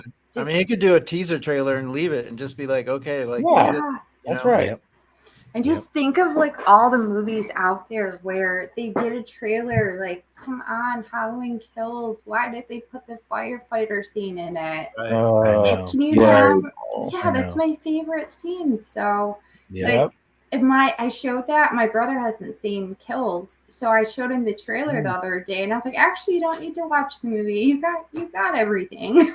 But that movie. Oh, I love that movie though. I love I love that movie. That movie is like top 5 for me. Yeah, me too. Me too. Yeah, I love Kills so much. It's actually probably my 3rd favorite Halloween movie. Mm-hmm. But You're all right. That's right. 4 is number 2. Wow, that's a solid ranking right there. I don't blame you. I know someone here on the panel who's going to be here to watch a certain interview on Monday night. Yes, I am. I will too. I can do like, bless your heart. Everything about your movie was perfection outside of that mask, but I can see past it. Yeah, that's right. 100%. I didn't get to see the movie yet, and I do want to watch Natty Knox. But when I heard he was directing that movie, and I heard that Danielle Harris is going to be in that movie, I instantly, 1, got goosebumps, and then 2, I'm like, this could be the, this could be what could lead into him possibly coming back for Halloween and bringing Danielle with him, because this was the first time they did a film together since Halloween 4. Yep. Right. That's right. And as soon as I saw that, I was just like, okay, we got to make this happen. Like, there's now that he's back with Natty Knox, he's back in the horror game and stuff. I really do believe that there's a big possibility he might want to come back for another Halloween. And I would be so down for that because, like I said earlier, I'm excited for that interview because I feel like, when it came to bringing Michael Myers back and bringing that ambiance of what we know as the Halloween franchise and the original film, I feel like he, out of all these other directors that have came back and done Halloween movies, he hit the nail on the head. Yeah. Like his Halloween 4 was so good. And that's right, man, let's go. I love 4. So good. It was such a good movie, and some of that is an absolute reflection on Dwight Little, the director. I mean, that's a big part of it, and I just can't imagine if they announced, Halloween whatever, Dwight H. Little return. Oh, it's starting to muffle again a little bit, Steven. Your audio, went out a little bit. Is it that still that we sounds got weird. you? Do we need to send it back? It should be under warranty. Well, I think There it we might go. be mine. Is that all right? Yeah. Now it's good. Now it's good. Testing. Okay. You're good now. All right. Yeah, maybe this laptop. I got to I figure wonder out. if it was your internet even. I don't know. My internet is full right now. I'm full strength, but it's like a echo, but it's a distant echo, if that makes any sense. It's well, like he's talking at the other side of a hallway to us. These headphones are starting to, part of the cord is starting to rip coil. Oh no. And so it might be my headphones, my headset. Oh no. Well, anyway, but it would be awesome though if we hear the next Halloween movie is announced by Malik Akkad. We're bringing Dwight Little back to the franchise, and Dude, I'd be that so would be happy. amazing. I'd be so Yes. glad. Oh man, Especially that for- would be so good. Dude, and if our interview goes well and we get along, we have a good rapport, then I'll start a relationship with Dwight. And I'm gonna, dude, you know what I'm gonna ask the guy? If it all goes well, I'm asking him if Dwight would come back and watch Halloween 4. Yes, Oh, dude. yes. I will be crying. 100%. Oh yeah, and I'm gonna, and I'll ask him too. I'll say, listen, if there's anyone else that we'd like to bring, Danielle Harris wants to come, or if Alan B. McElroy. Yeah, the cast members, anybody, they're welcome to join us. And So- Yes. If they, like, my hopes with the new Halloween relaunch is that they're going to take on the Halloween 4 timeline and stuff. So it just makes sense to have him. It just makes so much sense. It really does. Bring Yeah. back Jamie Lloyd. Give it to us. yeah. Hey, just real quick, Kenny had mentioned Stu's not coming back because a TV fell and said, Kenny, I understand how it appears that way. I know, I get it, but I'm going to send you because I know you're fairly new to the channel. So I don't think I've talked about this since you've been joining us for streams. There's a video I need you to watch on my channel. And in fact, Knight was one of the people here. See if I can get it up. Can you get it, Polar? Thank you, if you can. It's called The People versus Stu Macher. Yes. And it is an event, not even a video, it's an event.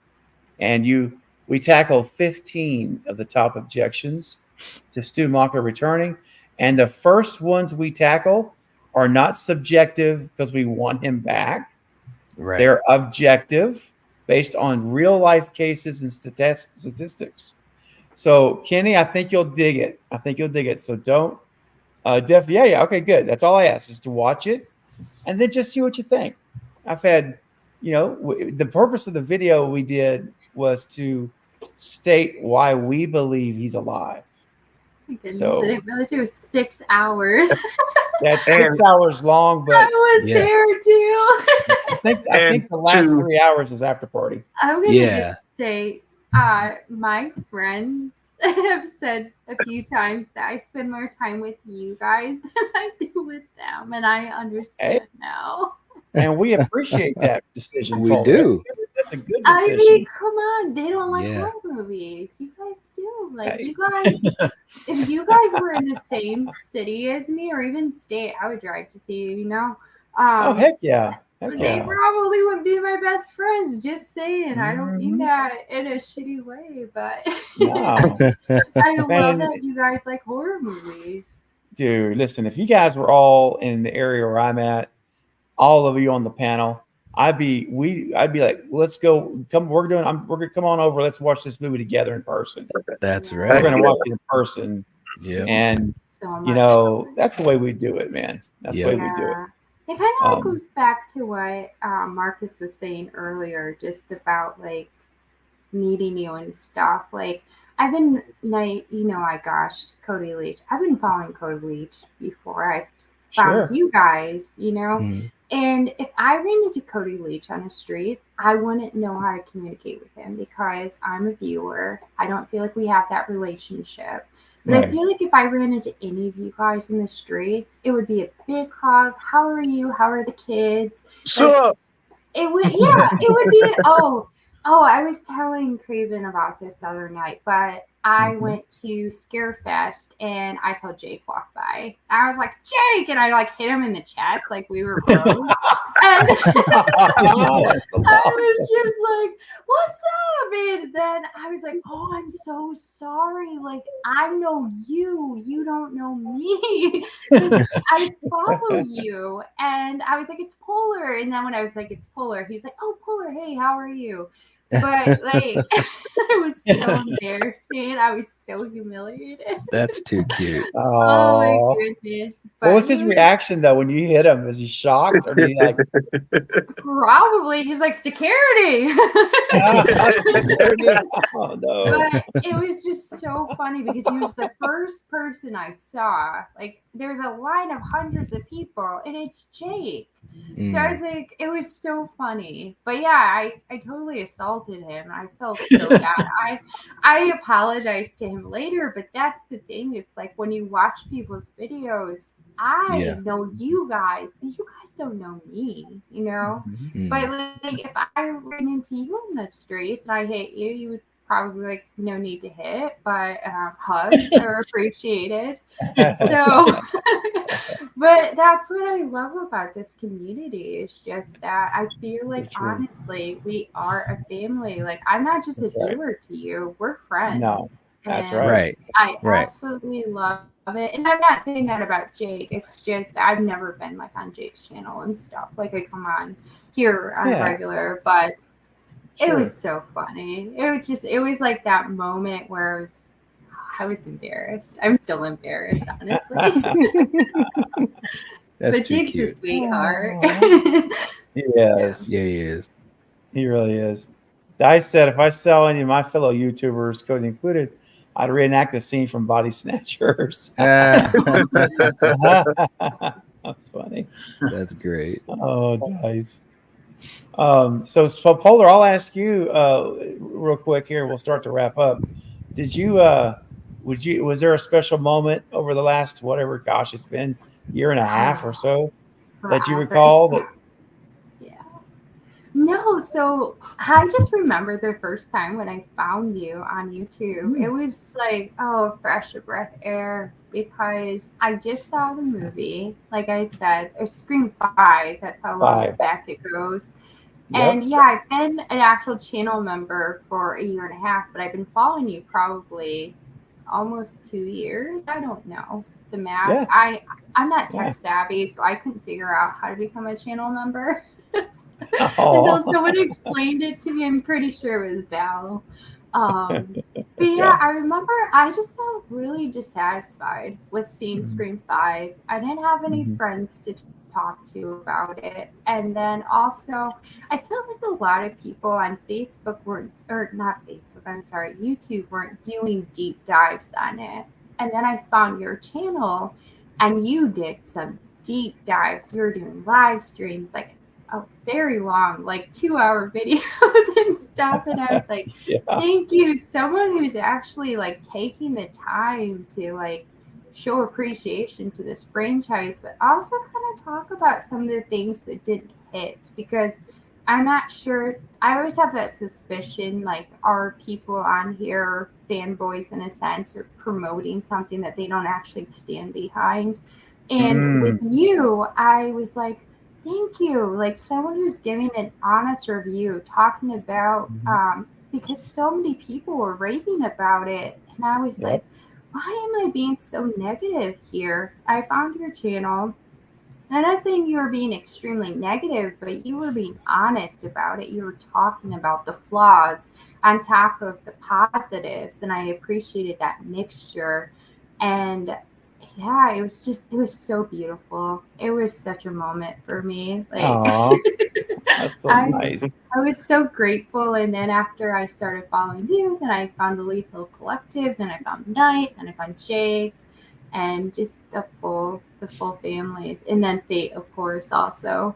But yeah, so it's great, and it is seriously like it's a community here. I've met so many friends because of you guys, like all of you. Marcus, I'm so happy you're back, buddy. But yeah, I understand why my friends get a little jelly because you guys are a priority in my life. I wish I had a little bit more time to dedicate towards reaching out to everyone. I just love everyone here. So thank you. Thank you for introducing me to so many fantastic people.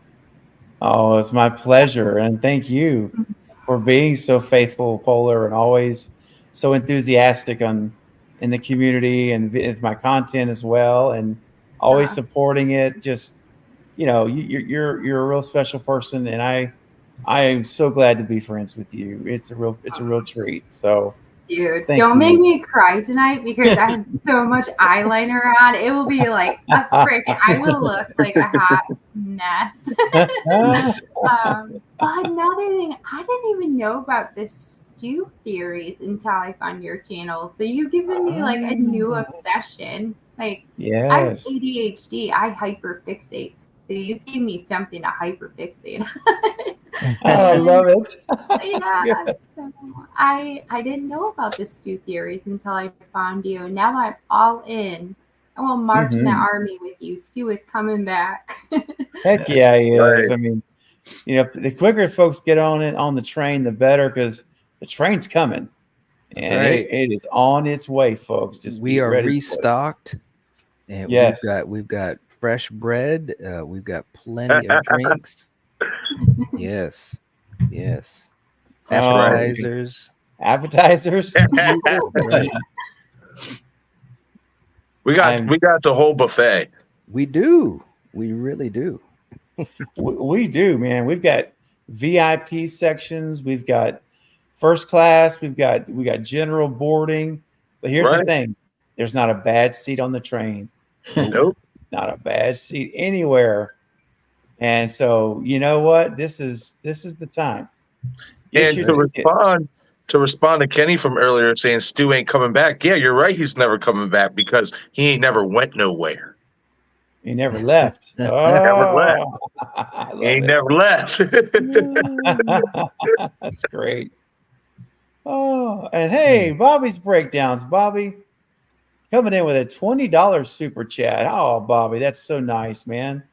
Thank you so much, buddy. He says, hey, Craven, congrats on 11K. I'll see you later today. I know, seriously.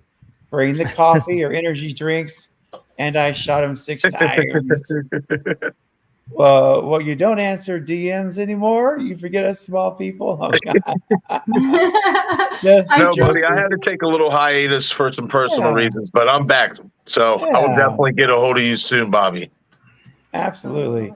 You're the man, Craven. Bobby, thank you, buddy. And yeah, I'll be seeing you over on your channel at 10 a.m. Central in like 10 hours, something like that. We'll be on Bobby's channel streaming for a little bit in the morning before I do my 2 o'clock watch party of Killer Book Club. So it's going to be a very busy Sunday. You double booked. Oh I double booked. Yeah, I did. You know what I love about that title? It sounds like a classic 1980s slasher title. Yeah, Killer Book Club. It does. Yeah. And it's so good, man. I'm telling you, I'm ready to watch it again. I've already seen the movie like 3 times, and that's how much I enjoyed it. And I think tomorrow is number 4. So I'm so ready for tomorrow for you guys to watch it. I hope you guys all can join and queue it up. We'll watch it together, and I'll be asking. I'm definitely going to be a part of that. Oh man, that's so great! I'll be asking. I'll be giving Carlos the floor to walk in. I'll be asking questions as we're seeing different scenes and stuff, and you know how we do it here with the watch parties. So it's gonna be awesome time. But yeah, Bobby, I'll see you in the morning. Before that. And let's see, Bobby, for $20 super chat. That is so kind, and that's worthy of 2 or 3 little clips. So let's play a night. Here's one for you, man. Okay. Sometimes in life, you just got to grab that magic carpet ride and just go with it, man. Oh God. So jump on the carpet and let's take that ride together. Here we go.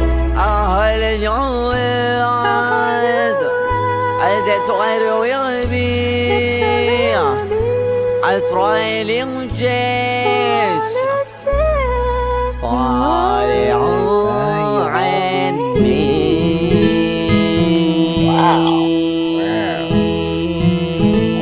Oh, she threw him.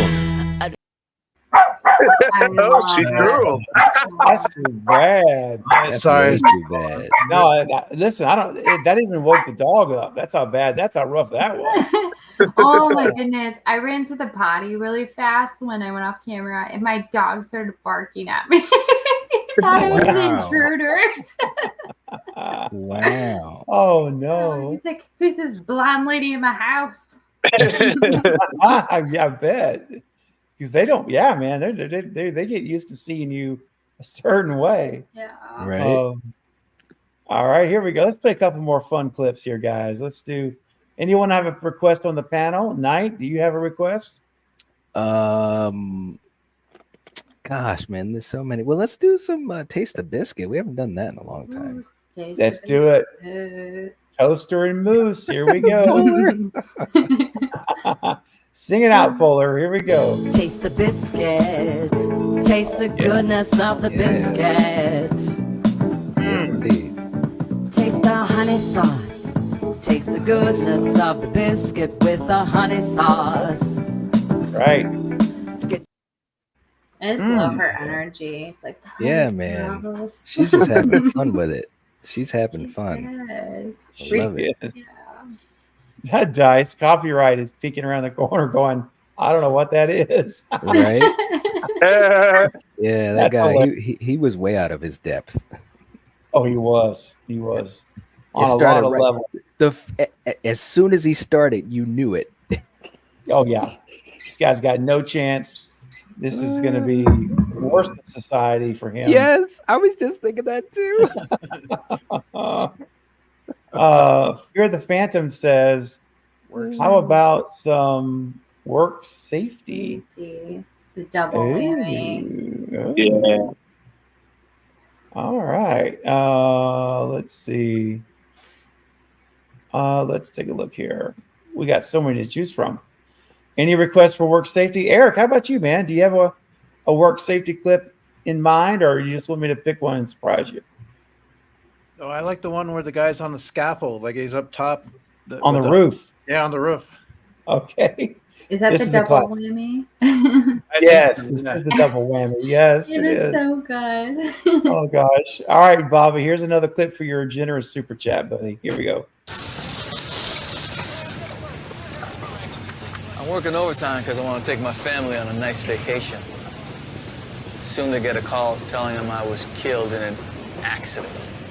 But hey, I'm wearing a busted harness here. And the company should have checked those tanks to... It's been an accident. Oh my gosh. I mean, the timing of that was perfect. How they made that work out. Just where he hits the roof of the truck and all this. It's great stuff. It's good stuff. And when you played that whole new world one, like the first time, the next day at work, like I kept singing it. Like, you know, it kept sticking in my head. Such a Right. Oh, yes. You know, it just stays with you. It, How do you get yeah. Yeah. You don't get a copyright strike for that one? Because the song? Well, I think it's because it's different enough. You wouldn't. Okay. Yeah. You know what I mean? Like, or at least there's the chance that it'll be safe. Okay. You know, it's funny. YouTube is so weird with how they will do claims or strikes. It really is. I mean, Yeah. I've seen and experienced some really weird stuff, man. No Yeah. doubt. Oh, yeah. For sure. Is there like a certain amount of time, like 10 seconds or something, you can have something and it won't get claimed? Or is it They some people think that, but it's not true. Because I've had one on a clip that was maybe 3 seconds worth. Wow. Maybe. Maybe it's like the popularity of it also. Sometimes. I would Oh, mess yeah. around with Disney. I'm just saying. They're the worst. Disney is. Yeah. Universal is pretty tough too, man. Oh, They are. They are. Yep. Yeah, it's weird because they tell you in the guidelines and stuff that, oh yeah, you can use 30% copyright and 70% your content. And you basically, most of us, from what I see, use about 95% of our content and then maybe throw a sprinkle of copyright, and then we still will get a strike or get notified of a claim or something like that. And it's like, why tell me I can have 30% of it, but when I'm coming in under less that 30%, you still want to hit me with a claim. So that's right. That's right. Exactly. Yeah, I was debating about dressing up as Ariel from Little Mermaid because I totally own that outfit as well. But I would have been so tempted to sing all of her songs that I was like, Right. I'm not gonna get you demonetized tonight. Well, like you can do karaoke, I mean, and sing songs and not get copyrighted. So I mean, we've done that before. Don't tell me that. See, at the same time though, and this is just from what I've seen, like especially with karaoke's or covers, they'll hit you with that too for it. Yep. There's certain karaoke's that will allow you to do it, and there's certain ones that will be basically like an Elvis one or something. But we had in our community they did a karaoke contest. So they had people get together every week and they did like sing-offs and they did karaoke and they were fine. Like, I mean, there was one time where the girl was singing really, really good that they shut the stream down for a little bit. And then they got it back up, but she was singing so good that it made it sound like it was the actual, singer. And so they did shut it down, but then they brought it back up and, and they were fine. The person that ran the stream, they said they went in and talked to YouTube and, it ended up being okay. But yeah, you have your karaoke. And if you think about it, like in the Philippines, they sing all the time.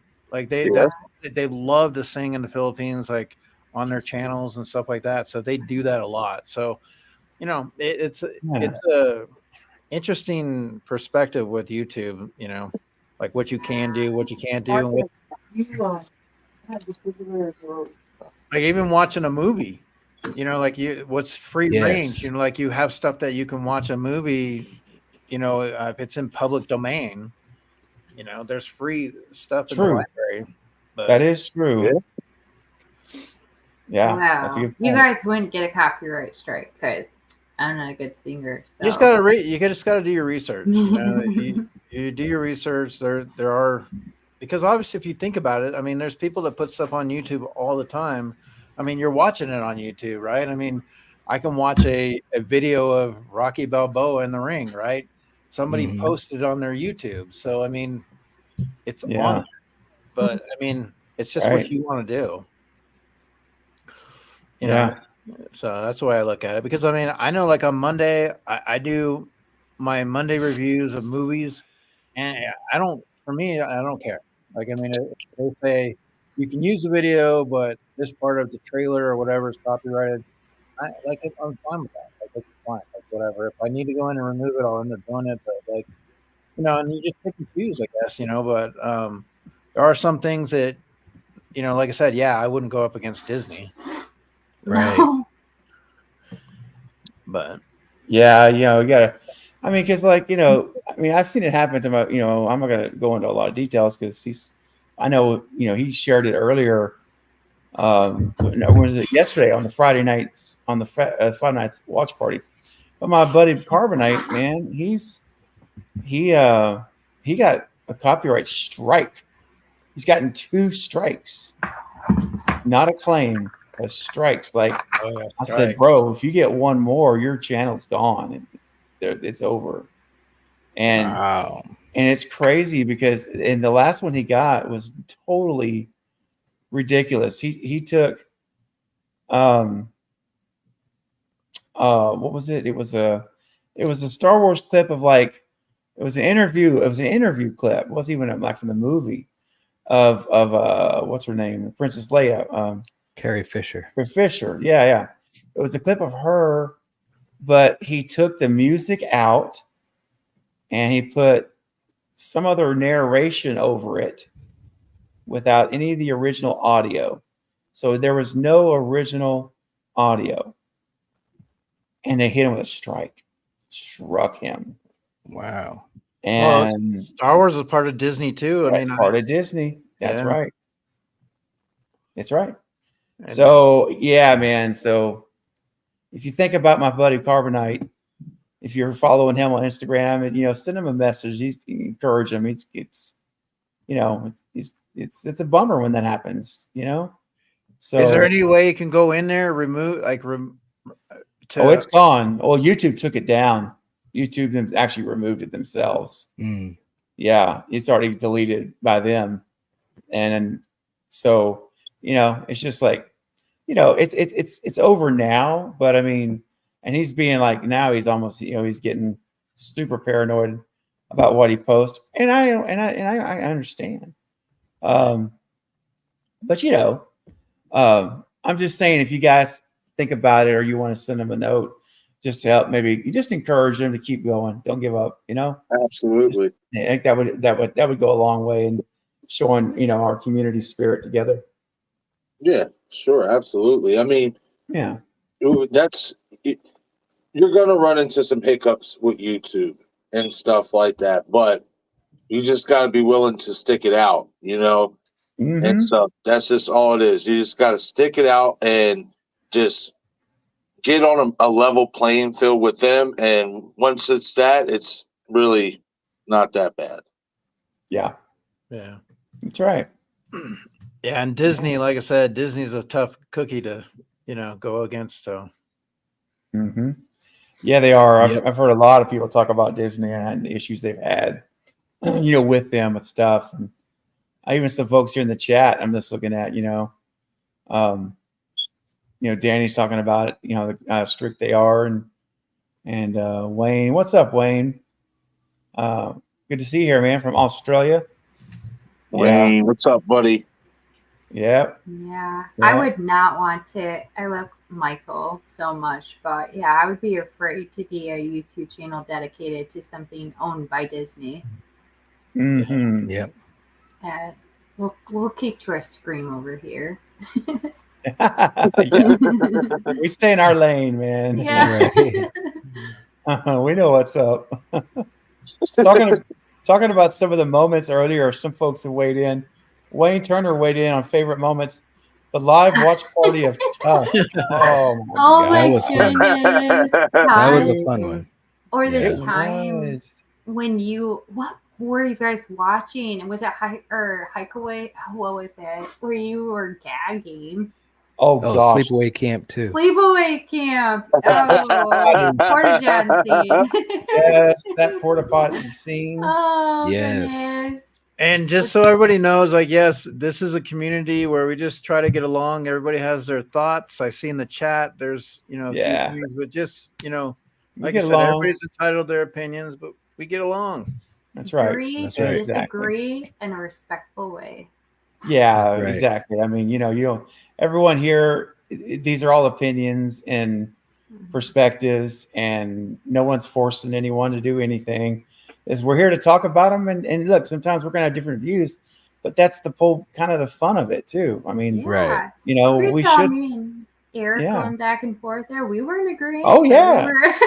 Oh yeah, you guys were very, but you know what? It was respectful though. You guys didn't call each other names. You kept it respectful. It was never rude.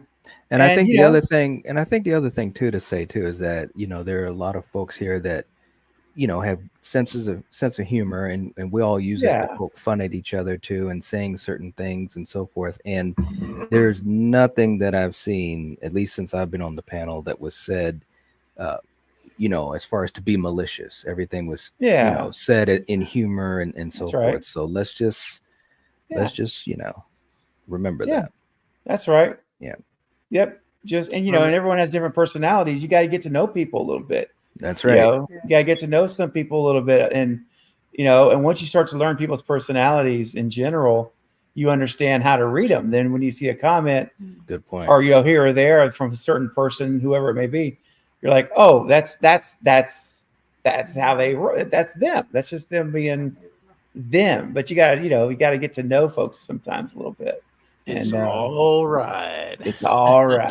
That's right. It is. No, That's I right. am a sarcastic person, so 90% of the chats I just read as them being sarcastic. So Yeah, That's right. exactly. That's right. Yes. It's How it all in rolls. fun, man. Look, everything. Look, I don't Yeah. have a train in my backyard. Mhm. Okay, I hate to break the news Right. to anybody, but I really don't have a train that Oh says my Stu Mocker on it. goodness. You know, Right. I mean, I wouldn't mind having one, but I don't have one. So this is fun. This has been fun. This is like Right. it's to have a good time. That's the whole point. It's just Yeah. we're having a good time. And look, Kidding. Sarah's not on the Stu train. She's on the panel earlier. I don't. Yeah. Doesn't right. change anything. I don't. That's My, right. you know, it didn't. I didn't like all of a sudden stop being free. Oh, how dare Yeah. you, Sarah? I You're said, not on the "Okay." Stu train. You're no longer coming back. That's Put her in the it's box of about. shame. Box of shame and no, it's just Right. you know I respect No. everybody's view, and I never want anyone to have a view they're not passionate about. You know, Exactly. Right. but that also means I express my passion. Exactly. So It's you your know, channel too. it's my channel. I'm going to You're the express exactly what I want to conductor. say, Right. and Right. you know, but I try to always do it in a loving way and a fun Mhm. way, and Yeah. respect is the main thing. I think it's Yeah. as long as Right. everyone stays respectful, everyone's welcome to comment. Yeah. Yeah. But I have a no tolerance policy tonight. If you badmouth my man Chucky, you're going out. Touche. I'm gonna represent my man. That's so good. Oh, there he is. There he is. Wow. Oh, hey, we got a giveaway to do, don't we? Oh Oh, yeah. we Yeah. do. Yeah. Bro, we got to do this. I'll tell you what, I'm going to go back to some of y'all's fond memories. Okay, so Eric, one more time, just for those who may have come in a little late. All right, so Yeah. Halloween, it's Craven Something Scary. They just got done doing Halloween Fest. So I thought I would just kind of give something away. So in this bucket, there's some candy corn. So what we're going to do is have you guess a number. It's going to be between 1 and 100. And whoever's closest to that number, you're going to have an option. So what I did was you have this right here. Okay, so this is a blacklight Michael Myers. Pretty cool, just in honor of the Halloween Fest. Or if you'd want, because you know it's Craven Something Scary, and Craven is dealing with Scream, you can have this choice as well. I will go ahead and send you the Scream 3-pack of pins. Oh, You know, or the Michael Myers. You can choose either one, and then we'll kind of go from there. So. But that's kind of how we're going to do it. It's open to anybody on the panel and the chat. Dude. Don't start guessing yet.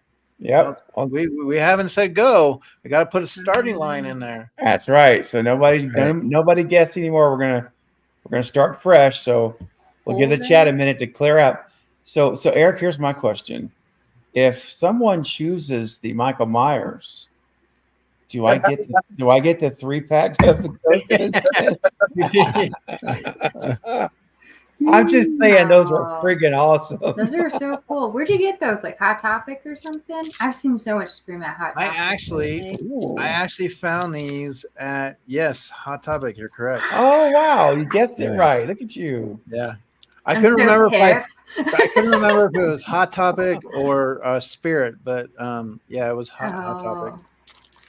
So those are awesome. Yeah, they're both awesome. Like that. Pull back. Pull back. No, guys. Pull back. But right, full retract. Don't give out your answers. That's right. And I found something too for somebody's birthday coming up soon, but I'm not going to show it because I just Okay. But yeah, it was kind of cool, and I was like, I think somebody's having a birthday next month. I'm not sure. I know a guy. Yeah. Nice. My camera's not working right. 22 looks good on you. Just saying, right here. Right here, Eric. I don't know. I wouldn't want to be 22 again. Let's go with like 27. 27? Yeah. Ooh, there you go. 26 maybe. I don't know. But 22, I was still figuring it out. All right. So here we go, guys. So We have so what's the range of numbers, Eric, that we're going to pick from? Don't hang on, guys. We're going to give the range. Yep. So we're going to put a starting line, and the range is from 1 to 100. All right, 1 to 100. And the rules are going to apply like Halloween Fest 2. So it's the first name that I see in my StreamYard system. All right. So if it doesn't match up with the live chat, it's just the way we have to do it to be consistent. All right. Yeah, so because usually you see your name first. I've known that firsthand. I've seen. I'm like, wait a minute, I said that first. How'd that happen? Right. But Yep. yeah, it's always what we go by in the StreamYard. That's right. That's exactly right. So just keep that in mind, guys. If we're going to go with what I see first, and then that's going to be the one that we're going to declare the winner. Okay. So here we go. We're ready to start? Let's go. Starting now between 1 and 100. Let's go, guys, as fast as you can get it in. Thank you. I don't have my sound effects. I'd be hitting them right now. All right, they're coming in. Haven't see it yet. Ooh, one of you has been very close. Yeah. One of you. I feel very confident that there's at least one in there. That's a good confidence. I'm even willing to go with 5. Okay. Oh, let's keep it going. Keep going. Oh, man. Boy. I'll put on a little bit of music here for us. There you go. We're gonna sit here all night until someone gets it. I know. It's like, oh my gosh. You got nowhere to be. Sometimes they usually get it fast. Like sometimes it's like, but yeah. I mean, it depends on how many people are in the chat. Can you show it again? I want to hear it too.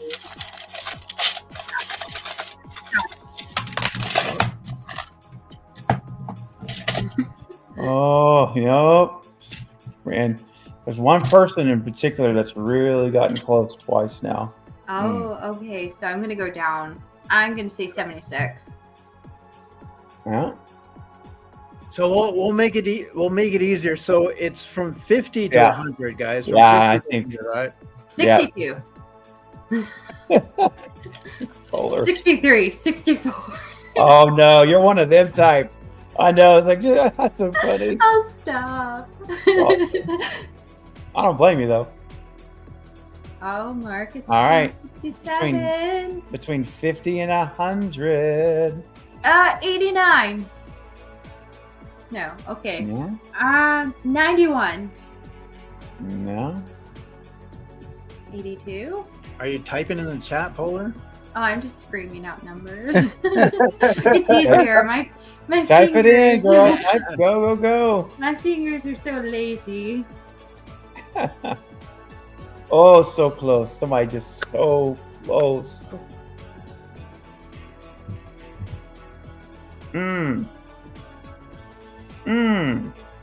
That same person keeps getting so close. I'm like, oh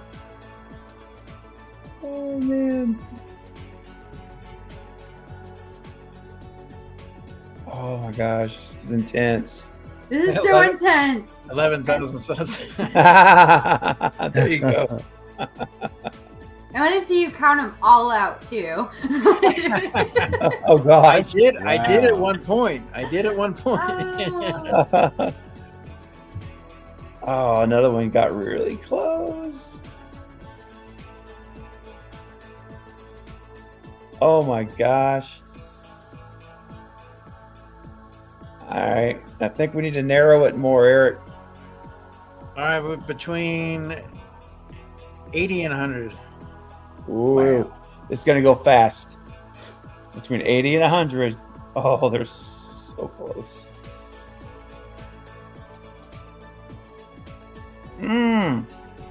Go, Polar, go. It's so hard when you know the answer. It's like kills you. Right? I think Polar said the same number twice. I think I she would has. be surprised. I don't know what I'm doing right now. Oh my gosh, guys. My sausage fingers are at it right now. Come on. Oh, come on, guys. You guys are so close. You're on the cusp. Totally. Oh man. Oh, I see it. Hold on. Let's see. I gotta see it in StreamYard. I'm exhausted. I see it in StreamYard. There it is. All right, there it is. All right, here we go. The winner is. Hold on. Let me go back up. It is Danny Huckins. Got it I at wrote 93. 93 like 4 times. I know you were one away the whole time. Good job, Danny. Yes. Congrats. Good job, Danny. That's what's up. Fear the Phantom also guessed it, but Danny's came in first. It was really close. Great job. That's a good price too.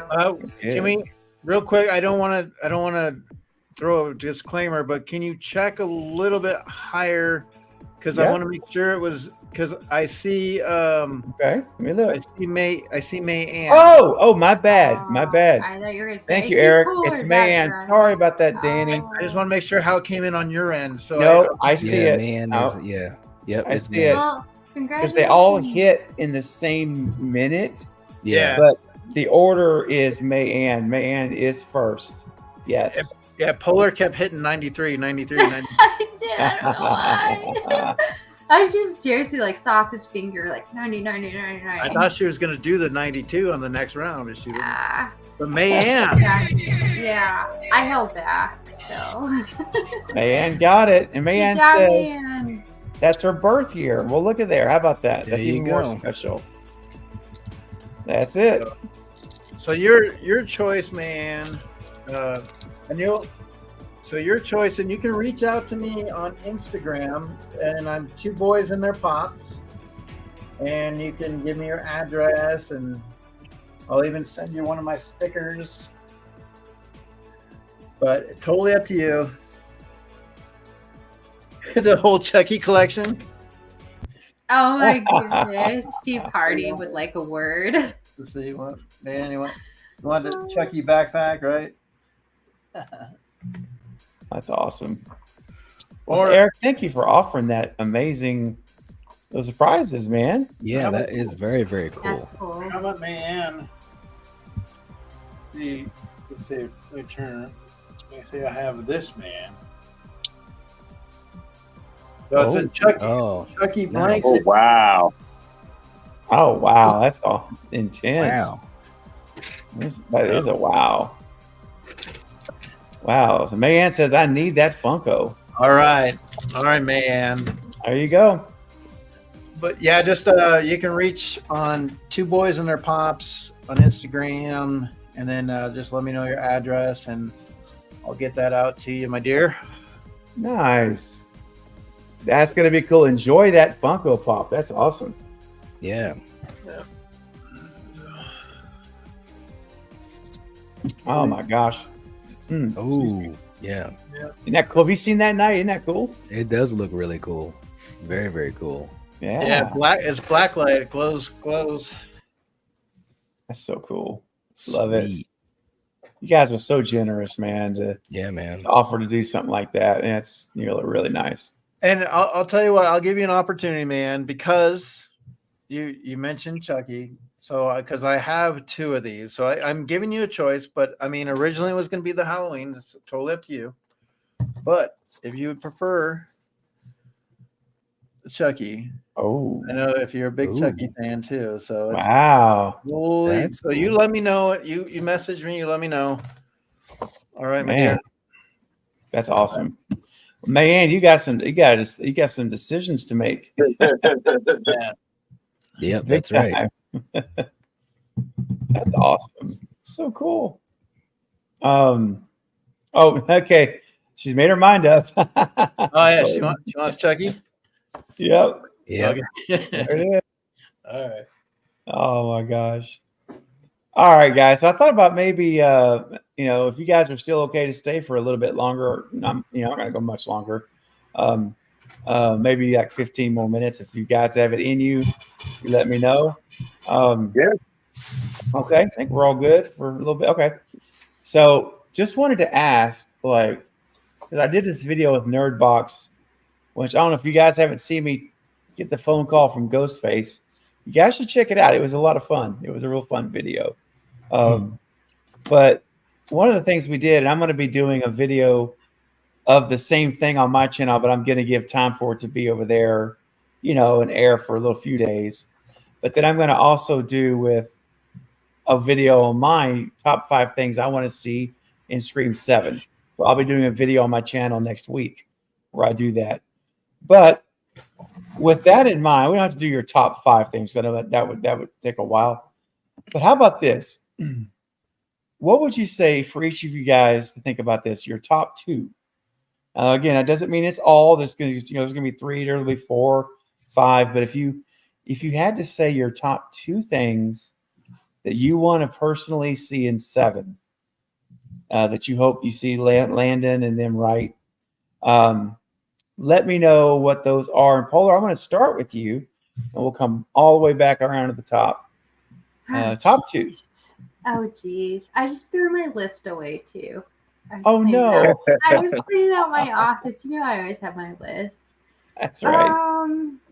So I would like to, the obvious, Stu come back, Sydney come back. I, of course, want that. But what we were talking about earlier, me and Eric, I actually am very interested in Christina Carpenter.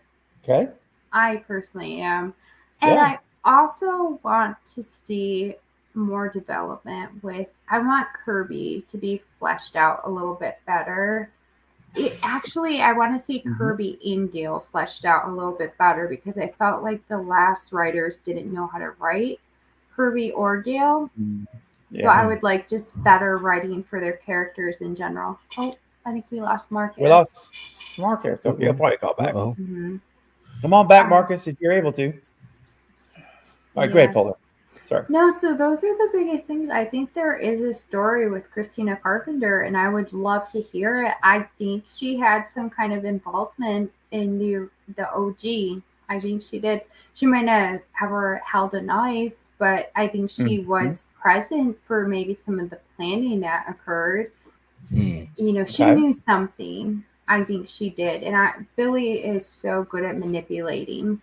So I think that some of the reasons why she is an alcoholic, why she's an absent mother, is because her past is haunting her. And I would like to hear some of that because I want us to go back to the original. And everyone's so let go of Sydney, let go of the past. I think if we do go back to Christina's story, we would be able to bring in Sydney again. And I guess one other thing I really wish that they would go into, I want to see a conversation between Sydney and Sam where they talk about Billy and really go into that. Because I felt like it was something that was just like, it was almost like a nod. Like, oh, you're Billy's daughter. Right. And then they moved on. There's a conversation there. And Billy, he's a horrible person. He killed Sydney's mom. He killed so many people. But Sam's really struck me the fact that her father was a serial killer and she thinks she's a bad seed. I want Sydney to have a conversation with her that says something along the lines of, he wasn't all bad. He did have some positive features to him, and that's why she loved him. Sydney loved him. Okay, she loved what she knew of him. So I would appreciate an honest conversation where Cindy tells her, maybe you picked up the good sides of Billy and you didn't get any of those negative sides, because those negative sides were probably actually because of trauma. So just something I would like. I just want a conversation between those two where they actually talk about Billy. Okay. Well, I wonder too how long the relationship was, like how long she actually knew Billy, like together, like right. 3 months. Christina? No, Sam. I mean, Sydney. Sydney. They were together for like 2 years, right? For a year, because remember he said they a little bit more they dated for the whole year. Yeah, how messed up that is. She kills her mother Yeah. And then dates the daughter for a year. Yeah. It's so messed up. So It's it so is. messed up. He was a master manipulator. Oh, but, yeah. you know, he charms Sydney, and I really do. I'm like, that's one of the big things I say about Stu is that maybe he's in a rehabilitation center, because I do kind of believe in counseling and stuff with trauma, especially teenagers who have been traumatized. 100%. So I don't know. I'm just like, maybe if Billy got the right therapy, he wouldn't have done what he did. Was he born evil? He claims that the reason he became evil is because his mom abandoned him, you know? Right. So I don't know. I just want them to have a conversation more than what we got in Scream 5. Mm-hmm. Yeah. Yeah. Okay. Well, I'm down with it. Marcus, now how about you, man? Your top maybe 2 things that you hope to see in 7. My number 2 would definitely be better writing. Like that's definitely the number 2. Now I don't know how true this is, but I heard something about there's going to be like 4 writers for this next movie. Well, that's we don't know because Okay. Right See, I now, figured no you would one's give me confirmation on that or not. Yeah, And stuff, no. There's been no announcement of a writer yet. My inside source, last time we talked about this is probably 2 or 3 months ago now. They told me that there's nothing that's indicating to them that James and Guy will not be back. So their opinion was that James and Guy are writing it. However, Christopher Landon is basically confirmed, remember right here, that he will have an input and a say into the story of what we get in that script. So he will be redlining it. He'll be checking in. I can picture him marking, and notes. So I think we're going to get James and Guy, but I think it's going to be the best version of what James and Guy could have written because of Christopher. Okay. And yeah, so that's where we're at as of right now. If any changes, I'll let you know. You know I will, but that's where we're at as of right now. Yeah, it's number 2 would be writing, definitely. I just, I feel like, Polar, said something that kind of spoke to me is, the dialogue in Scream 5 between Sydney and Sam. Like, I always looked at that dialogue as there's got to be something more there, right? Just by basically how I always will say this. Sydney is the only one out of the original core 3 who knew somehow, some way, Billy was Samantha's daughter. The way she approaches it, Gail didn't know that Sam was Billy's daughter at that point. She didn't. Right. So I was always left with that dialogue that we got between them two. Like, okay, there's got to be more here, though, right? You know what I mean? So definitely better writing, tie up some loose ends. We can't have any more mistakes like how Detective Bailey is his fake name, but he works for the NYPD and stuff like that. That stuff doesn't happen in the real world. Oh, it's easy to switch out a body. No, it's not. Right. And my number 1 thing, and you know this, Steven, and obviously I want Stu Mocker back. I am definitely on that Stu train, full force ahead. But you know me, man. I want to double up somehow, some way, by unforeseen, insurmountable circumstances. Yes. You give my boy Charlie Walker his respect. You give him his respect. You pair him up with Stu, maybe whoever else is in the cult, and let's go. Because them two together, in my opinion, I think that's a dream match that a lot of people wouldn't like put together. But there are so many similarities between the two. Charlie was supposed to be the new Stu in Scream 4, and then especially in this current, landscape where we all believe that Richie and Amber were manipulated by somebody in the Stab subreddit. They even say it. Amber even admits to that. In my opinion, who would be better, no other than Charlie Walker, because he knows all about that social media stuff, Cinema Club, the stuff he was doing in Scream 4 with uploading and all that stuff. So he would know how to help Stu reach out to people and gather a cult together. So that would be my number one thing. I know it's very unlikely, but what these last two movies did, and we talk about it all the time, what these last two movies did is show us that anybody who suffers wounds that they should die from is fair game to live. Oh, absolutely. Yeah, that's true. It's fair game to live. That's true. Because Chad got stabbed in the heart. Let's double it up. I say like this: if we want to go out with Scream 7 with a bang, it's supposed to be the new trilogy, what have you. It's cool to have one killer that we assume that is alive and that they could bring them back. How cool would it be if they brought back another old school killer and made it, even though their death seems like, their death is very likely that they died. Somehow they found a way to get creative, keep that person alive while also making the reasoning for how they are alive acceptable. Yeah. Can you imagine, like, in the final scene, let's say, with what you're saying, Marcus, that Stu comes back and Sydney's like, oh my gosh. And then freaking he comes back and Kirby's like, oh my gosh. Yes. Like, multiple traumas right That's there. what I was thinking too, is Kirby. Yep. Yes. Yeah. Absolutely. Like, she just beats the crap out of him. Yep. I mean, listen, however it goes down, because subsequently, if it even does go down that way, or if it's just one in Stu, we all know that that person most likely is going to die. You know what I mean? At the end of this film, they're definitively going to be dead. But let's have fun with this. You know what I mean? Like, let's go out with a bang. Let's double up. Not one, but two old school killers. Because Scream has never had that. They've never had a killer come back that they thought they were dead. We thought they were dead. Yeah.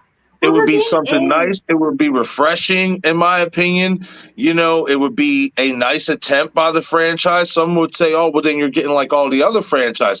Not really, because you can do a one-off of that, and then the next Scream, it's two people completely different that we never seen or don't know much about.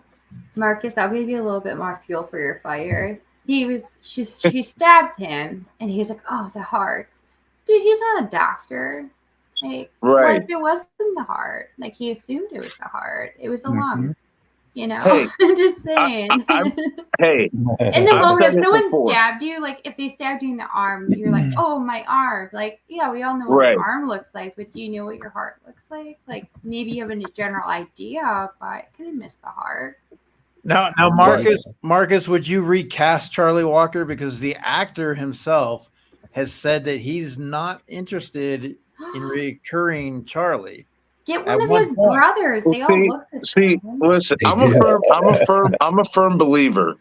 I'm a firm believer that with the right amount of money, not just money, but motivation behind the story. Right. Because I always look at Roy Culkin. I'm a big Roy Culkin fan, and I've watched a lot of his other movies that he's done and stuff like that. And it seems he likes playing an interesting role. He likes being a character that is outside the box. I feel like if you were to represent him with a story for that character that made sense and him coming back, I think he would personally want to do it. And it's a Scream movie. Who wouldn't want to be a part of that? You're going to make a lot of money. You're going to get a lot of exposure. You know what I mean? Like, right. If it makes sense, I can see it happening. You know, if they can't get Roy to do it, then just bring Stu back, because it has to be Roy, in my opinion. It just has to be.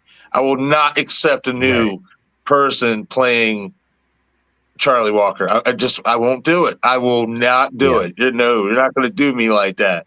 He is Charlie Walker. So, I mean, I hope, though, that he would change his mind. I mean, obviously, I did hear about that's how he feels. all I can hope for as a fan is that they would present a story if it made sense, if that's the direction they wanted to go. He liked it, and he said, "You know what? I'll do it." Yeah. And stuff. That But could that's my happen. top two. Is a way better writing. Please, please, way better writing. And let's mix it up. Let's double it up. Let's bring both Charlie and Stu back and add in some pretty deep. If we're going the cult route, add in some great, likable cult members as well. Not just some. Okay, this is Charlie and Stu. They're obviously nostalgic OG characters, what have you. But put in some other great killers around them that we can be like, man, this cult was really cool. This was a really good idea for them to go in this route. So then you bring back Angelina? I'm not against that.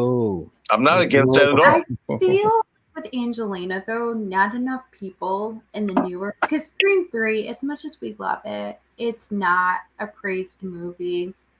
They never called her out as a Scream, an actual ghost face. I don't think people would recognize her, but I think people would recognize Charlie. Do you guys disagree? Come on.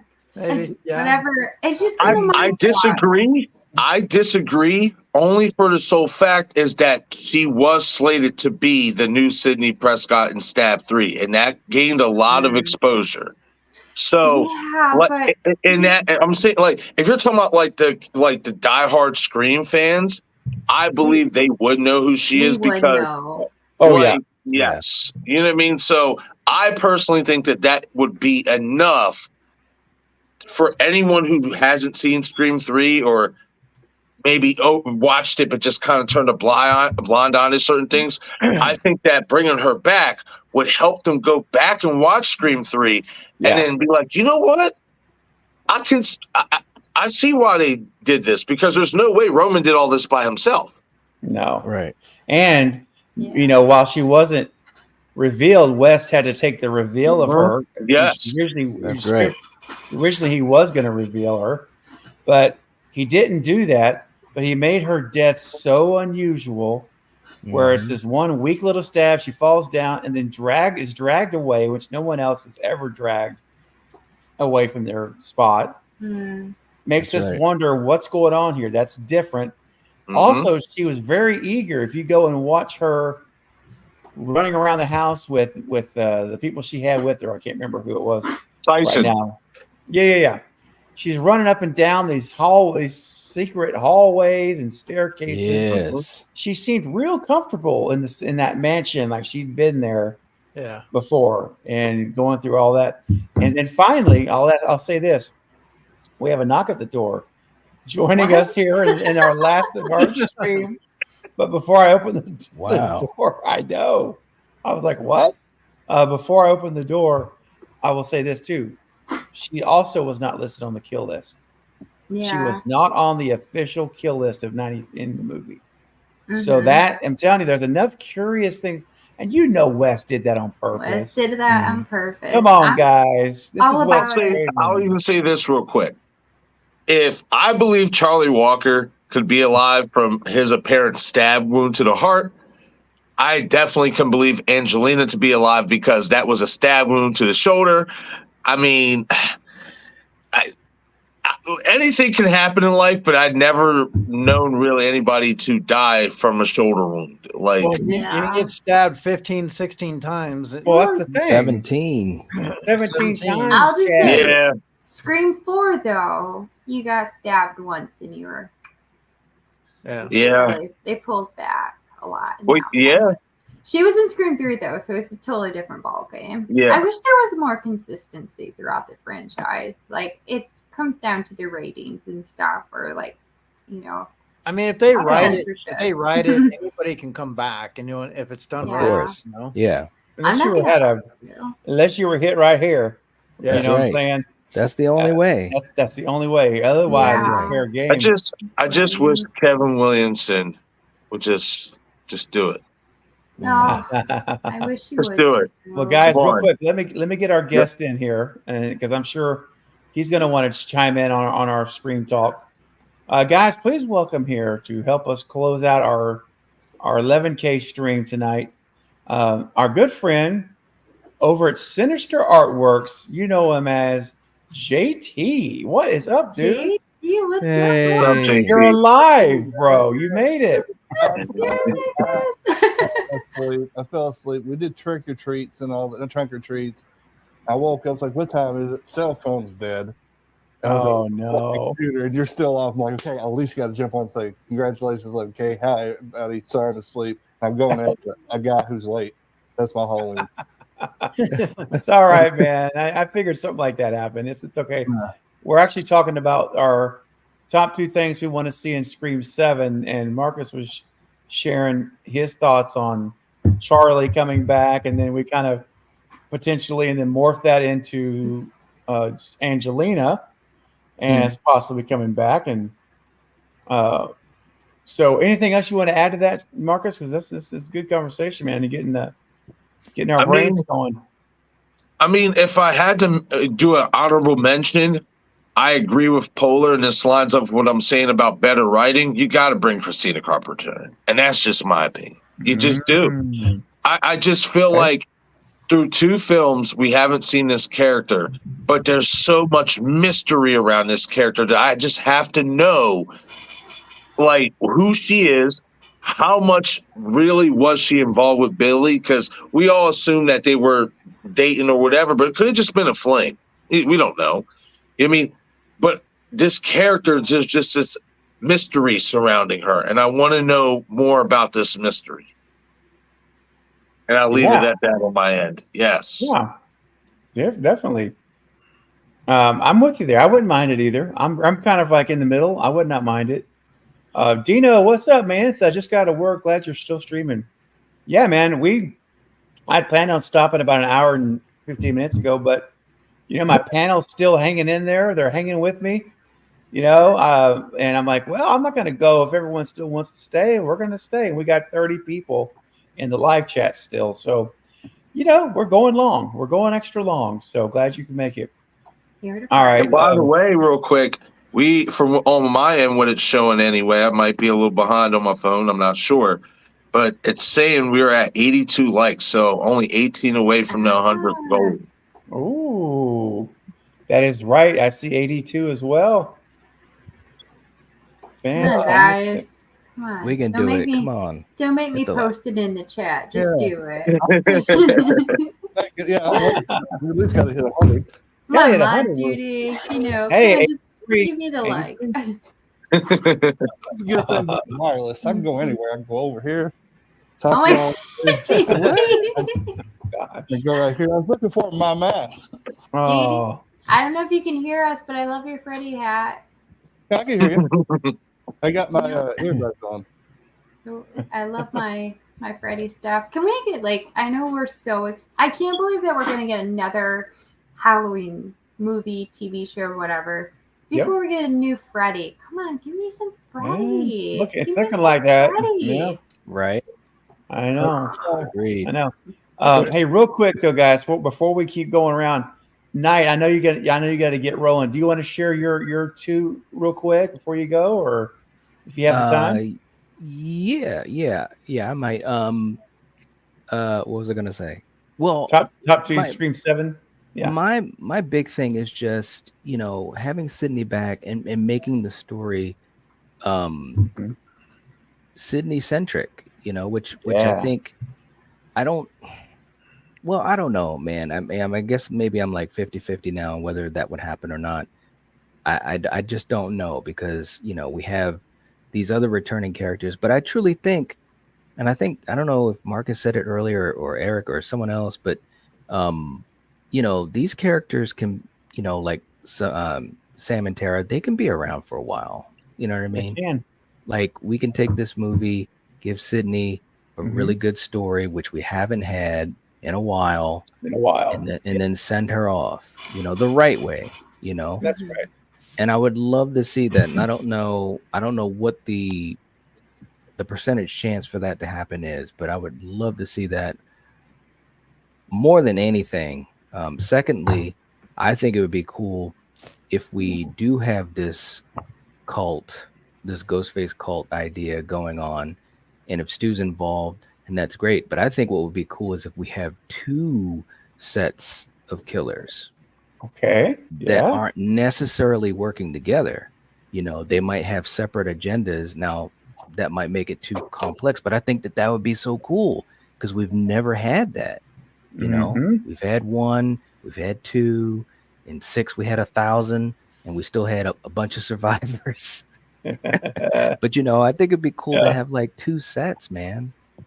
Kind of like doing like reviving Jason and Greg, but not having them die so soon. Right. Like having that running throughout the movie. That's right. And we had talked about that too, man. Like if they didn't die in the beginning and they were kind of on their own path, and then you got the Baileys, doing their thing, and sometimes they might bump up against JT's too funny. Man, what is JT's just switching his mask every 5 seconds. What the hell? But that's what I would want. Yeah, man. Okay. And Eric's doing the same thing now. We got the mask going on. That looks JT. That looks wicked. If I take off my choker, I'm Kirby. So yeah, I agree. 2 seconds. Take it off. Did you see Well, I mean, Kirby. I mean, That's what Eric said earlier. If I took my choker off, I would be Kirby. Yes. So. Well, Night, real quick. Oh, we got Vader in the house too. Wow. Night. Bro, I know you got to get going, man. But I want to thank you so much for coming in tonight and hanging out for such a long time. I appreciate it. Yeah, man, absolutely. I'm glad I was able to do it. And yes, shout out to my coworker. That's right. Yes, absolutely. We appreciate it. And hope you have a great rest of the night, buddy. And we'll talk soon, man. I know we will. So yeah. I'll be around. So if you need to get in touch with me, it's been fun, man. I really enjoyed this and hanging out with everyone as always. Same. All right, buddy. Everyone, go subscribe to the Night Watch Zone if you have not done so yet. What are you doing? Go subscribe. Be sure you do. You'll love it. And there you go. That's right. He's poking you. So, Night. Thanks again, man. We'll see you soon. All right. See you guys later. Good night. Have a nice night, man. All right. Good night. Bye. All right, Eric, I think you're up next, my friend. What are the couple things you're looking for or you're hoping for most, you say, in Scream 6? Well, I mean, obviously with Carpenter, it does leave a massive hole if you don't mention her or bring her through, because I mean, she's already been talked about, and I think that there has to be some kind of storyline that at least explains a little bit of it. If she's not going to be involved as the killer or whatever, there still has to be some conclusion with her. You know what I'm saying? Yeah. Yeah. Okay. I think it would also be kind of cool what if one of the Ghostface survives? You know what I mean? Like, what if you had it to where maybe they think the Ghostface is dead, but at the end it's revealed. Like, let's say Stu, hypothetically, okay? I mean, you if he does come back, would you want him to be a one and done? Like, you know what? That's it. We are going to get you. Sydney's going to get you, whatever, and finally be done with it. Or would it be like maybe they think he's dead again, but it doesn't necessarily have to be Stu because we're doing this, but just basically maybe the Ghostface wins this time, this time around, and leaves it open into 8. You know what I mean? Like give it something a little bit different in that aspect. And then I want a lot of cat and mouse, like that, the chase scenes that you have with Gale and just that type of tension in the films, I would like to see. And then the story writing. I mean, like you said, just the way that, I mean, come on, you have no survivors. Like you can figure out who the killers are when you only have people that are dying. Right. And so just give us a good, mystery. Let us figure it out. Like, oh my God, I thought it was this person, and it ends up not being that person. That would be so awesome. I would love that. The snow. Oh, the snow. There you go. Hey, Wayne. Thanks so much, man. Wayne's got to get going. Thank you. Wayne. Good to see you, my friend. And thank you for the congratulations. I appreciate it. We'll see you next time, man. Take care. And what about hypothetically, we live in a world where we do door dashing, Grubhub, all this stuff. What if you have like one of the opening scenes where the Ghostface arrives at say that Carpenters are ordering food and somehow the ghost face is the one making the delivery, or they end up opening the door and just something along that suspense. They're on the phone, and all of a sudden you think you're ordering, Grubhub or something, and ends up being Ghostface. Just something that ties into today's society as well. But yeah, the other question I was going to ask you, I heard about Christmas setting, right? A Christmas setting, possibly. So would that put it in a 2-month timeline? Because we just had a Halloween setting. So would it necessarily be 2 months later, or a year? Here's the thing. That's a great question. It's possible, but here's the thing. If they go that route, you've got Chad in the hospital in the movie. Gail's, Chad could technically be out of the hospital, maybe, but he's going to be in therapy. That guy's not going to be moving. In other words, and Gail could be the same thing. You're talking about a month and a half later, 2 months later. So personally, I think they have to blast it a year later, at least a year or two. So everyone's healed and they're moving around normal again. As normal as could be, you know what I mean? Yeah. So I think it's going to be a 1 or 2 year jump, personally, because otherwise we have no Gail and no Chad essentially in the movie. They're just laying in bed. So, unless Gail's the opening kill in the hospital. That's possible too.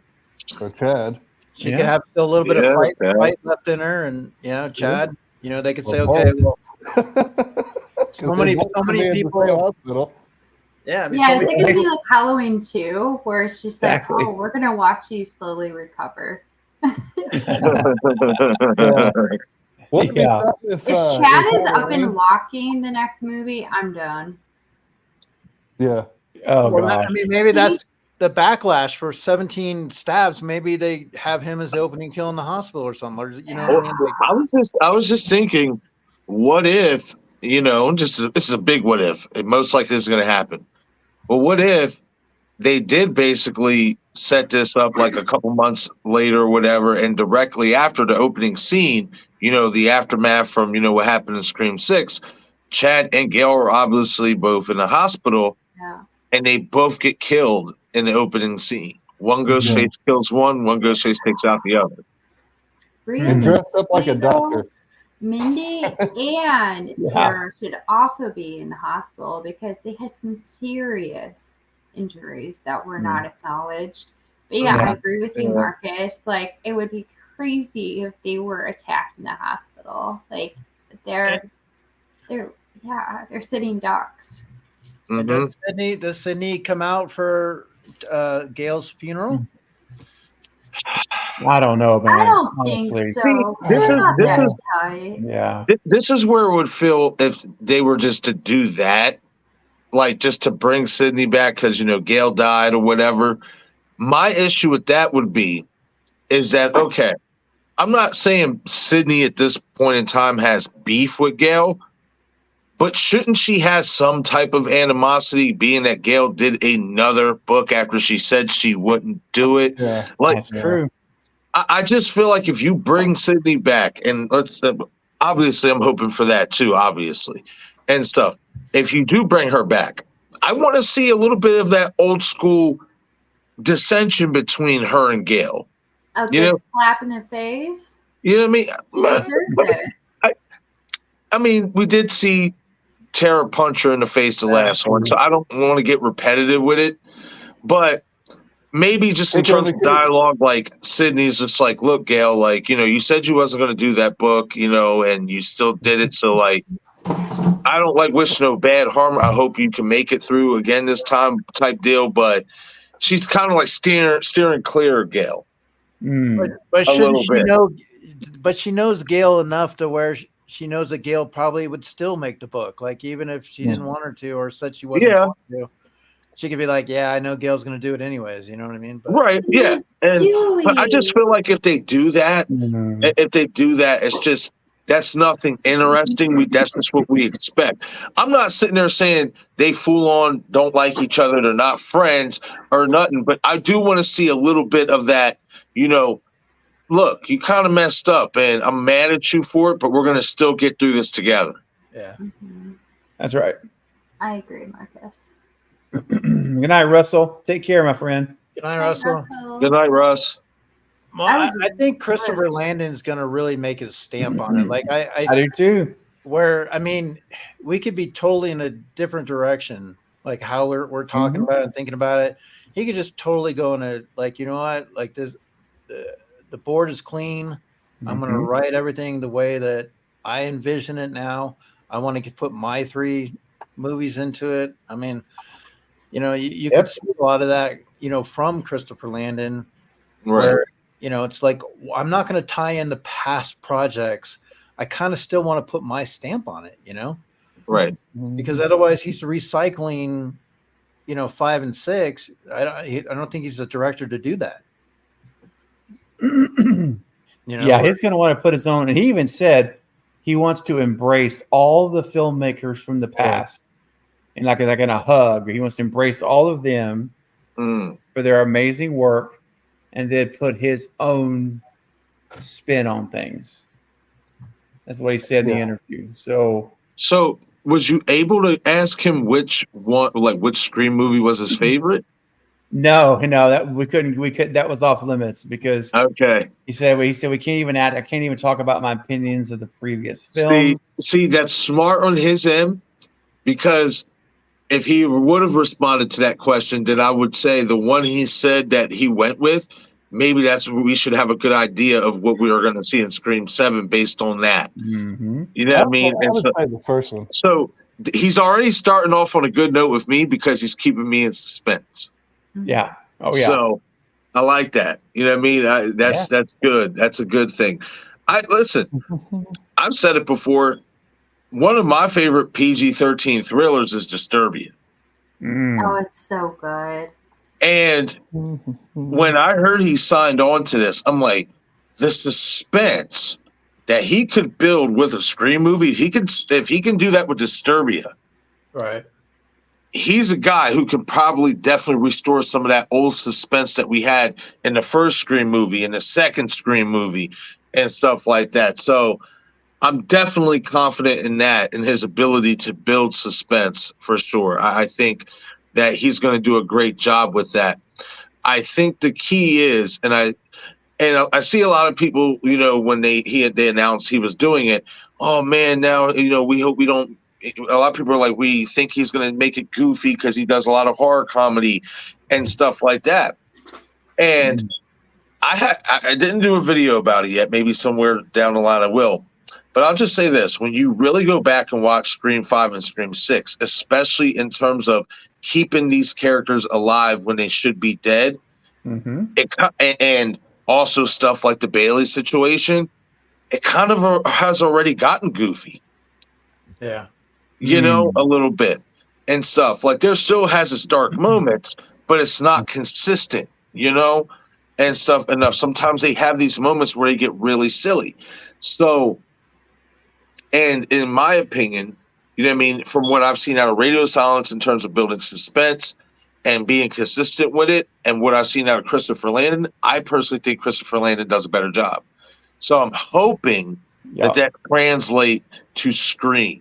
You know, and I'm confident in Will. I like his movies, even Happy Death Day. Like when I first watched that movie, I've seen, you know, the poster and all that. I'm like, man, this looks like something tacky, but you know what? I'm going to give it a chance. I absolutely love that movie. So fun.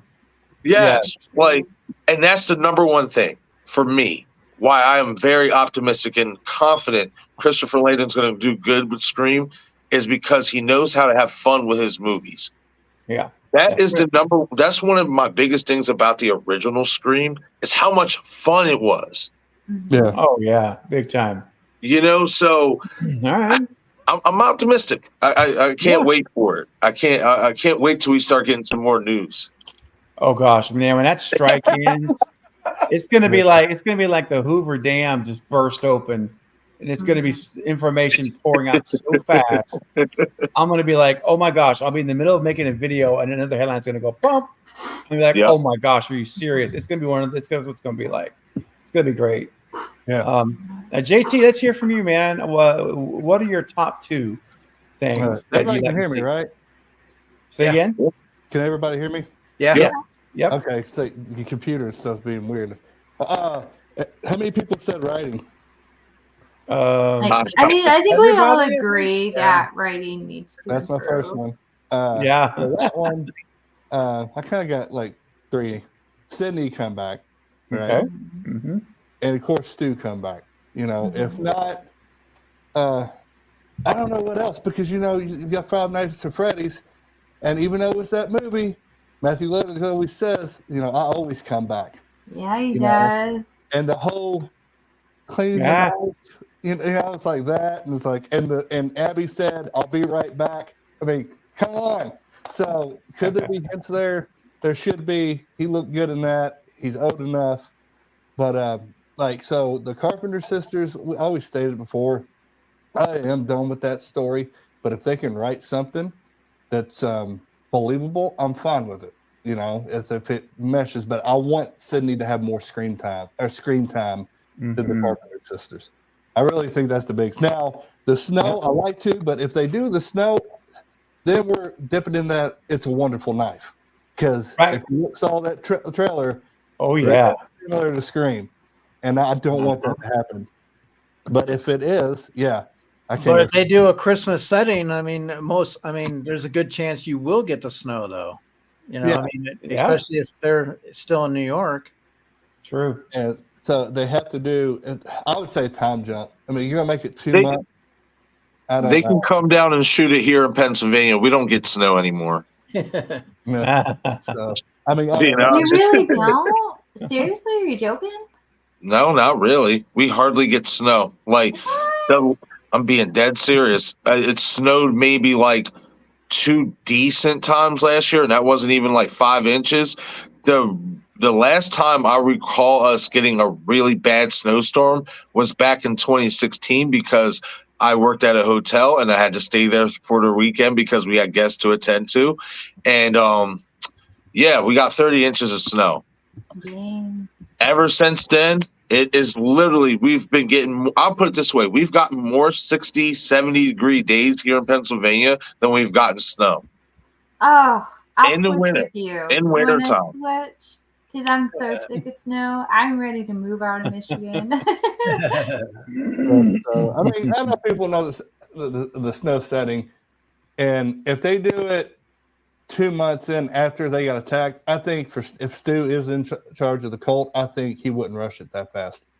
I think he put, because now we got the FBI involved. We know the FBI is involved, and now you got the New York City Police Department. They're involved, so he's going to lay back for a minute until everything calms down, or not. Maybe he rush it. I mean, the snow would be cool, but if there's not going to be a white robe, I don't see no point in it, because you're going to see the when they're running, they'll slip, fall, he'll kill them. And to me, Ghostface is almost like a silent killer, and that's almost kind of like Jason. While we don't really see Jason, because how can he be silent in the snow? It could be done. I mean, it'd be cool, but it's not on my top list. Let's end the legacy story. That's what I want. Let's get Stu and Sydney and Gail. I think Gail should be the opening kill, and a lot of people don't like that, but or McDreamy to bring Stu back, or McDreamy, or something happens to the kids for her to go in like super wife mode and super mom mode. It's like, all right, I'm not dealing with this anymore. This has to end. So it has to be somebody close. And I don't think that's Gail. I really don't think that's Gail. You all hit on the book. Gail supposed to write a book about Dewey, and she didn't. So she lied. So there's definitely going to be animosity there. So it has to be somebody close, or Sydney's father, somebody really close to her. Something has to happen to him for her to say, all right, I'm done. This is over. And she goes and finds the cult. She goes and finds Stu. She goes on a mission. But we'll find out. So you actually get the Ghostface being hunted instead of the Ghostface doing hunting. It'd be different. Yeah, it'd be different if Sydney's there, and Kirby's with her. So that would. Team up. I think that would be a good interaction too, to see like Sydney and Kirby, like like that time, because obviously Sydney's gonna think that Kirby was dead, you know, and just having that interaction, that talk between Kirby and Sydney, you know, a little bit of that too. And so, yeah, I would love that. I want Sydney just to interact with more people. Yes. Okay, I'll ask you, let me ask this real quick. Do you think however the movie starts, right? Let's say if we get this Christmas or any setting, right? Do you think it's split in half? The movie starts one place, but then we end up back in Woodsboro to cap it off. That's fine. I want us to go back to Woodsboro. I do too. I think it should start in Woodsboro. I think it should end in Woodsboro. And see, that's where I'm coming at with that, because I mean, Scream 3, Stab 3, Return to Woodsboro. Yeah. So I just feel like, especially just for the legacy, and this is just my opinion, because I do have this weird feeling that now after this second go around, somebody, whether it's a true crime series or a movie, whatever, somebody is going to reinvent Stab. Somebody's going to do it. They're going to either do it in a TV series format or they're going to do it in a movie. Yeah, everything is remade. Yeah. I feel like maybe bring them back. What's going to bring them back to Woodsboro? True. Well, I mean, I'll say her father. If her father's still in Woodsboro, her father's probably going to be the opening kill. I mean, I would have to guess. Father's got to be like 70 now. Don't kill the seniors. That right there. What you did? No, not 70. And that's too bad. I mean, there's something about Scream that I respect. They don't kill children, and I haven't seen a senior citizen die. Like, go after that. How old was the principal? How old was the principal, Henry? He wasn't like a senior. He was still working, you know. Sydney's dad. Sure. I mean, he's older. He's an older gentleman, but I mean, he's Stefan's. But Stefan's, that's right. He's not like, you know, carrying around a walker or anything like that.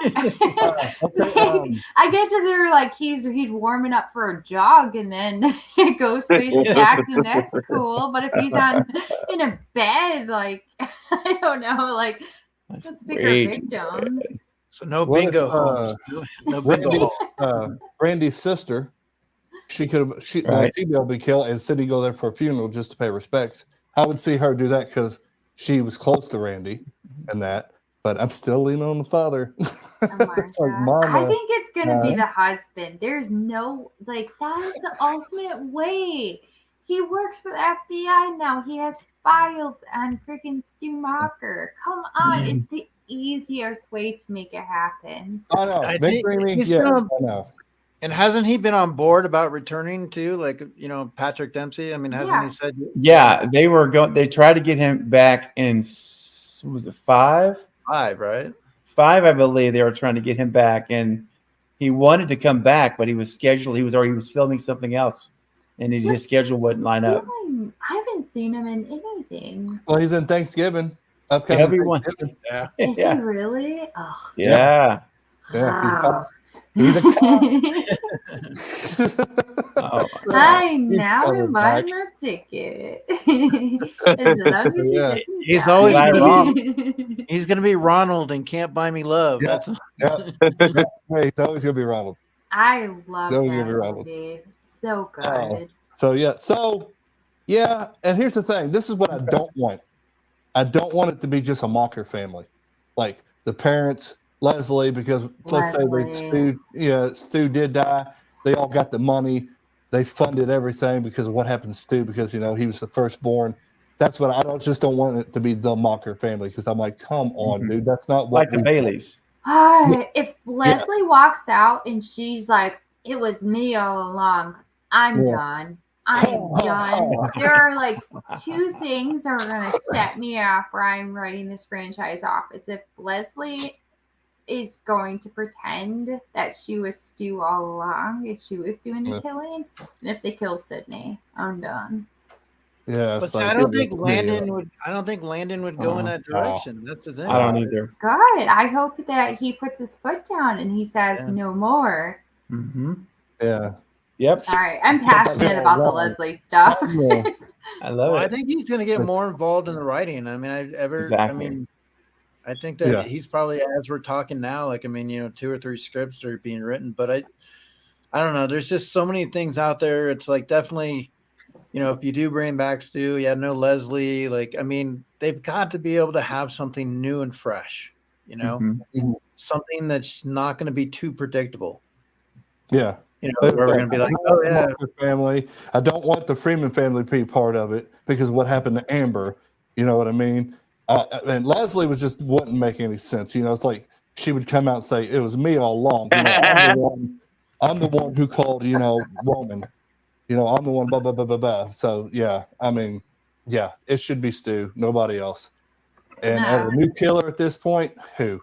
That's really going to like, oh, that makes sense. Who? Who can they really get? There were That so really makes many sense. issues with freaking Dermot being the killer in Scream 6. Scream 6 could have been such a better movie. Like, I love so much of it, but some of the problems were such problems. Like, come on, you ain't fooling no one. And Gail Dermot's would a good have. actor too. He's a real good actor, and it's like, Yeah, what are you what doing? was going on with that third act? It was a hot mess. Yeah, he should have been the dad from Angels in the Outfield. He was an asshole. And he's like, sorry, son. He just walks out. That's the bad guy that I want. I used to love that movie. I'm like, what's that? What is that? See, and that right there is what I'm talking about too, like the goofiness and stuff. Like they just didn't do a consistent enough job of making these last 2 Scream films serious.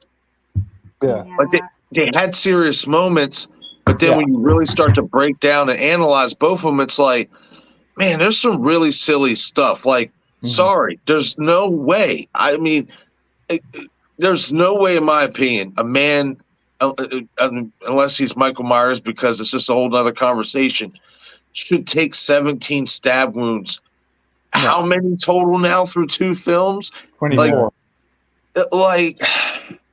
And it's not like you're poking him with a pocket knife. Yeah. Right. Yeah. That's right.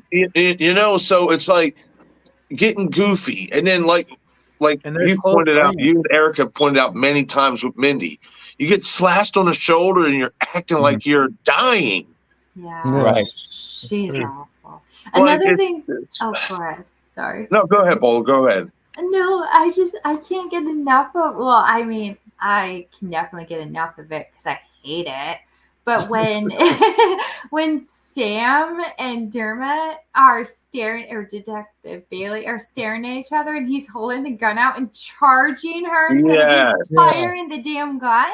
Yeah. Like, why does he have the gun in his hand? Just get rid of the gun, and that seems fine. But he's charging her with a gun. Who thought of that? You should have did an office pop, just random pop, pop, pop, pop. It's like, it's like, what? I was just shot her. Game over. Oh my God. Writing choice. It's a writing choice somebody made.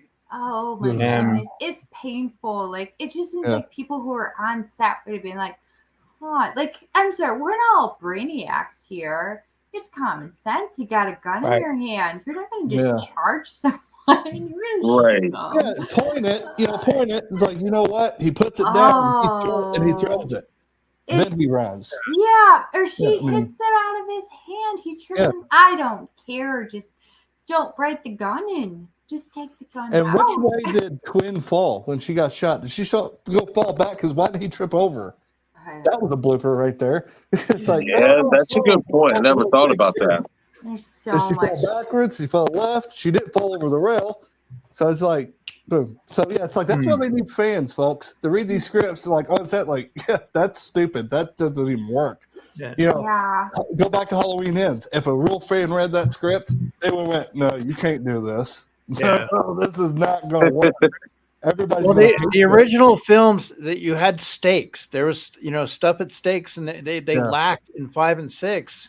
With the characters, being like, for example, when Mindy got stabbed, there was a little bit of intensity where you thought that maybe she was going to be dead, but the stakes were lacking. There's no consequences. Yeah. Yeah, it's true. Well, that's why I'm optimistic with the Christopher Landon on board that we're going to get a much better movie. I think 7. I've gone on record and saying this, and while there's a lot of good things I enjoy in 5 and 6, there are, but I really think 7 is going to be the best sequel since Scream 4 came out. So in other words, it's the best sequel. It's going to be better than 5 and 6.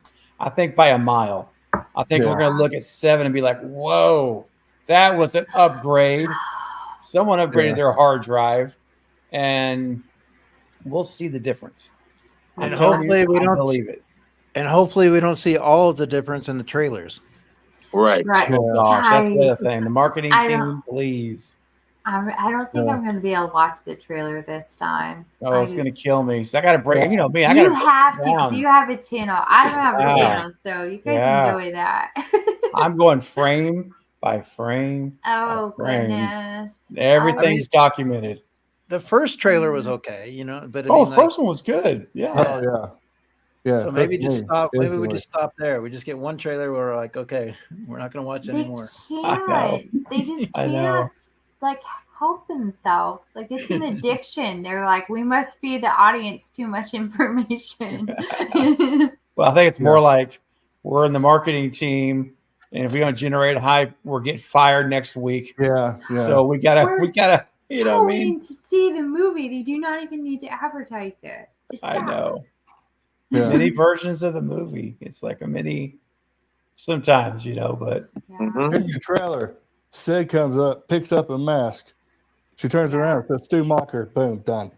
That's all you need. That's all you That is get. all you Yeah. need. It was hilarious. My nephew today like yelled at me because I mentioned that the cupcake was in Five Nights at Freddy's.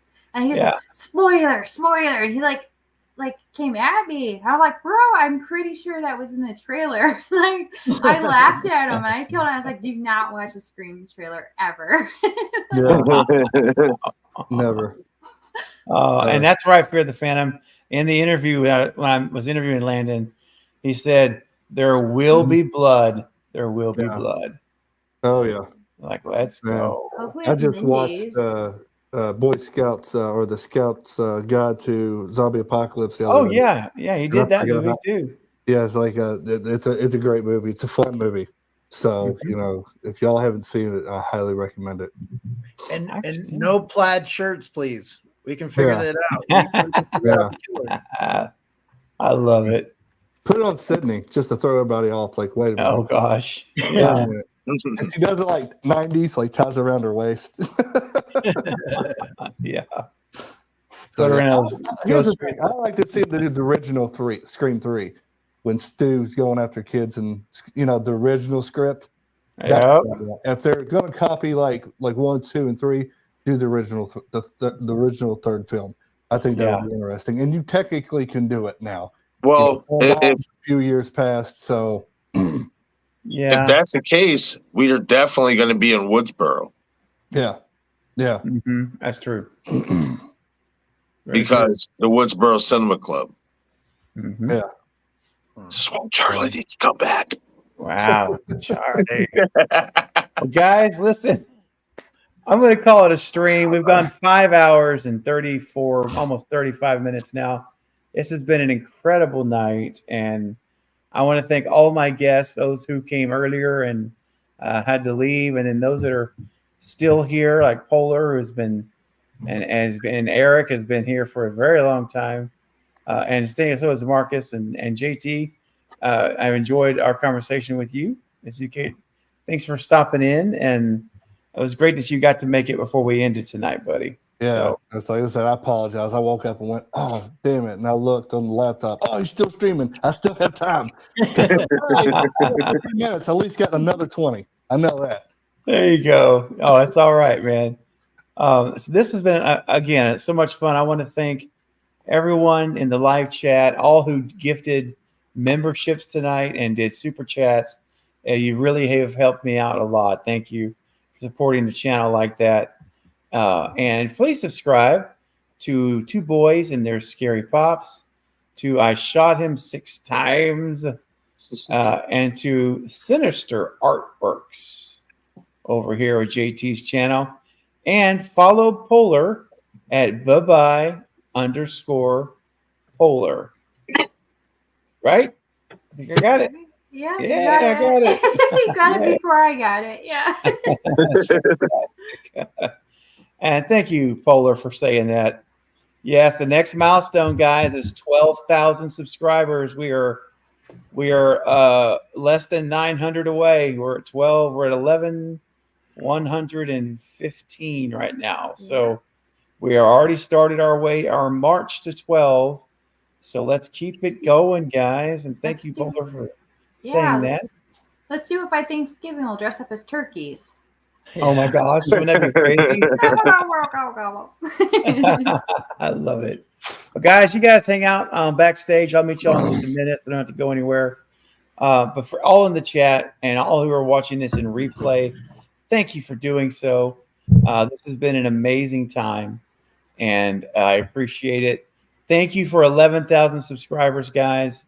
I love you all, and I will see you on the next stream, which will be tomorrow at 2 p.m. Central.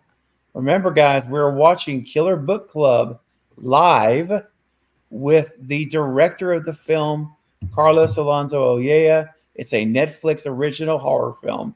It is homage to Scream and so many more, but they also tell their own story, which is why I like it so much. It's not like a ripoff.